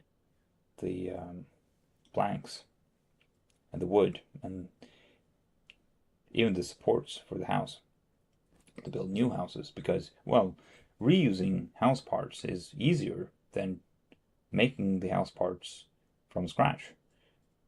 Cutting down the trees, sending them to a sawmill, buying the parts. Well, they would be new, or they would have been new if you could buy them from a hardware shop or from a retailer, but back in the day it wasn't so easy.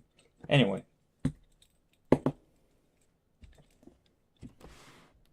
where are we? Well, we've still got 2 important fans to put in. I think these are the last couple of fans, and they're both intake fans. And I would put them on the bottom, like this. Now, I have to make sure they fit, of course. Hilariously, it seems as if I've bent the shit out of the back plate. It's just not itself anymore. Well, that's a shame. Anyway.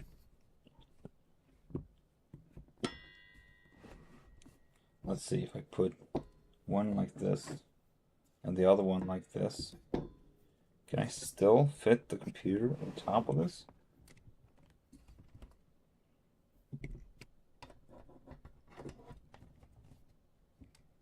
Yeah, there's even some space left. Now, I don't know if having these fans going is like useful for anything, or if it's just a waste of time.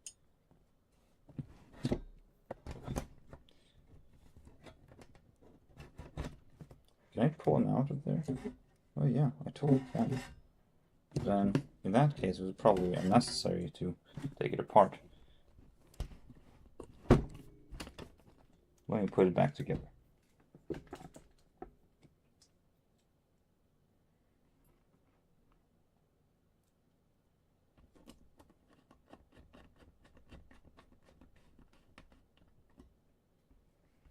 That's one. And I'm definitely going countersunk on this one. If I can even find the screws. There's one.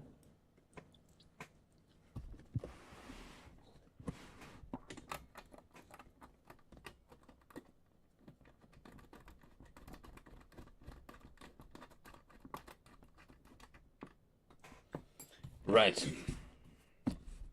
That's it. No, it's not. Confidence through the roof for no good reason. Let's see, that's a bunch of countersocks. Great. Great. Absolutely magnificent.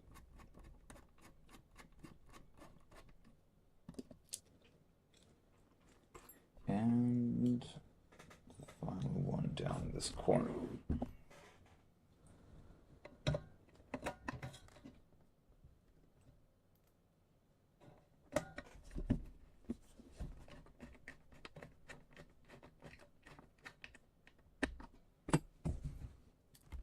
So now, at this point, I guess putting the sides together like this, the other one like this.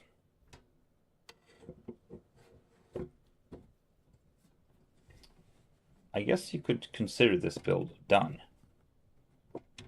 Of course, it's never entirely done until you've installed your software and you know everything's working.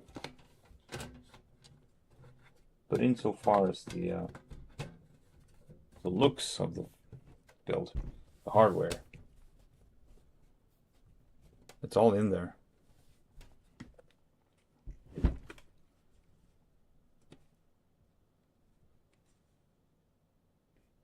Oops. Guess I didn't get this side properly in there. Why though? Why though?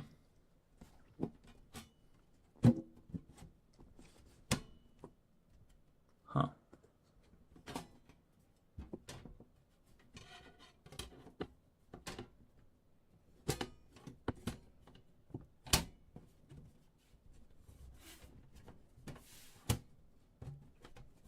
Yep. Nope. Come on. Come on. It's like so close. Almost got it.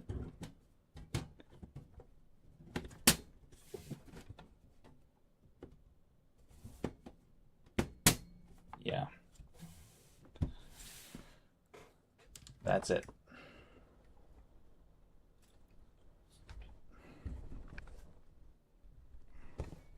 For most purposes, this is a complete build. You can hardly see inside the actual computer, which I guess is fine.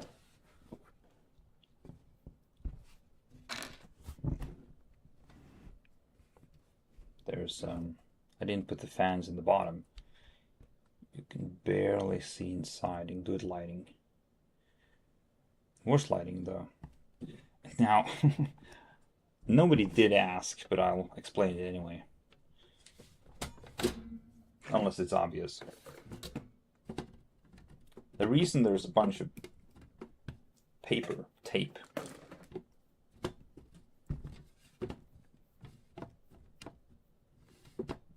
oh, this side is stuck. Huh. That's interesting. The reason there's a bunch of paper tape on the graphics card was there's a light behind it, and it shows just the logo. I think it says something like Sapphire or AMD, one of those. And I found the light to be a little too bright, at least having it on at night and inside of an open clear case. So put tape over it. Just couldn't figure out a way to turn it off, even in software. So it gives sort of like a permanent light. So that was not really my thing. And I turned it off using tape.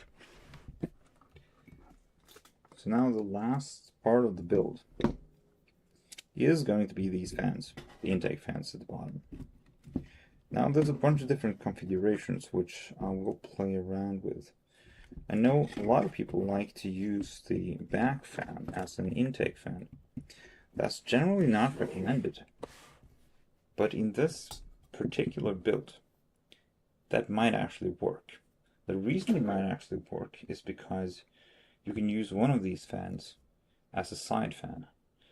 And using this as an intake, you can use the side fans as exhausts.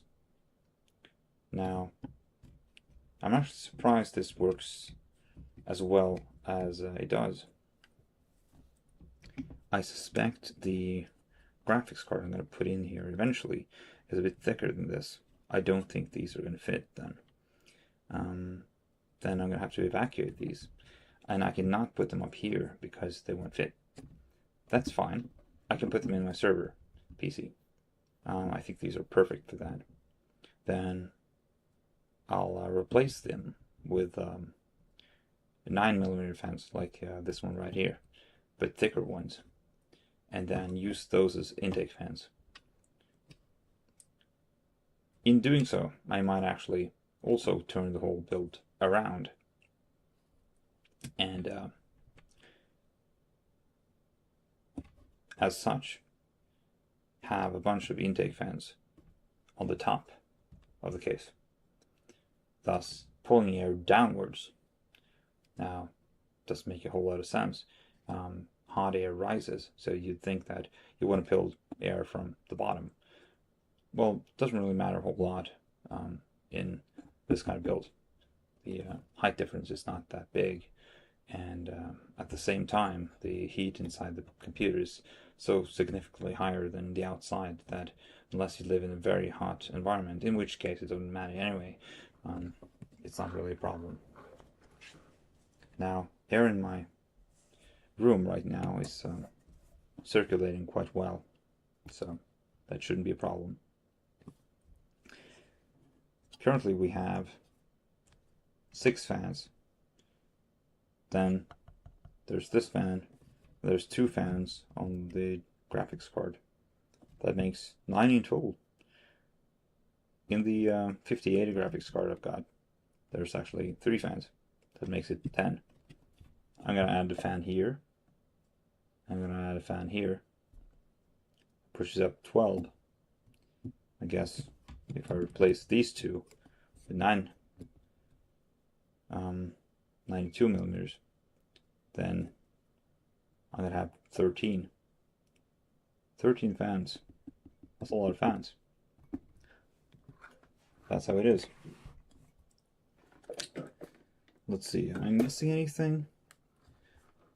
Well,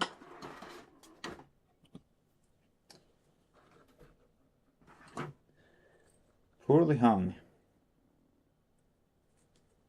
He said it evaluate.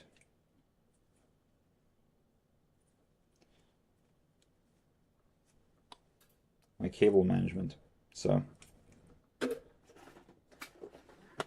see if we can appease him.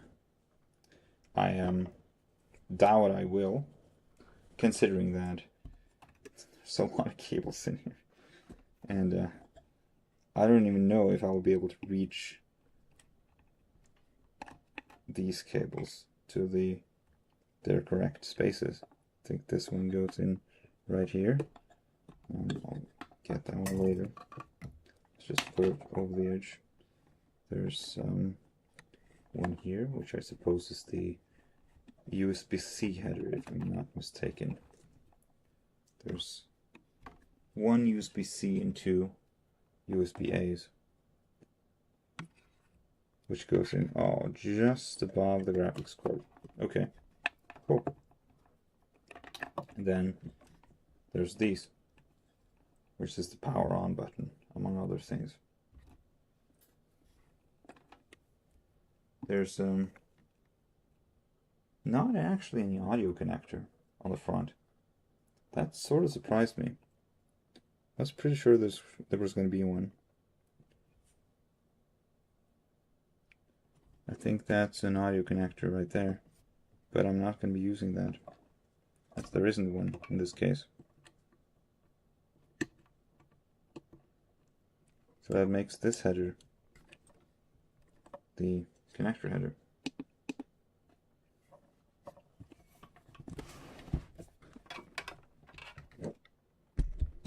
once again, there's the connector header, which is right there.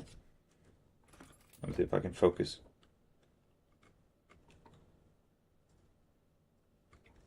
The connector header, which is right there.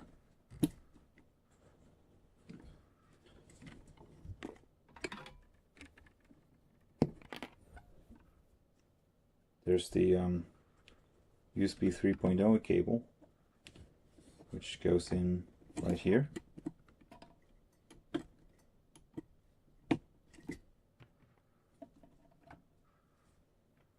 And then if I temporarily detach this fan cable, which is in the way,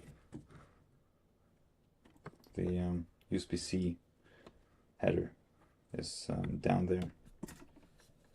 Never know if I'm plugging it the right way. I think it's the wrong way around. It's supposed to go in like this.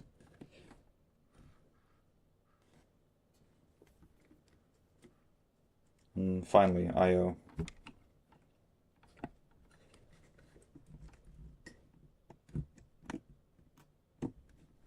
I'm probably going to have to redo this at some point, but for these purposes, that's all the front I/O. USB-C, USB 3.0, and the power. It accounts for all of these.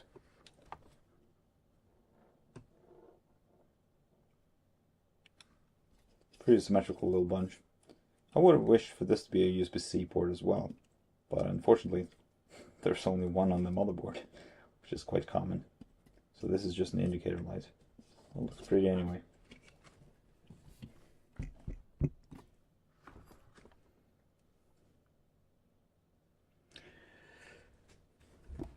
Okay, so at this point, what am I missing?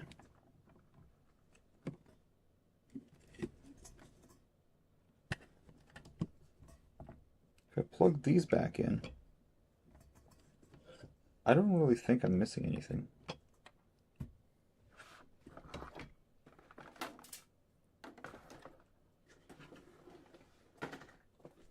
I should be fair and consult the parts that are still in the box.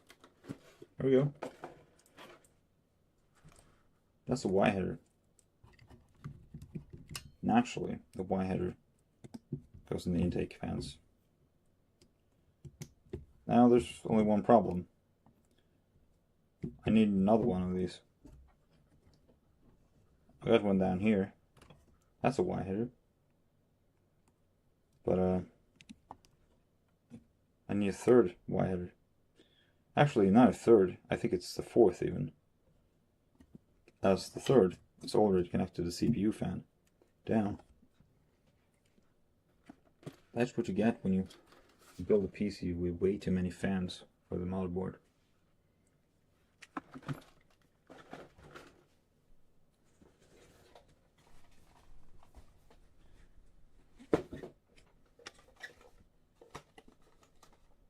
Possibly in there, or not. Is that a Y? Yeah.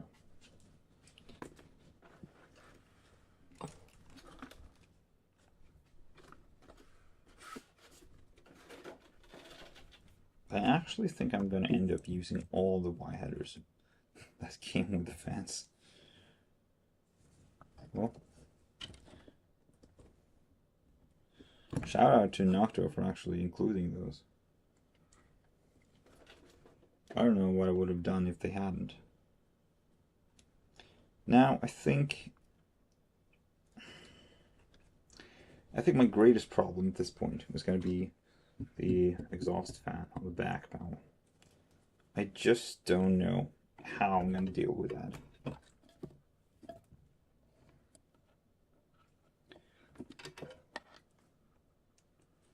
Extension cord. It's going to make cable management a little bit easier, but it's still going to look like hell. There we go. Connects into the final Y, and there we go. Well, this is technically completed. You just need to fasten these in some way or another. And wait, what am I saying?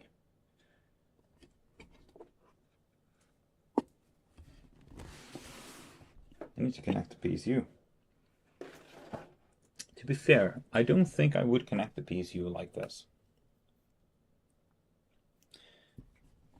I think starting off with the fans was a bad idea. I'm gonna pull these fans out. I'll put them over here. And I'm actually gonna screw out, detach the whole bottom panel.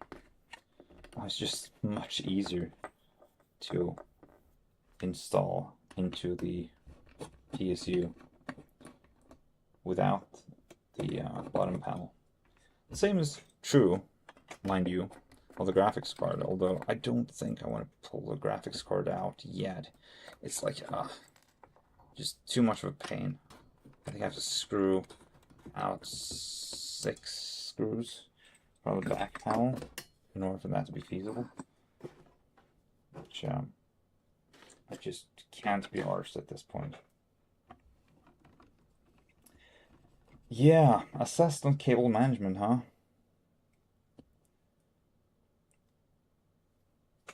I should probably believe in myself, but unfortunately, I do not.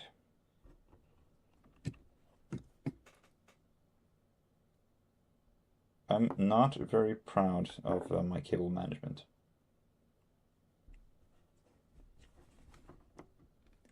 Also, what am I doing? Why am I connecting these for?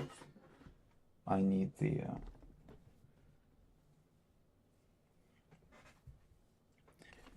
I need these cables. PCIe Type 5. Okay. Okie doke.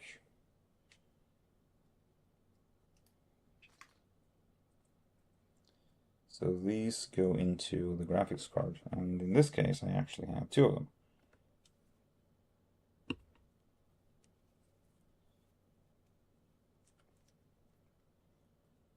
There's do I not have?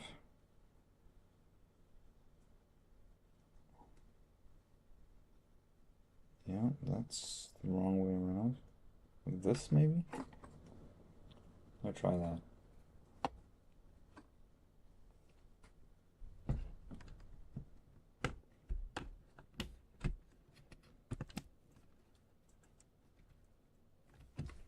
It used to be that you had to connect CPU.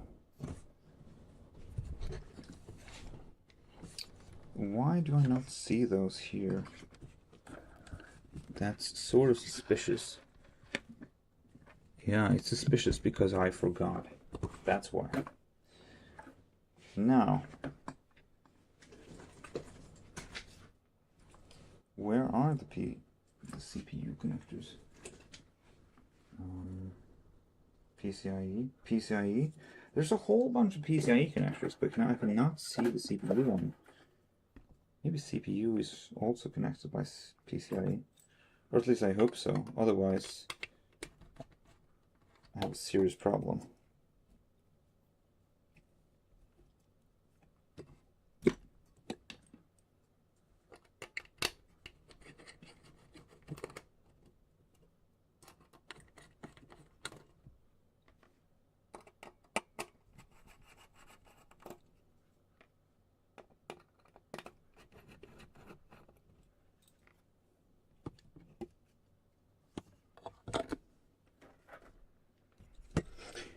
Right, that's the one right there. Now the question is, here we go. This is CPU.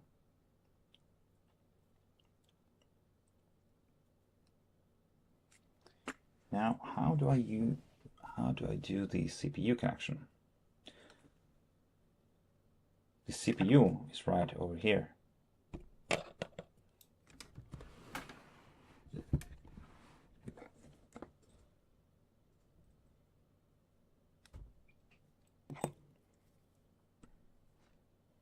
So I could just connect it like this first, and then figure out where the hell to route it. I guess I could try and route it like behind although I wouldn't be able to get it through back. So in that case, I could try and warble it around the power cord, and hopefully that will work. Or better yet, I just keep it like this. I try to like route it underneath. So I think the logical thing to do is just that. If I put the fans back together and I route them behind, so long as I can do the same thing with the CPU, it should be good. If, however, the CPU cable interferes in some way, that is not good. Currently, and unfortunately, it seems the CPU header might interfere with the fan position. Now, that's not so much of a problem because, as we just established, it seems that I'm able to fit the fans above the memory sticks.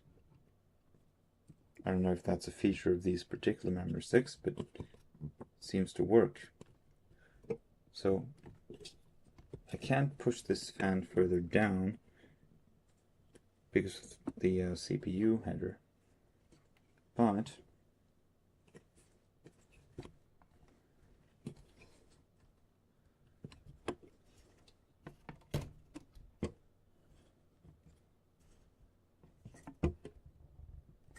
that still isn't too bad.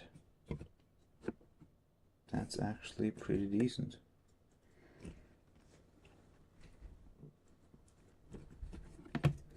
Okay, let me try and route the CPU first.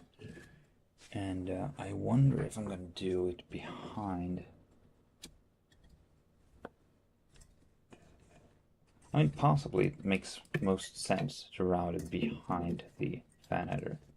Then I'm certain it's not going to be in the way of the fans. And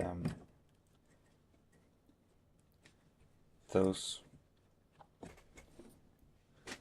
do count for most of the cabling. So if I make sure that most or the biggest chunk of the cabling is taken care of, then whatever else should be easy. That's the logic. I think I'm going to detach these as well, just temporarily.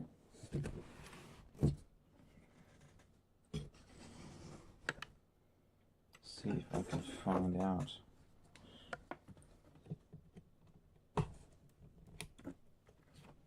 So, got a CPU, got the motherboard. I think I've heard some rumors about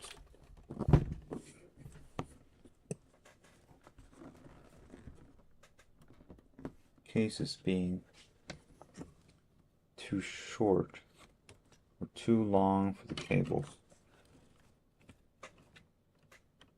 Seems like the CPU used the same power output as the PCIe's. So in that case, I guess I would naturally tend to put CPU towards top, like this. And then the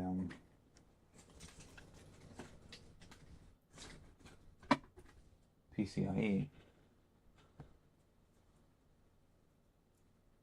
for the graphics card.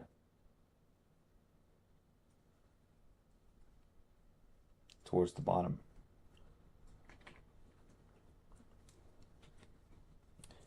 Now, I do realize it would make more sense to start this from the bottom instead of from the top.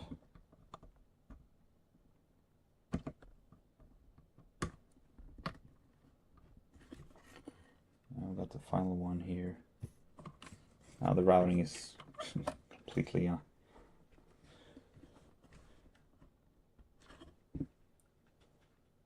we go.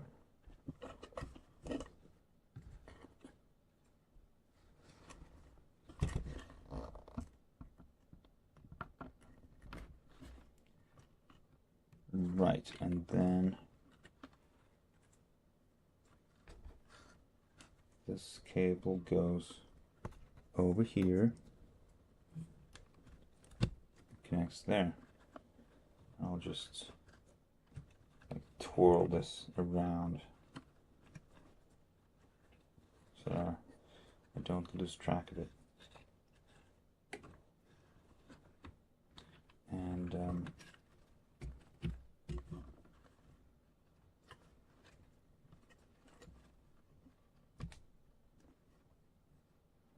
give it a good like twist.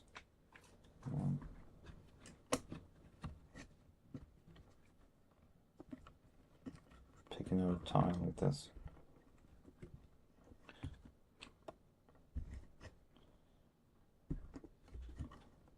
Okay. So to me this is good enough. It's not very good, but that's good enough for me. Then there's the CPU. And finally the motherboard.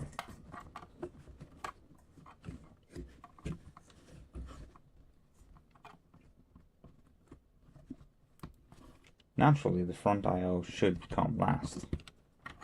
Now, I started with the front I/O, and that's probably poor judgment, but hey, whatever works, man. Okay, so seems like that's connected. If I now put the fans back on, I should be able to fit them just barely on the top here, like this, with all the other cables going behind. Now, I can't push this very much further. If I do, I am going to hit the CPU header, which seems to have done already, which is no good.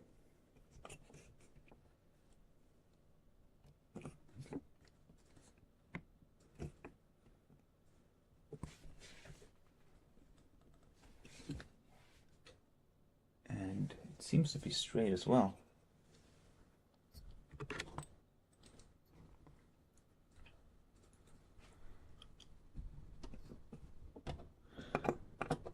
Yeah, I must say, building in this case is definitely not as easy as building in my server PC case.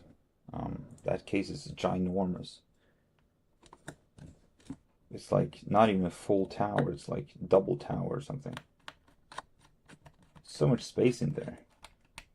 I could fit multiple computers, which I did actually. I put Raspberry Pis in there together with, I mean, the cooling is exceptional, so I just keep it going.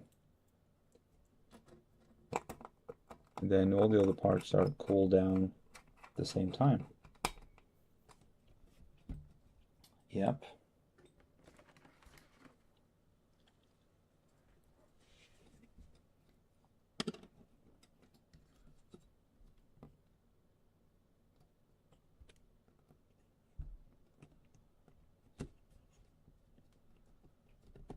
So I get to like the edge, just right around here.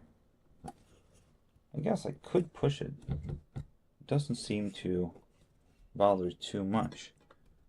And at this point I'm basically getting it right up against the edge.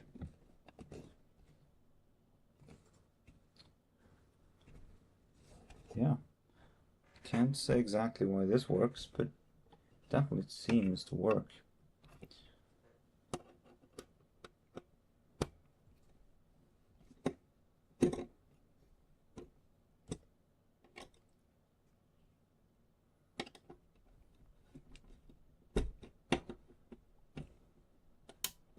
Ooh, gotta be careful. I've already heard about people cracking these.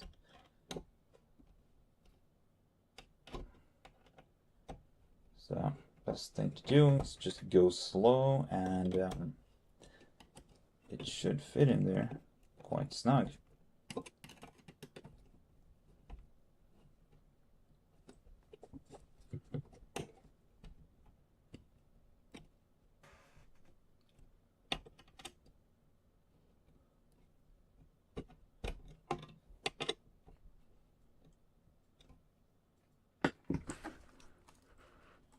Just 2 more is probably unnecessary to screw in all 4, especially for like temporary building purposes.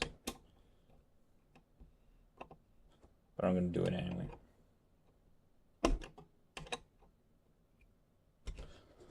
Okay, I don't think I've seen this configuration ever.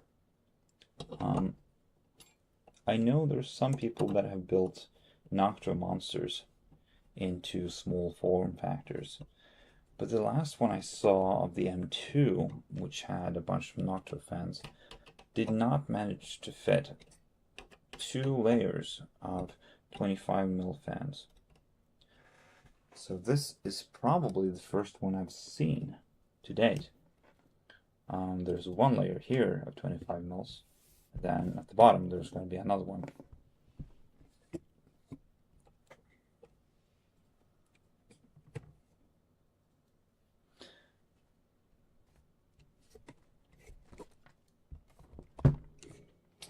Rated for cable management, huh? Yeah, it's not going to go too well. That's fine.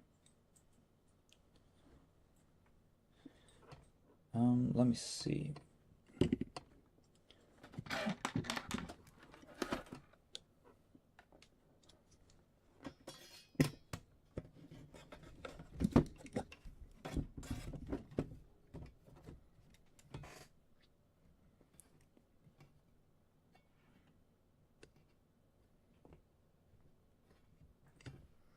I guess in my case it would make sense to just put the 140mm fans just as far up as possible. Now, I could put them over there. Now, if I do that, there's a chance of these cables getting caught in the fan and make a bunch of noise, which I don't want.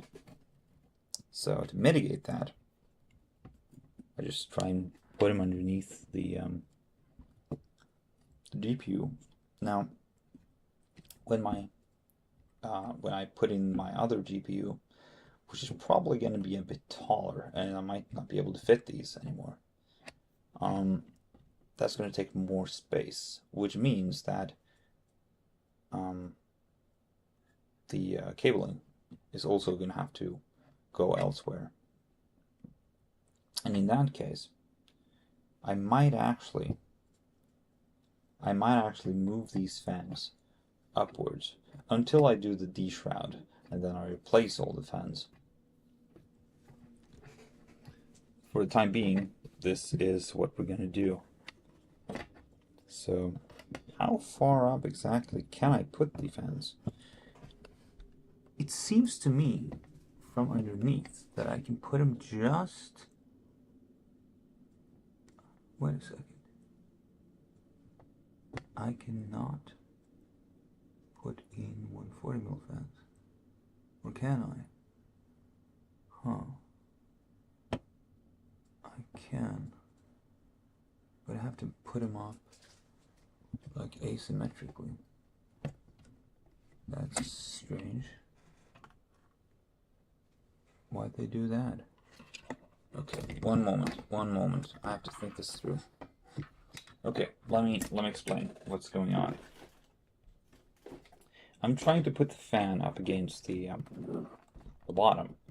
The problem is that I can't decide whether to put the fans like this or like this. If I put the fans like this, they'll push more air against the graphics card because it hits this part, right? That's kind of what I want. If I put the fan like this, it's going to push more air up through this part, which is not very useful for me. The reason it's not very useful is because a lot of that air is just going to escape through the side. There are sides on both of them. This side is just a bit more useful, I think, because it's contacting the motherboard, which is underneath, and I want air to go through and contact as much of the dense heat containing material as possible. So that's what I'm going to do. I'm going to put the fans like this. Now, there's not all that many spaces for screws on the bottom panel, which surprises me, and I cannot put them symmetrically, so I have to put 140mm fans like this. But I think that'll be good. Just have to find the screws. And I think I used up the ones that were in there, so I have to find the other ones. And I'm pretty sure there weren't any in here. So then, where could they be?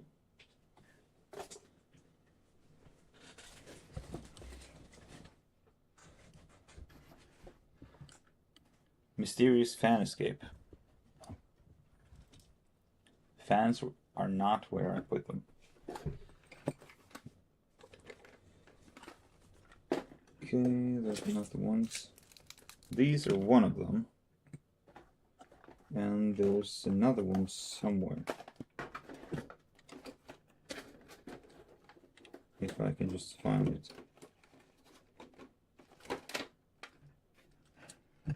Ah, that's the last one.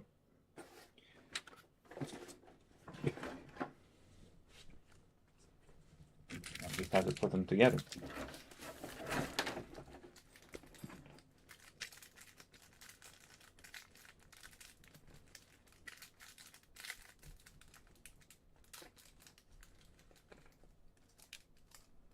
Generally, the benefit with Noctua is that, you know, if you buy only Noctua parts, it's sort of like with an Apple ecosystem. I will say it's the same thing.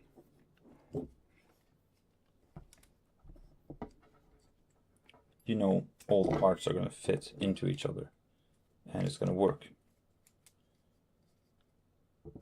I can't say the same thing for other fans.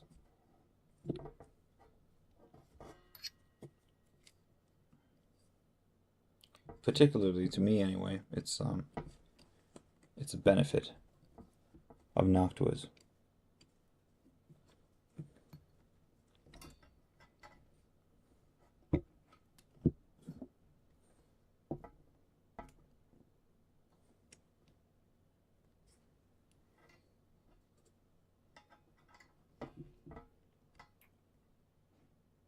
Yep, makes sense to place it like that.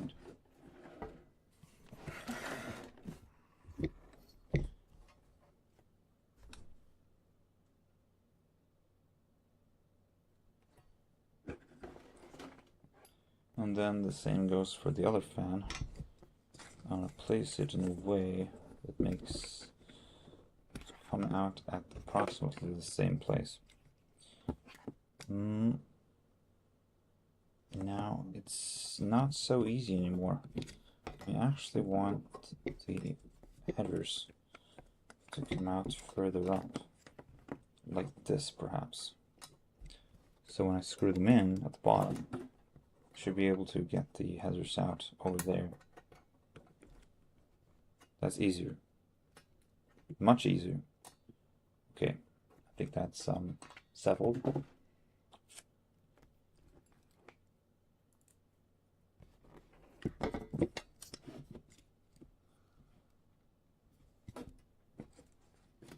Yep.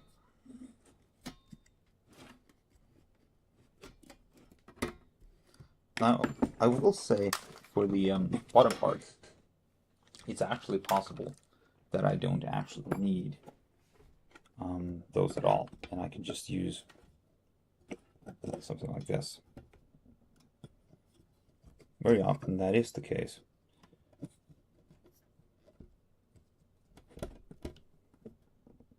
You just have to insert them carefully.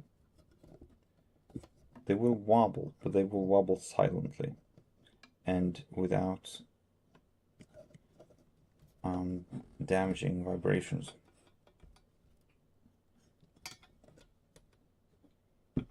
So this is definitely a way to insert them. The problem is that I do suspect that there is a slight possibility when I install this that it's gonna hit against the fans of the graphics card. Now this one does not seem to do so at first glance. And they shouldn't. They really shouldn't, because they're so far away. Yet, it is possible. It depends on the size of the graphics card, of course. If the graphics card is larger, the fans are larger, the probability is greater. But I can't eyeball it.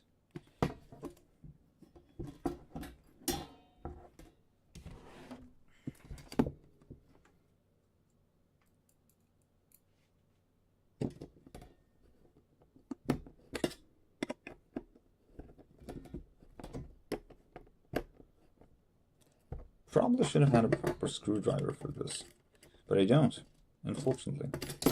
So we're stuck with this kind of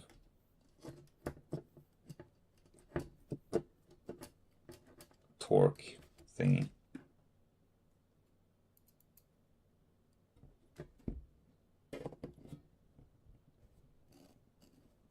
It's not too bad though. It's got torque. It's got that going for it.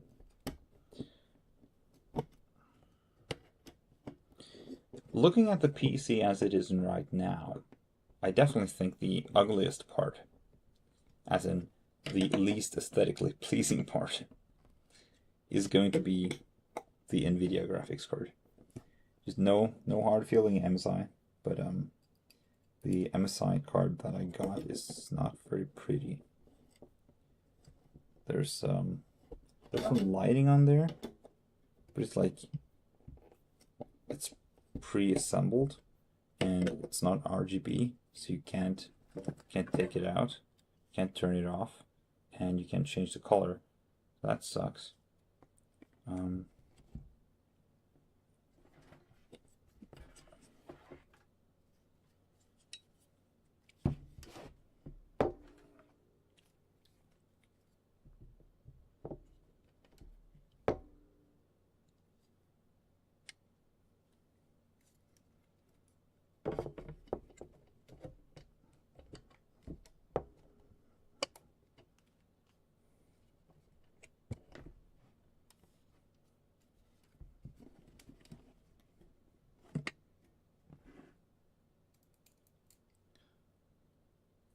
Looking at the fans from underneath, it's like they've got wrinkles or something. I don't know if I would call it ugly. It's not really ugly. That's not the right word. It's more like it's rough. It's like it's got this crude, kind of unpolished feeling.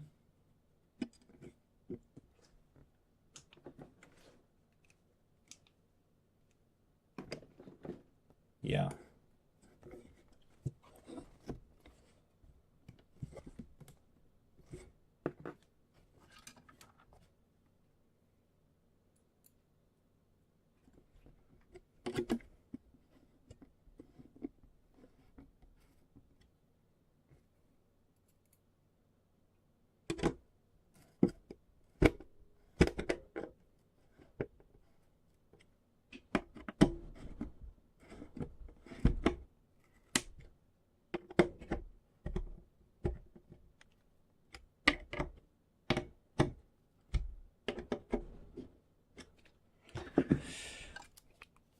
Okay, that was rough. But hey, I think we did it.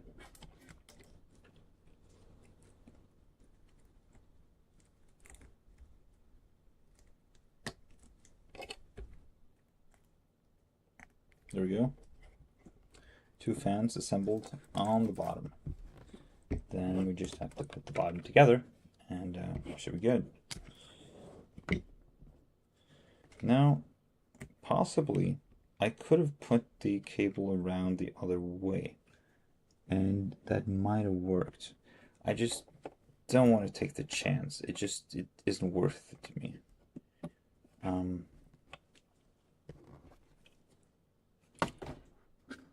Doing like this alone is easy enough.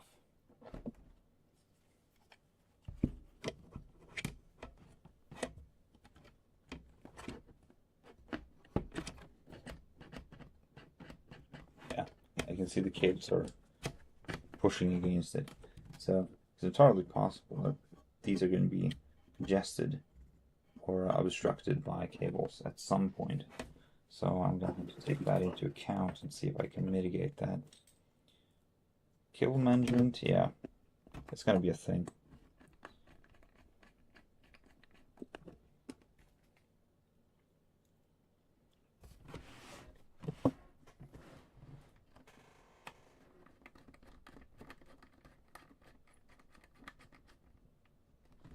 Now, I didn't say explicitly, but this is a really nice case. It's a really nice PC case.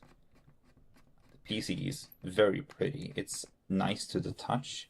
It's got this basically the same airplane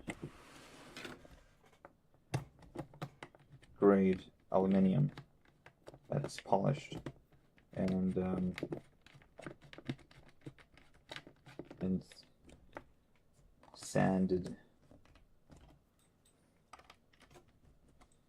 sandblasted to get this sort of like matte finish. It's one of, if not the nicest case that I've ever used, which is exactly why I got it.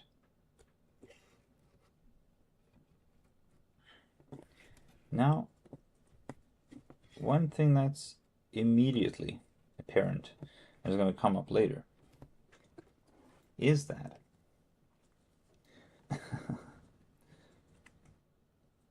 it's not entirely certain that I'm going to be able to fit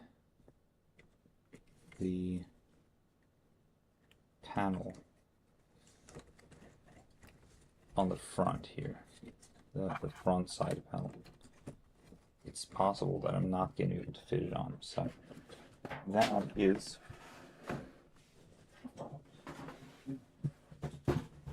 basically our last test,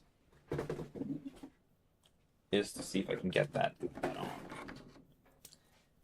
And if I ain't,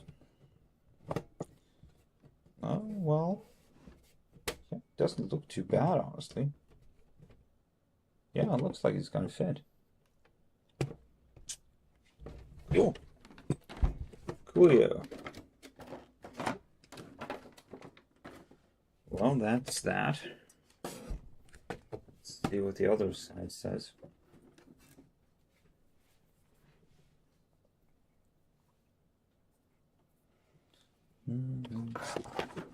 Let's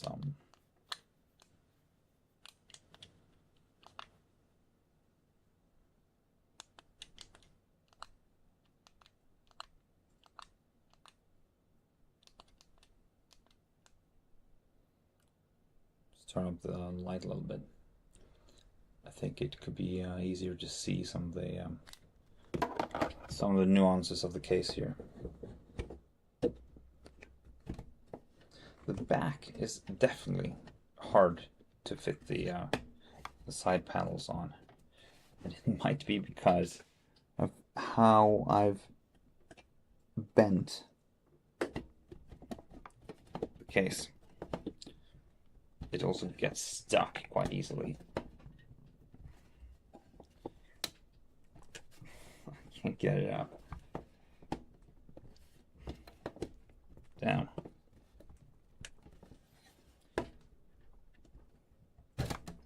Huh. Maybe I'm just doing it wrong. I should consider that a possibility. Okay. Let's just make sure all the front panel I/O is connected appropriately.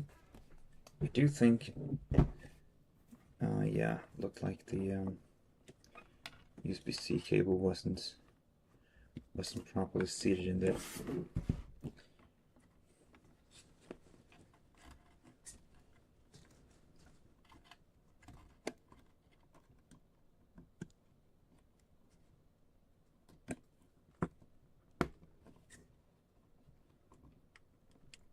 And I don't know about the USB 3.0. It looks like it's probably good. Okay. GPU looks like it's properly seated. Everything looks good. Yeah.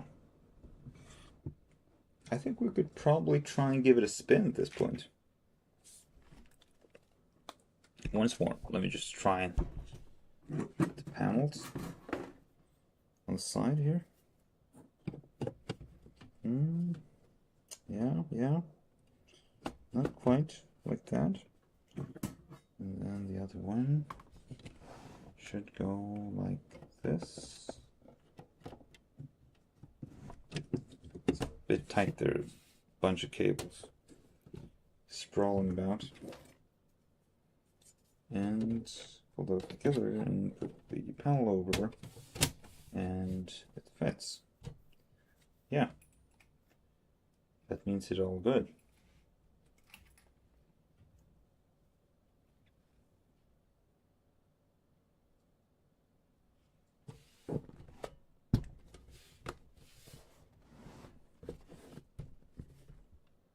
It's heavy, but it's not too bad, honestly. It's it feels good in my hands. It's sort of heavy computer. I think even if we put a 5080 in this, or even if we put a 5090 in this, it's gonna be okay. Side panel dropped out. That's something that I could also do. I could lock the top panel. There's screws on the back here where I could lock the panel. There's one here. There's notably also one on this side. So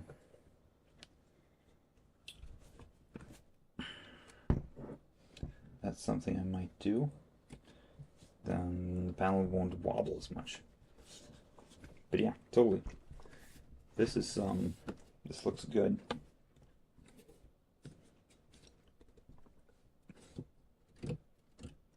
Let's see if I can find the power cord.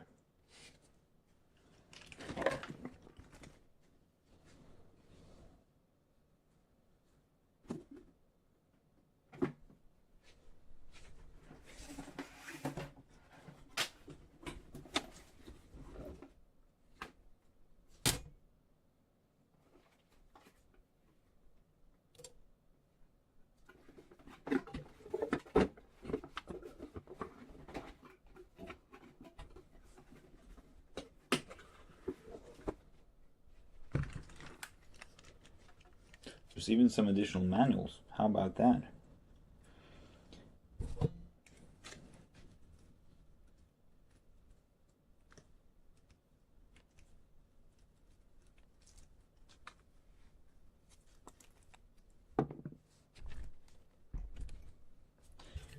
Okay, well the case is good and all, but I think when I started I would like to see inside.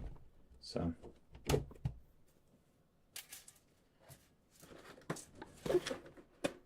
see what's going on, if anything is going on.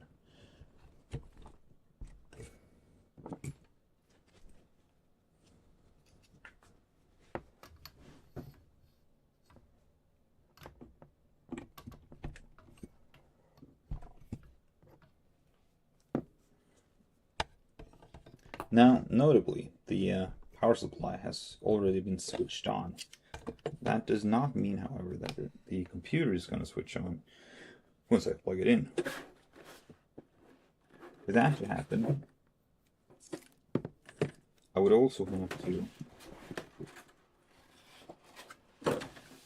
turn it on.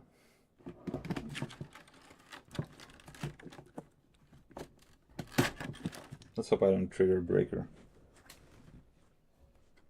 Okay, here goes nothing.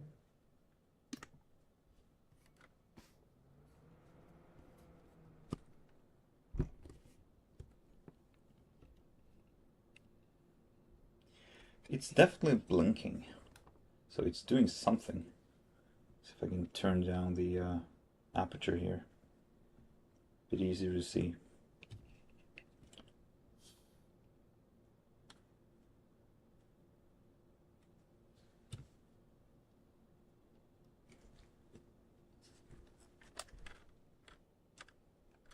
Well, the fans are spinning, that's for sure. And they're hardly making any noise at all. Until now. They're spinning up and they're doing something. Well, I've got a monitor right here, so I can plug it in and see what we see. See if everything's working as intended. Okay. We'll turn the PC off. Yeah, that works.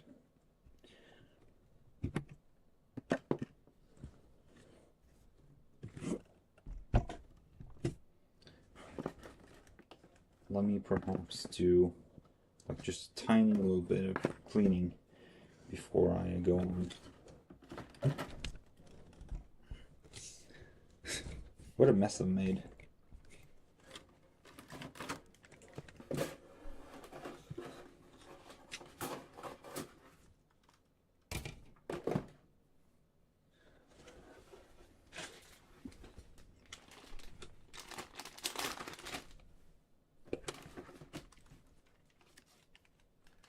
For like a final thing, I might even try and just plug in the M.2 to PCIe adapter and see if that works. I would be quite happy to find, I admit, that the PCIe adapter works.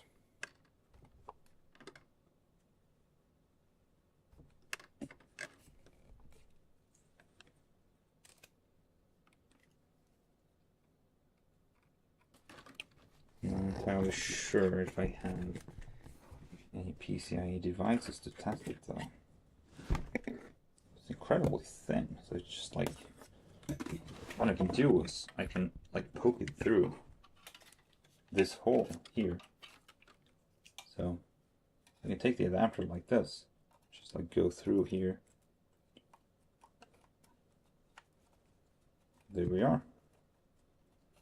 See if we can get way around. I do suspect though I got it the wrong way around, so I'll try that one more time. Let's see. Yeah, it goes like this. Okay.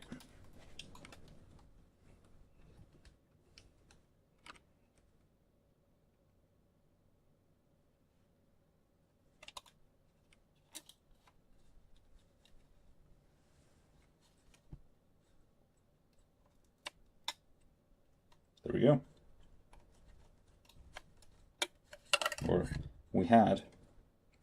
There's also a hole on the bottom here, which I can use to stick it in place so that it doesn't move. But like this, it's technically in place.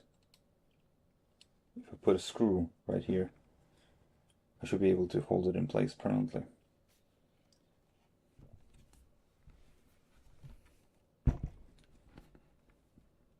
But like this, I should be able to pull this through as I had planned.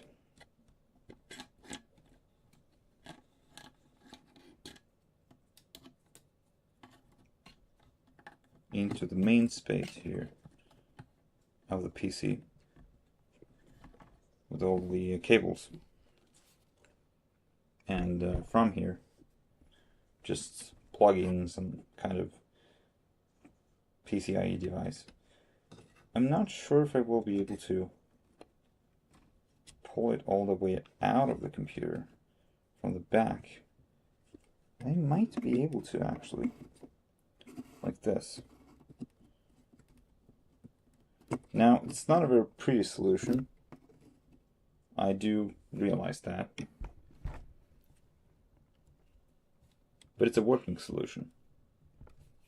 If indeed the PCIe adapter works, then I would only need one PCIe port for my graphics card. Then I can repurpose the M.2 slot, which I'm not going to use for any drives, because, well, how many SATA ports have I got here? They're not as fast as M.2, but it doesn't really matter. I've got 4 terabytes going there. So for speed, I only need that 4 terabyte drive. And NVMe is going to improve, I'm sure, in the future.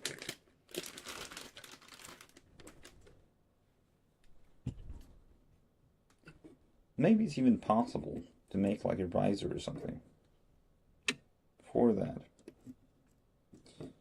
But yeah, so there's the power. Plug that in, and probably that should be all you need for a PCIe device.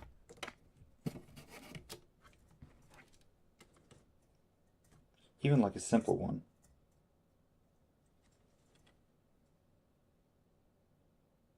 CN1, CN2.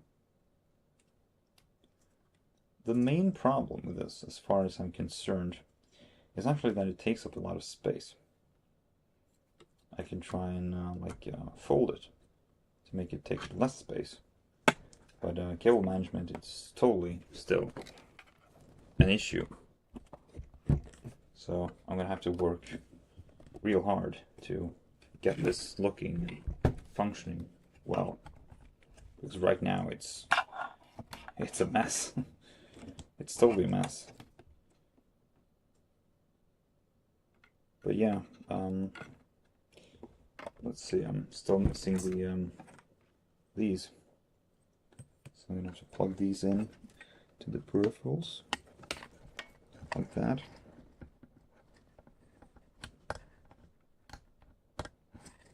Oh, that didn't work. Why not? Oh, there we go. Even more cable management, which I can possibly push up against the side here. But I can plug in this.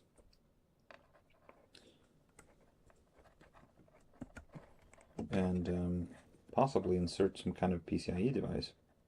It's got power now.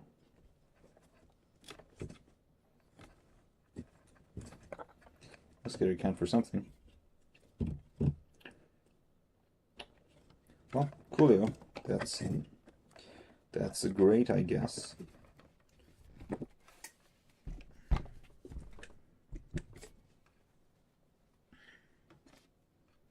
This one is going to come in handy in the future, so I'm just going to slide that in there. And then the rest of this is basically just garbage, I guess.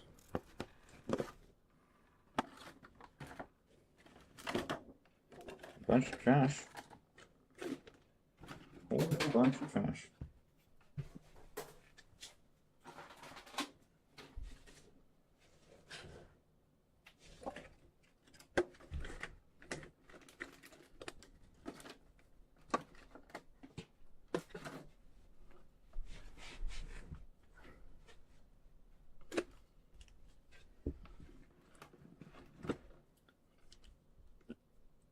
Oh, would you look at the time? It's nearly 5 a.m. I think I'm gonna go another 10 minutes and then it's time to get myself a coffee. To be fair, I'd actually stop drinking coffee. But, you know, one's gotta do what one's gotta do.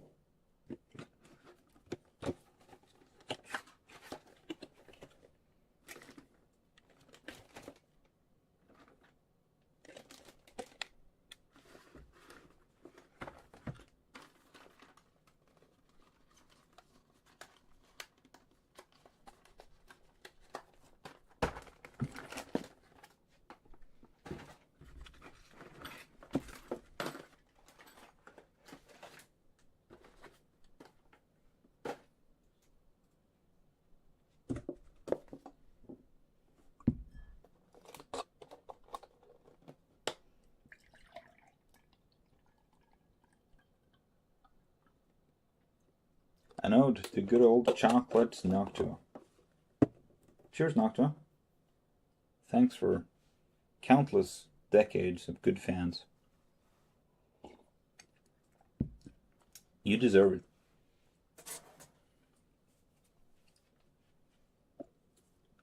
it. Now, before we get cocky, how about we see if this computer actually works?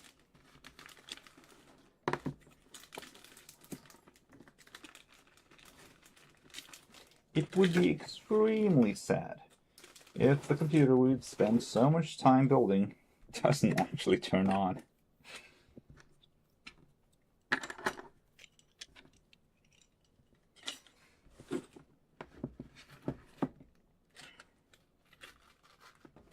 So,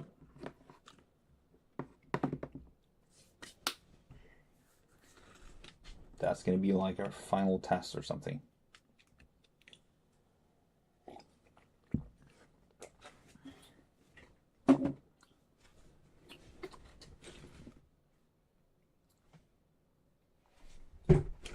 Let me drop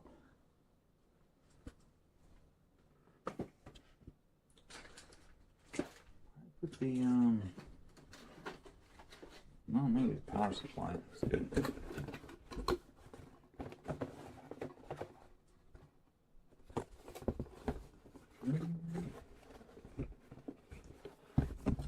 Would have been fine, but there we go.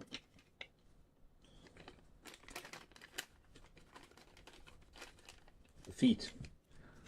I'll do those in later. Also the silence. Something I'm curious to test out. See what those do. And those. And also these can probably be spared. Oh wait. Garbage. And garbage. Whole bunch of it.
Okay, well,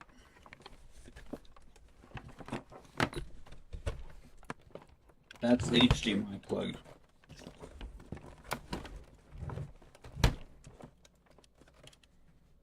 And all that remains is starting the system.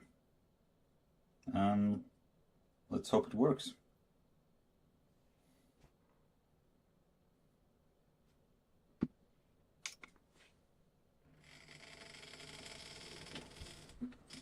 Totally got lugged. That's what I told you.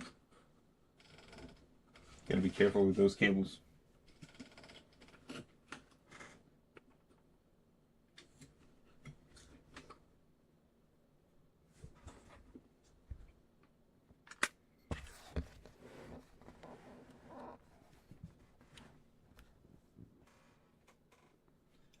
I'm not seeing anything. So I'm guessing that means it works. Let's see. There is also the HDMI direct connection, which is a thing. I might try.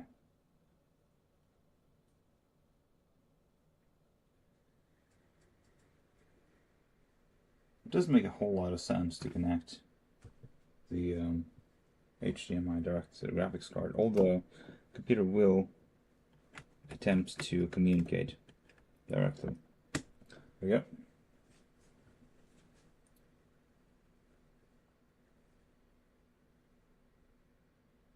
Yep, I'm getting zero signal. There's nothing. So, what can we try? And why might this happen? Well, there are many reasons.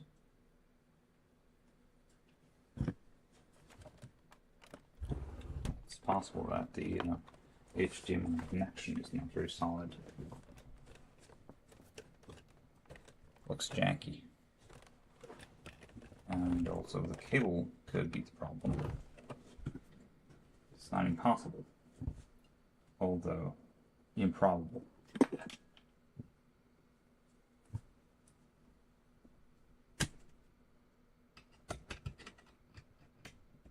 It's also possible that there's something wrong with this particular display.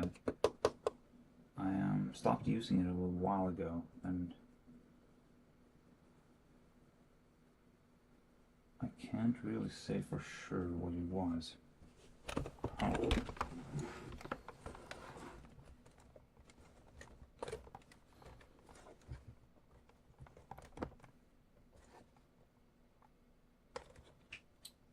Well,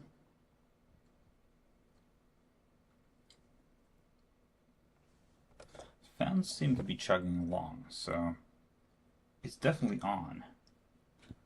And it's not making any unpleasant noises, which means that something's working, and seems to be working well. But somehow, I'm not getting any video output. What could be the reason for that?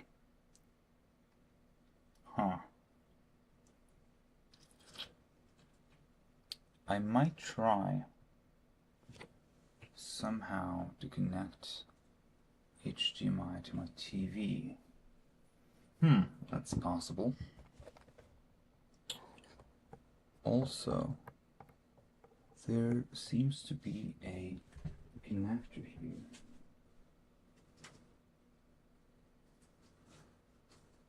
Which I might be able to use. But for that to come in handy, I need to have a DisplayPort adapter, and I cannot remember for the life of me where I put my DisplayPort adapters.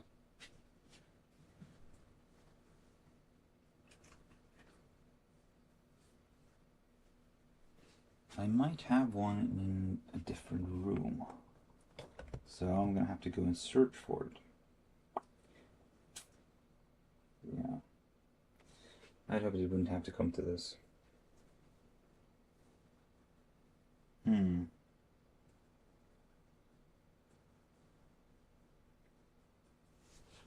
But even so, I don't quite see why HDMI wouldn't just work. that seems to be a problem that is not related to the computer itself.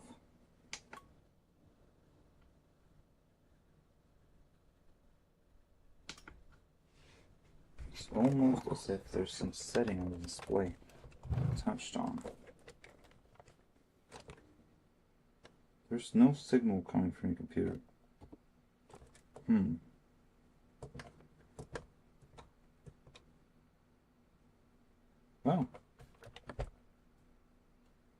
Well, I guess there we are. That's a signal. Well, it did say press the mouse, and I did, which led us to this screen. So I guess that confirms it. 9950X3D.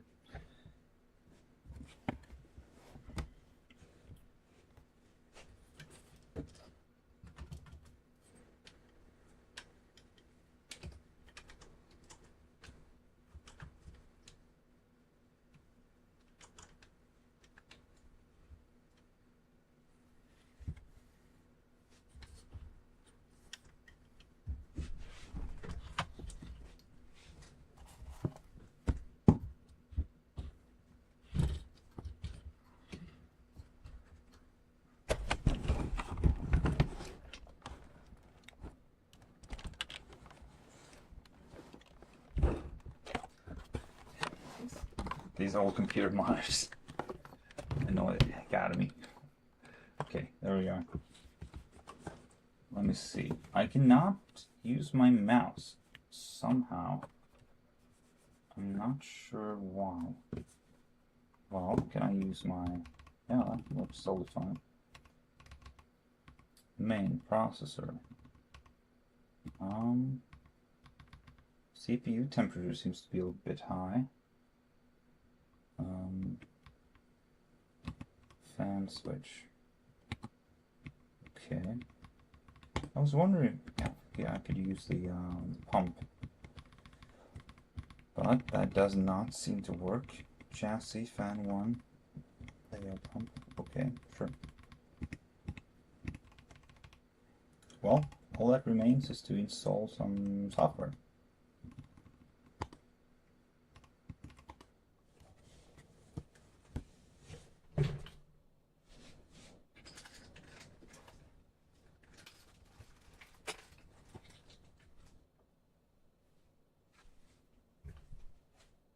Got a bunch of sticks, but here's one.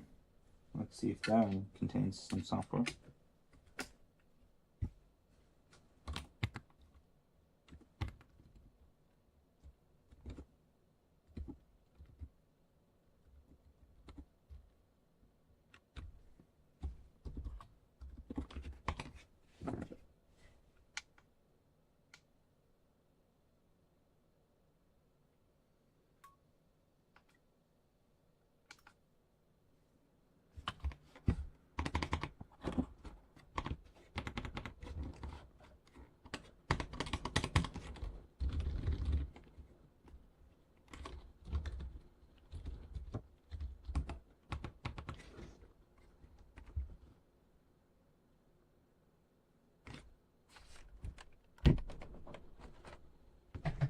I'm not sure what kind of magic we performed earlier, but it doesn't seem to be working anymore.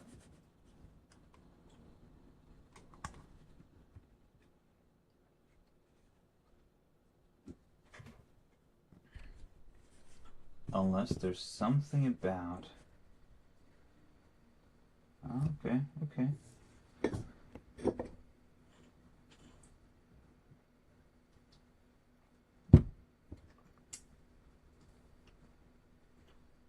It's a bit slow, but that's okay. Yeah, I don't think that's the right one. Let's boot down the system and try again.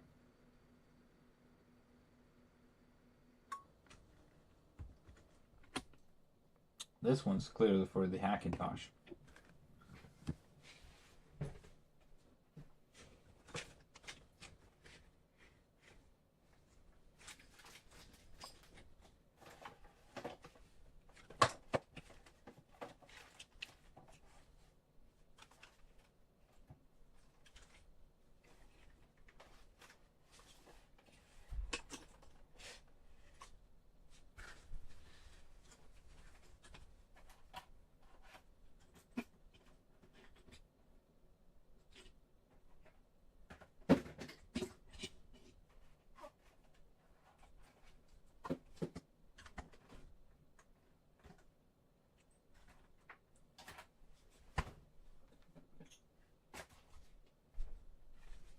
Here's one. Let's see what this one contains.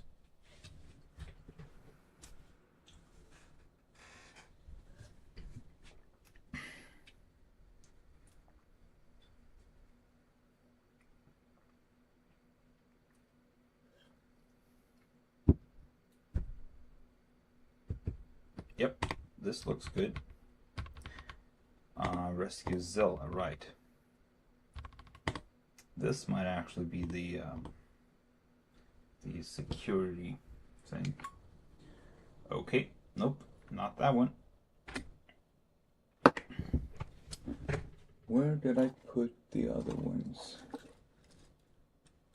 I'm sure there was one here somewhere.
Huh.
Can't seem to find it somehow.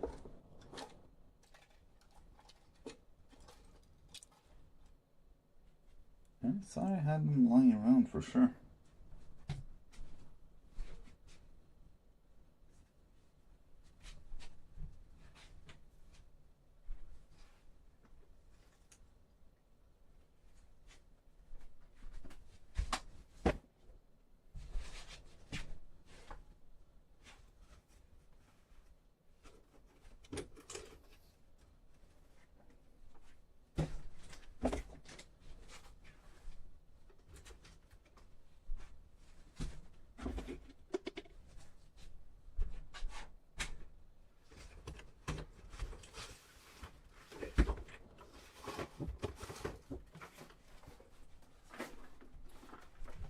Let's see if they're in the pizza box.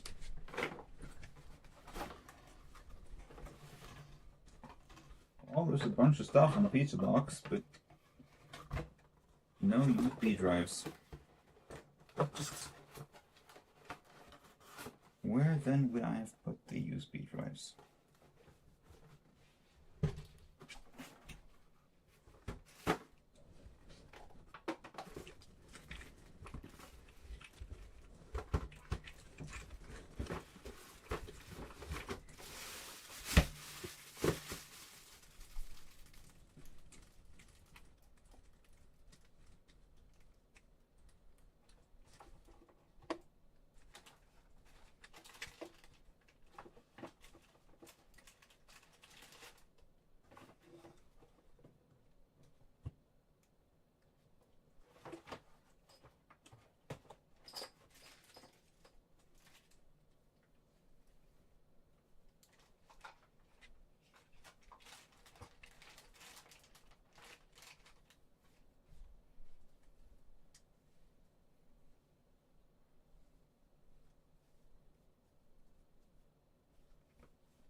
There's another one.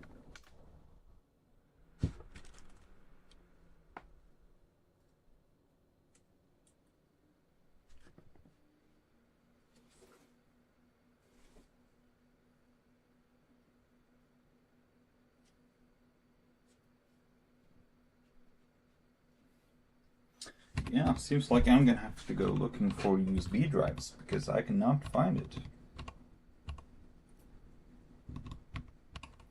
This is a long time ago. Huh. Not there either. Well.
I'll burn a new one then. I can think of a couple places, but most likely somebody's borrowed it. This is my most likely suggestion. Well, doesn't seem like I'm gonna progress at this point.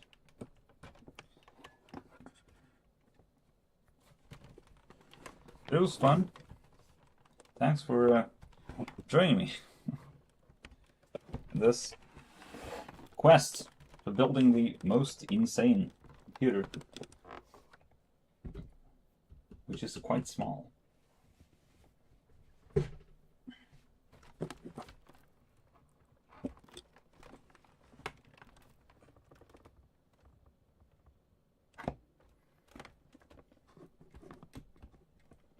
guess you could say it would have been nice with button to boot up.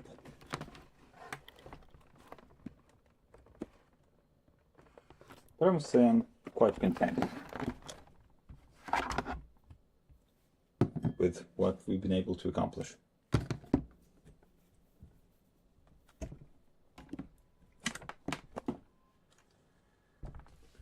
Would I recommend?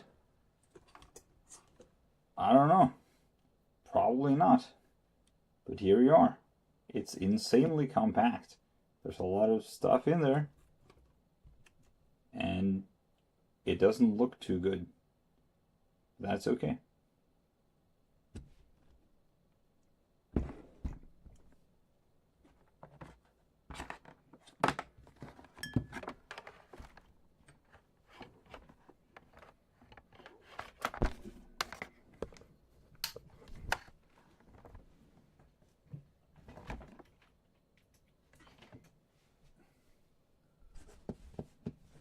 Well, thanks for attending anyway.